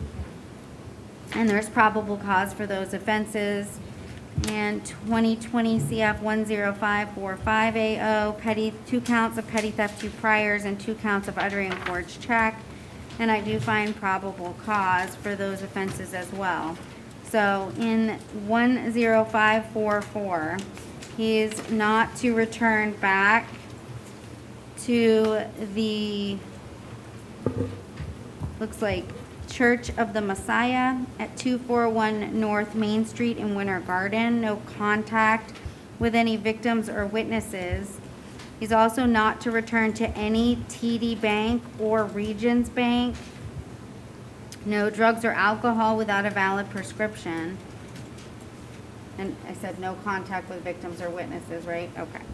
And so I'm gonna stay those bonds as set at 1,500 on counts 1, 2, 3, and 4.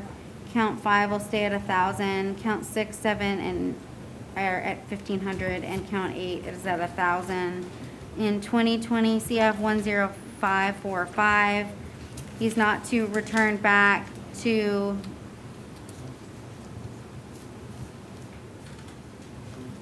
the 136 Roper Drive in Winter Garden. Also, no return back to any TD Bank. No contact with any victims or witnesses, no drugs or alcohol without a valid prescription. I'm also staying those bonds at 1,000 on each count.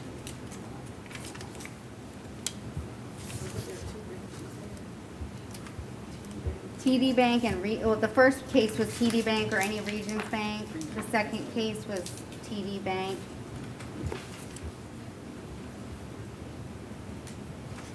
And then also the not to return back to the church of the, well, that's the location of where the offense is alleged to have occurred as well.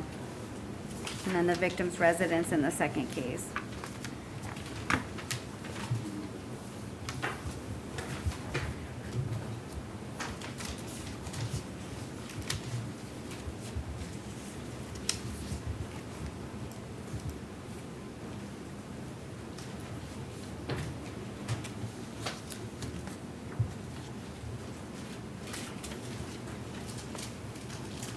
I just want to put, victim's residence.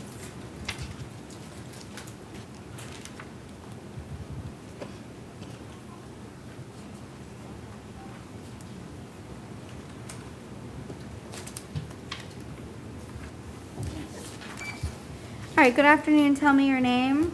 Cameron Constant. All right, Mr. Constant, you're here in 2020 CF 10529. It's a burglary of a conveyance.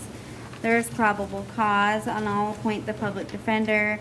No return back to where the offense is alleged to have occurred. At 8234 Honolulu Drive. No contact with any victims or witnesses in the case. And that bond will stay set at $3,500. You've also got 2020 CF 1052780, 2 counts of burglary of a conveyance, 1 count of grand theft third degree, and then another count of grand theft third degree of a motor vehicle. I do find probable cause for those offenses, and I'll appoint the public defender. No return back to the 8234 Honolulu Drive. No contact with victims or witnesses in the case. That bond is $3,500, $150, $150, and $150. So what's my total bond? All right, thank you, sir. 500, 150, 150.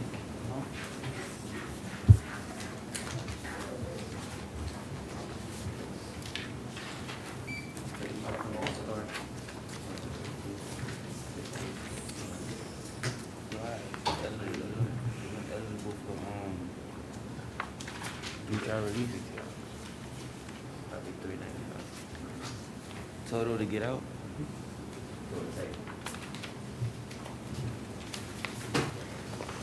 All right, good afternoon. Tell me your name. Quincy Crum. All right, Mr. Crum, you're here in 2020 CF 9133AO. You were arrested pursuant to a warrant. Probable cause was found for aggravated assault with a firearm, burglary of an occupied structure, and assault.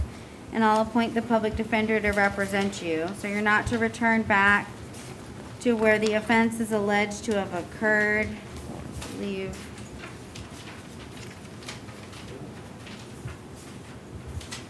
No contact with any victim or witness, no drugs or alcohol without a valid prescription, and no weapons or firearms or any ammunition. And the bonds will stay at $2,500, $150, and $100. You're also here in 2020 CF 10590.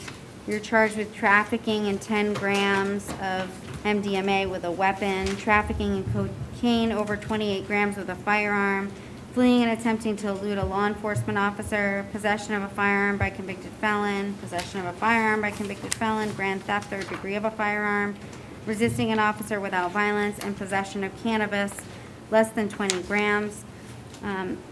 Counts 1 and 2, I don't find probable cause. There's no testing of any of the drugs that were located, or substances, I should say. I do find probable cause for counts 3 through 8. Your Honor, if I may have just...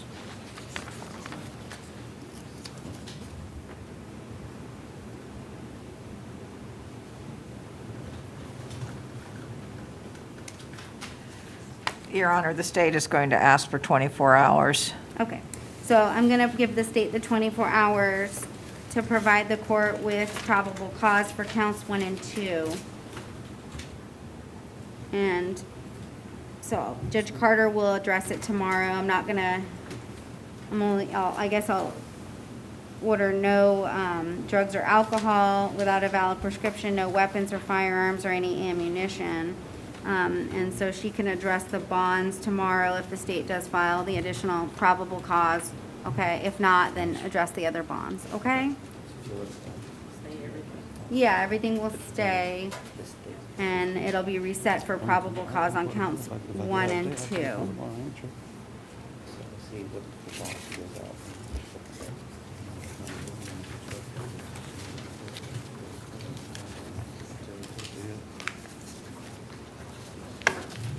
How'd you reset it? Oh, that's set. That's pretty good. I need to relook at, this is cool. I just need to know what the bonds are. I'm sorry, I can't hear. I'm just gonna look at the bonds, as you said everything was set, so. What? There's no bond On on the the first second two. case. The bonds On are the set first- at none, Oh, okay. and so the state will have 24 hours to provide the court with additional probable cause. A little more, you can run up. 24 hours more, there's gonna be another judge who will do a little bit of. So what if they put the state on, if they don't do the proper cause stuff, I mean, that you can get.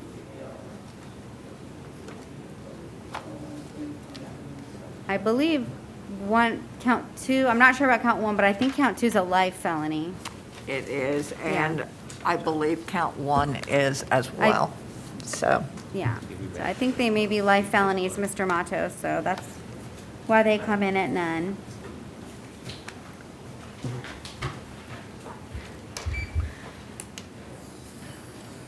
All right, please tell me your name. Patricia Renee Cole. All right, Ms. Cole, you're here in 2020 CF 10569AO. You were arrested for fleeing and attempting to elude a law enforcement officer with lights and sirens activated, resisting an officer without violence, possession of cannabis less than 20 grams. There is probable cause, and I'll appoint the public defender. No drugs or alcohol without a valid prescription. Your bond on count 1 is set at $15,000. Count 2 will be 100, count 3 will be ROR.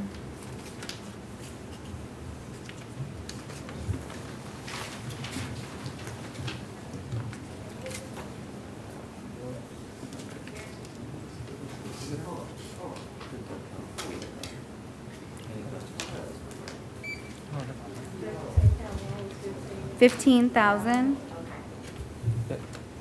Gillian Forbes, refused to attend, Your Honor. Okay, I'm gonna find the refusal to be a waiver, appoint the public defender, 2020 CF 10564AO. It's a petty theft, 2 prior convictions. There's probable cause. No return back to any Walmart. No contact with any victims or witnesses in the case. The bond is going to be set at $2,500. I'm not taking any action. She's in, looks like pretrial diversion. And so I'll take no action on that. The state can decide what they're gonna do with that one.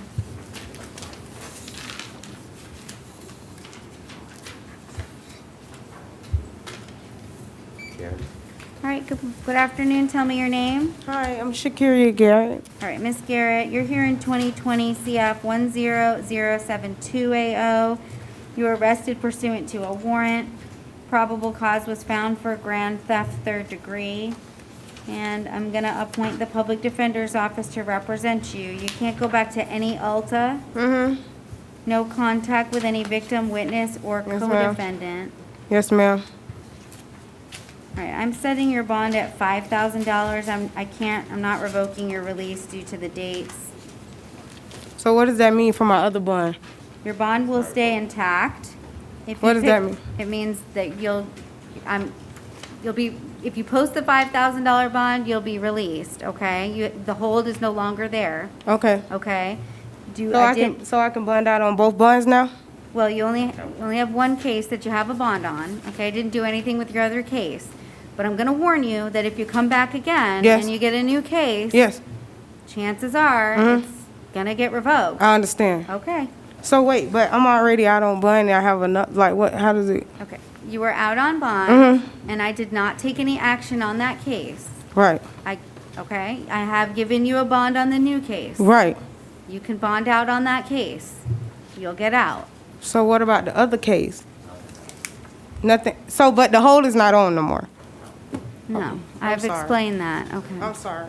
Mr. Matos, you might want to explain this stuff to your clients. I mean, Your Honor, you did explain it. Why, is there a reason why you keep going back to your desk? I don't, I mean, Huh? the percentage of. Most of the people are having questions, I and, understand that, but okay. the percentage of COVID is 600% higher in the jail, so if I don't have to stand by them next to the entire time, I would not like to.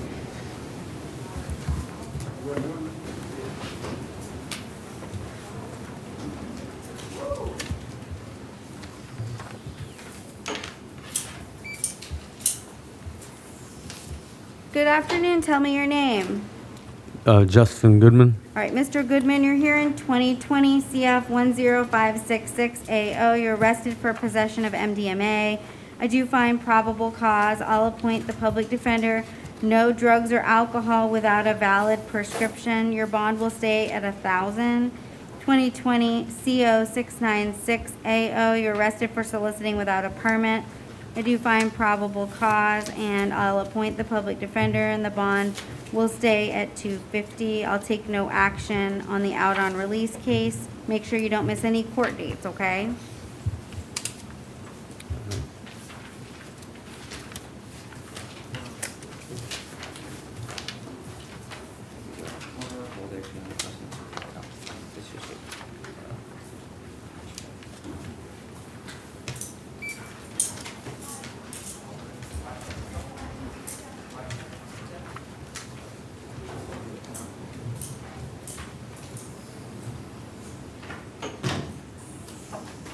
You need the headphones? Okay.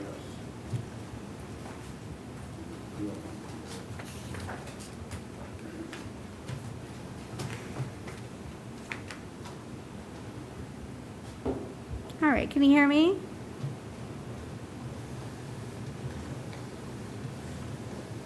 Can you tell me your name? I don't hear nothing. No? Okay.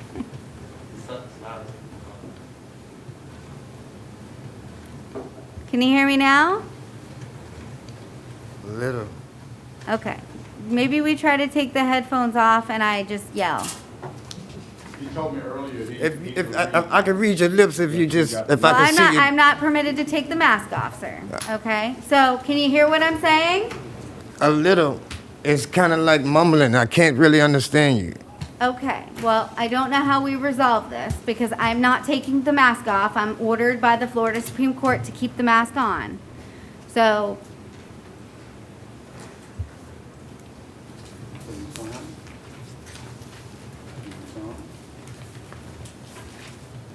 that's as high as the volume goes on that?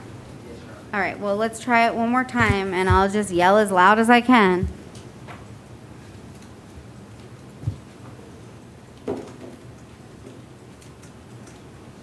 All right, can you hear me? Okay, can you tell me your name? Isaac Harris. All right, Mr. Harris, you're here in 2020 CF 10571AO. You were arrested for attempted robbery with a deadly weapon. There is probable cause. I will appoint the public defender to represent you.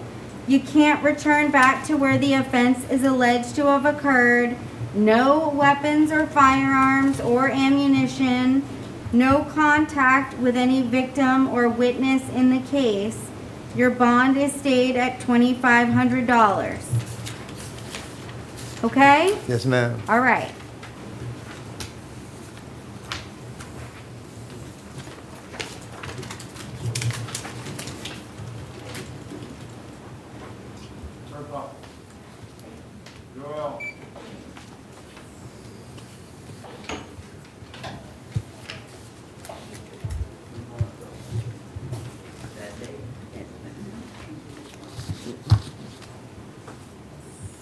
All right, good afternoon. Tell me your name. Joel Huerta. All right, Mr. Huerta, you're here in 2020 CF 10577AO. You were arrested for possession of methamphetamine. I do find probable cause. I'll appoint the public defender. No drugs or alcohol without a valid prescription. I'm going to place you in pretrial release. Make sure you comply with the court order, okay? Yes, ma'am. Good luck, sir.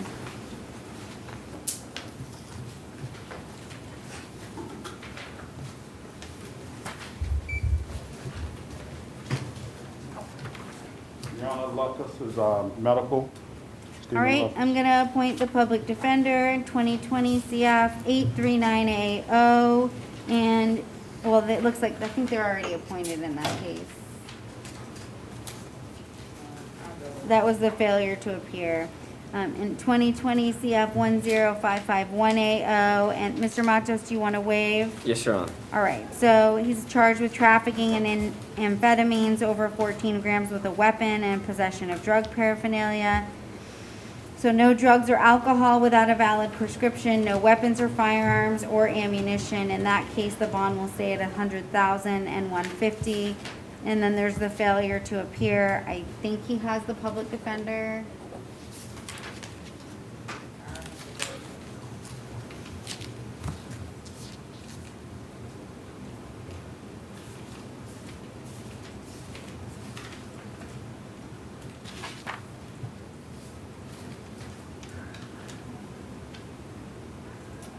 Reagan Your Honor. Younger. Reagan Younger. I don't know if that's a private attorney or Yeah, conflict counsel. So he has an attorney in that case. They'll be able to file any motions if you can't make the $3,000 or the $1,500 bond.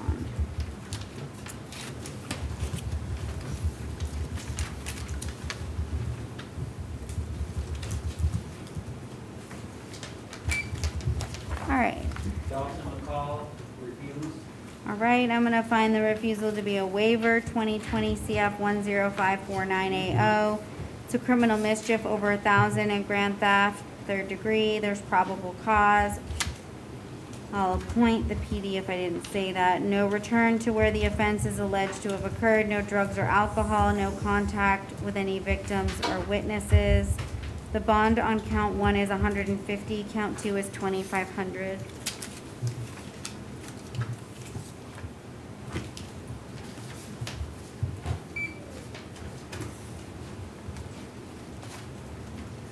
All right, tell me your name, sir. Nassim Othman. All right, Mr. Othman, you're here in 2020 CF 967180. It's a capias. The state did file an information. The court did find probable cause for sexual battery on a physically helpless. Both the defendant and the victim are 18 years of age or older. And false information to law enforcement during an investigation, which is a misdemeanor of the 1st degree. Count 1 is an F1 level 9, so it's not punishable by life. And so I'm gonna appoint the public defender. No return to the victim's residence, no contact with the victim or any witnesses, no weapons or firearms or any ammunition, and no drugs or alcohol without a valid prescription.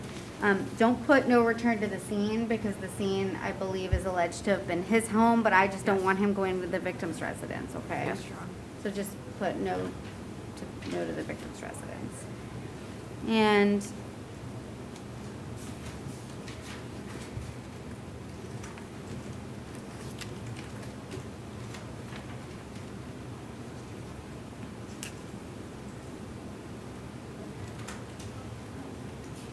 all right, that bond will stay as set in the capias at 50,000 on count 1. Count 2, I'll reduce to the 100.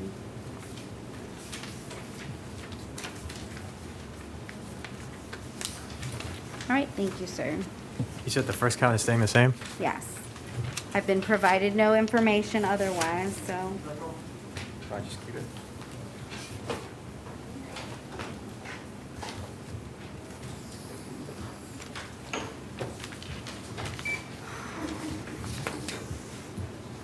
All right, please tell me your name. Dancing Pacheco Santana.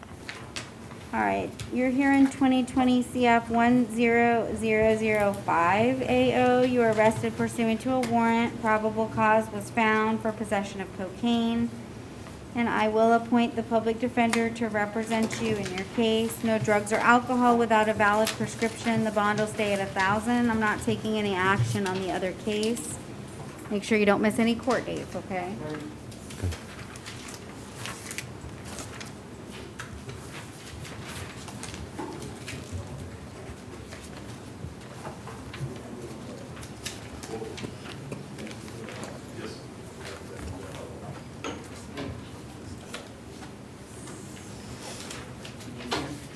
Yeah.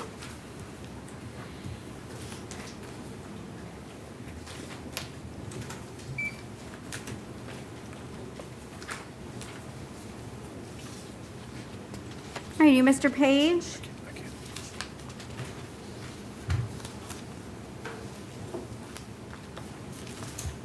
You Mr. Page? I can't hear. Nothing's Maybe the really- headphones are not working. I don't believe they're working. I can probably hear as long as it's quiet. Do you want me to speak up? I can yell. Yeah. Okay. Thank I've you, been Your doing Honor. that a lot lately. Thank you, ma'am. All right, are you Stephen Page? Yes, ma'am. Okay, you're here in 2020 CF 10555AO. You're arrested for burglary of a structure, false information to law enforcement during an investigation, and grand theft third degree. I do find probable cause. I'll appoint the public defender to represent you. No contact with any victims or witnesses in the case. You may not return back to the Quality Inn at 626 Lee Road, okay? Yes, ma'am. You understand those Yes, Your conditions? Honor. You heard everything I said? Yes, Your Honor. Okay. All right, and I am gonna stay the bond at 3,500. Count 2 will be 100. Count 3 will be 150. Okay? Yes, ma'am. All right, good luck, Mr. Page.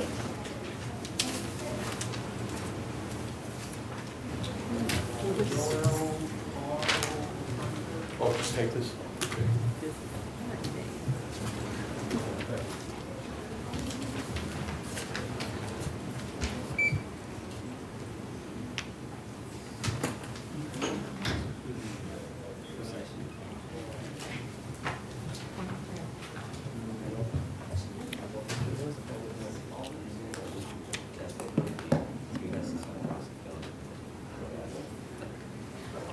All right, please tell me your name. Barbara Ramos. All right, Ms. Ramos, you're here in 2020 CF 10559AO. You're arrested for possession of methamphetamine, possession of alprazolam, possession of cannabis less than 20 grams, and possession of drug paraphernalia. I do find probable cause for those offenses. I'll appoint the public defender to represent you. No drugs or alcohol without a valid prescription. Oh, can I say something?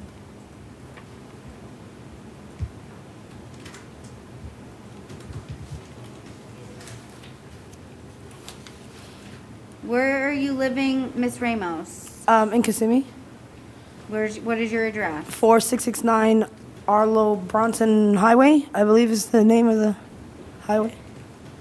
Okay. How long have you lived there? Since February. Okay. Is it number 205? Yes, ma'am. Okay, all right. And are you working? I'm a dog groomer. Okay. All right. And how long have you lived in the Central Florida area? Since February. Where did you live before that? Palm Beach County. Palm Beach? Yes, ma'am. Okay. Are you planning on staying here in Yes. Kissimmee? Yes. Okay. Well, yeah, Orange County, yeah. Okay, so if or you move, I'm gonna release you on your own recognizance. Okay. No drugs or alcohol. I'm gonna Okay. order that you get in touch with the public defender within 24 hours of your release. Okay. Make sure that if you move, you let them know. They know how to get in touch with you, as well as the clerk's office, because if Okay. you miss a court date, you'll probably get a warrant with no bond. Okay. All right? Yes, ma'am. All right. Okay. Thank you. Good afternoon. Tell me your name. Caleb Robinson. All right, Mr. Robertson, you're here in 2020 CF 10578 AO. You were arrested for possession of methamphetamine and possession of cocaine. I do find probable cause. I'll appoint the public defender to represent you. No drugs or alcohol without a valid prescription. The bond will stay at 1,000 on count 1 and 150 on count 2. All right, thank you, sir. So, percentage 10%, that'd be $200, right?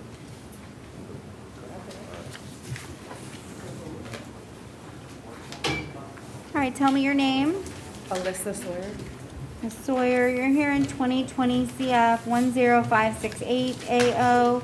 You're arrested for possession of MDMA and possession of drug paraphernalia. I do find probable cause. I'll appoint the public defender. Ms. Sawyer, where are you living? 417 Jernigan Ave. Okay, and how long have you been there? Since June. Okay, and are you working? No. Okay. All right, and so no drugs or alcohol without a valid prescription. I'm going to order that you get in touch with the public defender within 24 hours of your release. Make sure they know how to get in touch with you. I'm going to release you on your own recognizance. Don't miss court, okay? Okay. Go to that number, okay?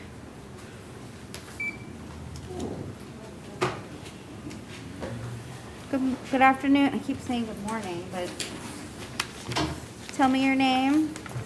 My name is Margaret Glenrose Simpson. All right, Ms. Simpson, you're here in 2020 CF 9802AO. You were arrested pursuant to a capias. The state did file an information charging you with possession of alprazolam, possession of drug paraphernalia, and a court found probable cause. And so I'm going to appoint the public defender to represent you. No drugs or alcohol without a valid prescription. And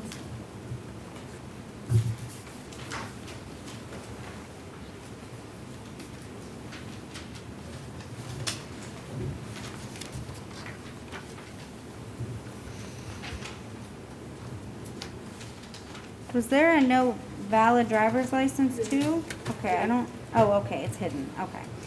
And so, yeah, on that case, no drugs or alcohol. The bond will stay at 1,000 and 100, and then 2020 CT 5412AO. It's no valid driver's license. There's probable cause, and I don't know if you want to resolve that case today. Ms. Bush, did you have an offer?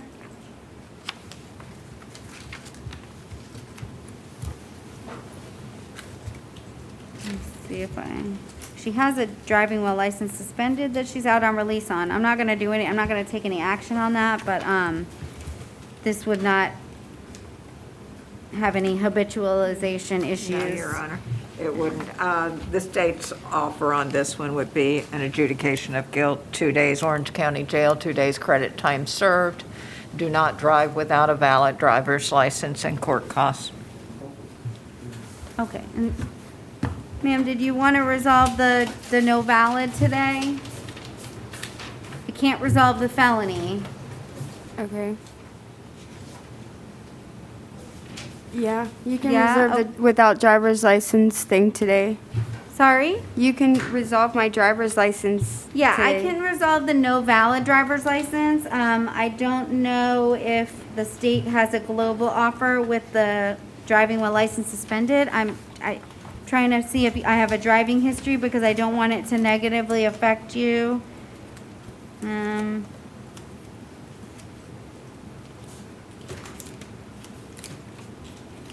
not gonna take action on it, so I'm not gonna revoke your release. So you could still resolve it on another day. I don't think that I have a driving. Oh, here we go. Okay, let me take a look at the driving record real quick. So you just pled to one on June 29th, 2020.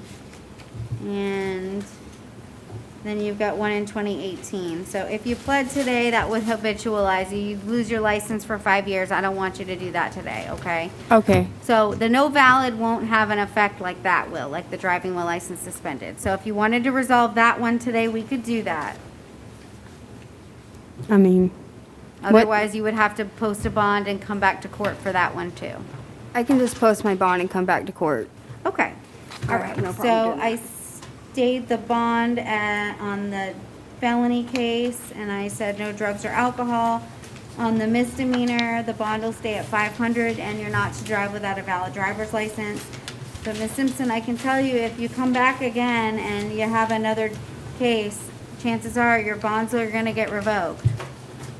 Okay? Yes, ma'am. So,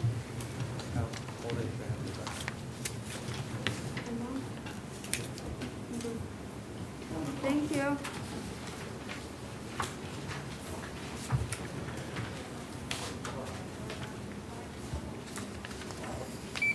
All right, good afternoon. Tell me your name.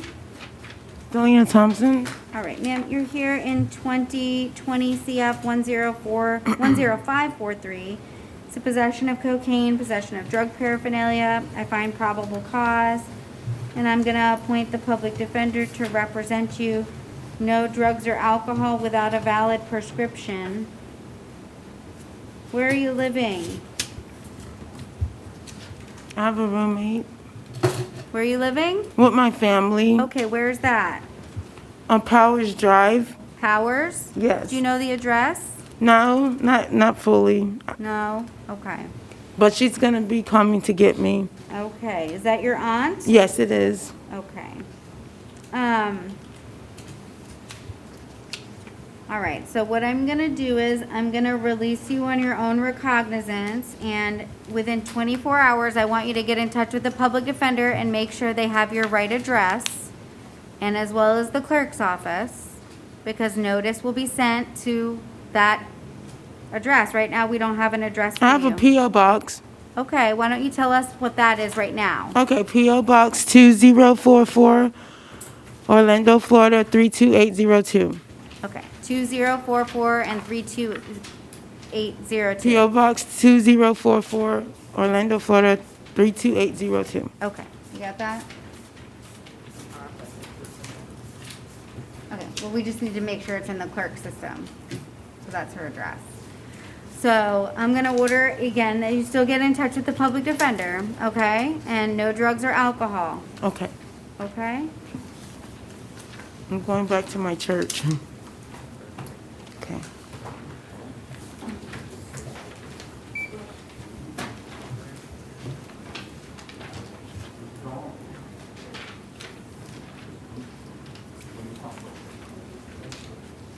All right, good afternoon. Tell me your name. Donald Eugene Walsh. All right, Mr. Worrells, you're here in 2020 CF 10574 AO. It's possession of cocaine, possession of drug paraphernalia, and I do find probable cause. I'll appoint the public defender's office to represent you in your case. No drugs or alcohol without a valid prescription. The bond will stay at 1,000 on count 1, 100 on count 2. I'm not taking any action on your case. I can tell you though, if you come back again, chances are you're gonna get your bond revoked on both cases, okay? Yes, ma'am.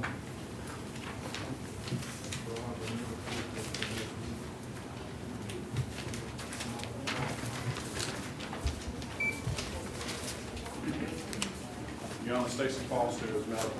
Medical, okay. I'll appoint the public defender, 2019 CF 12772AO, and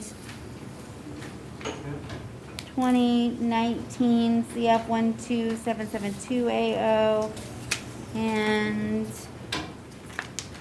2020 CF 10570AO. Mr. Matos, do you want to waive? Yes, Your Honor. All right, so there's the violation of probation warrant in 12772. That bond is at 3,500, and he is to report to probation within 24 hours of release per Judge Barber.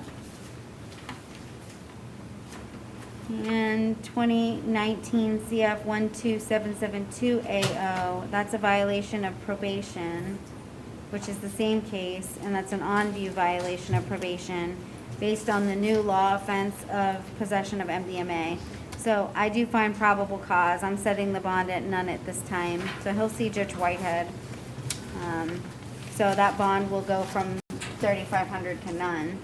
And then in 2020 CF 10570AO, there's a methamphetamine, MDMA charge.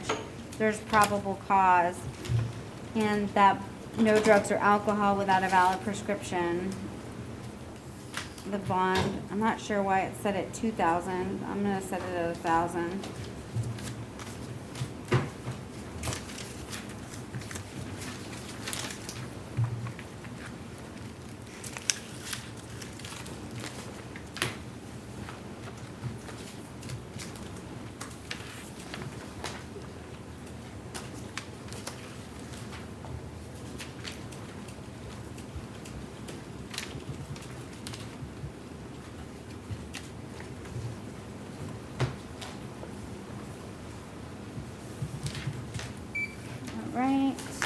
Good afternoon. Tell me your name. Johnny Pitts.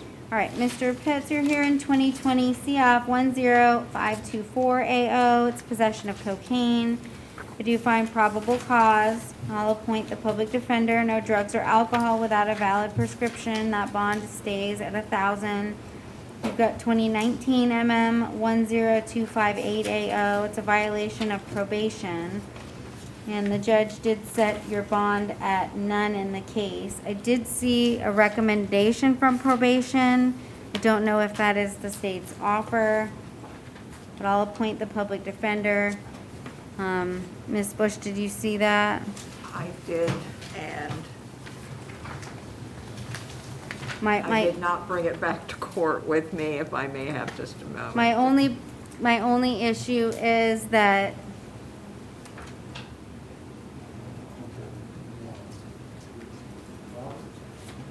well, if I revoked and terminated, then they wouldn't be able to violate him again with the other new law, and I don't know. That's really a issue that he would need to discuss with his attorney. I have a date.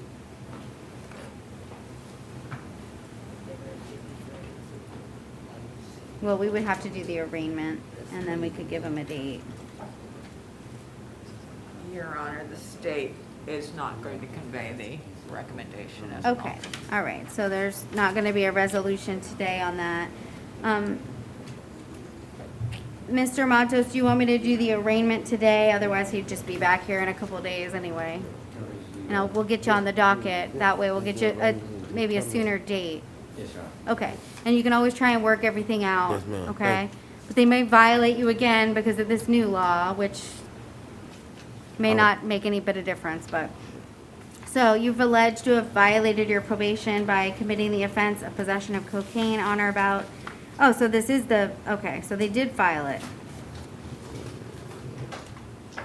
Well, that was, okay, that's a quick affidavit, all right, so they have violated you for this new law, okay?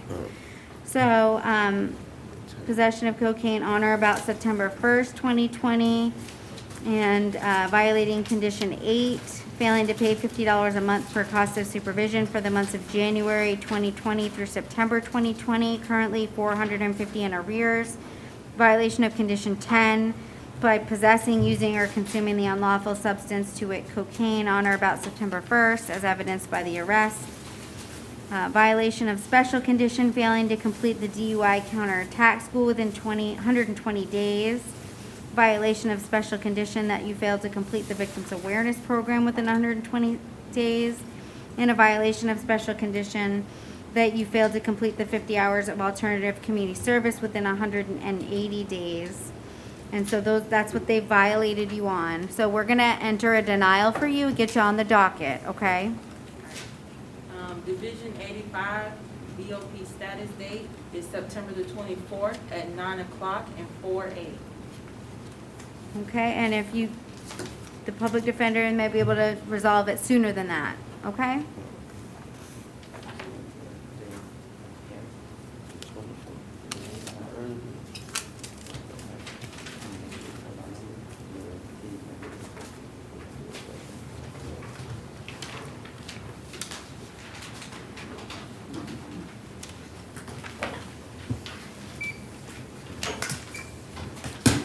All right, please tell me your name. Kyle Riley.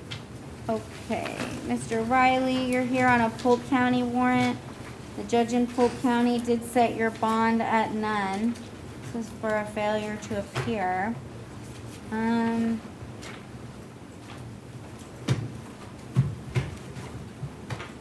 There's two cases? Okay, two cases. The other case is also out of Polk County, and there's bonds of $5,000 on 2 counts. So I'm gonna appoint the public defender here. Judge Carter's another judge here. She will reach out to Polk County to see if they will give you a bond or modify any bond. Okay. And the public defender is appointed, so you can reach out to them and they can answer any questions for you. They may even be able to resolve any cases for you. So we'll see you back probably in a couple days or a week once we hear back from Polk County, okay? Okay, thank you. Okay.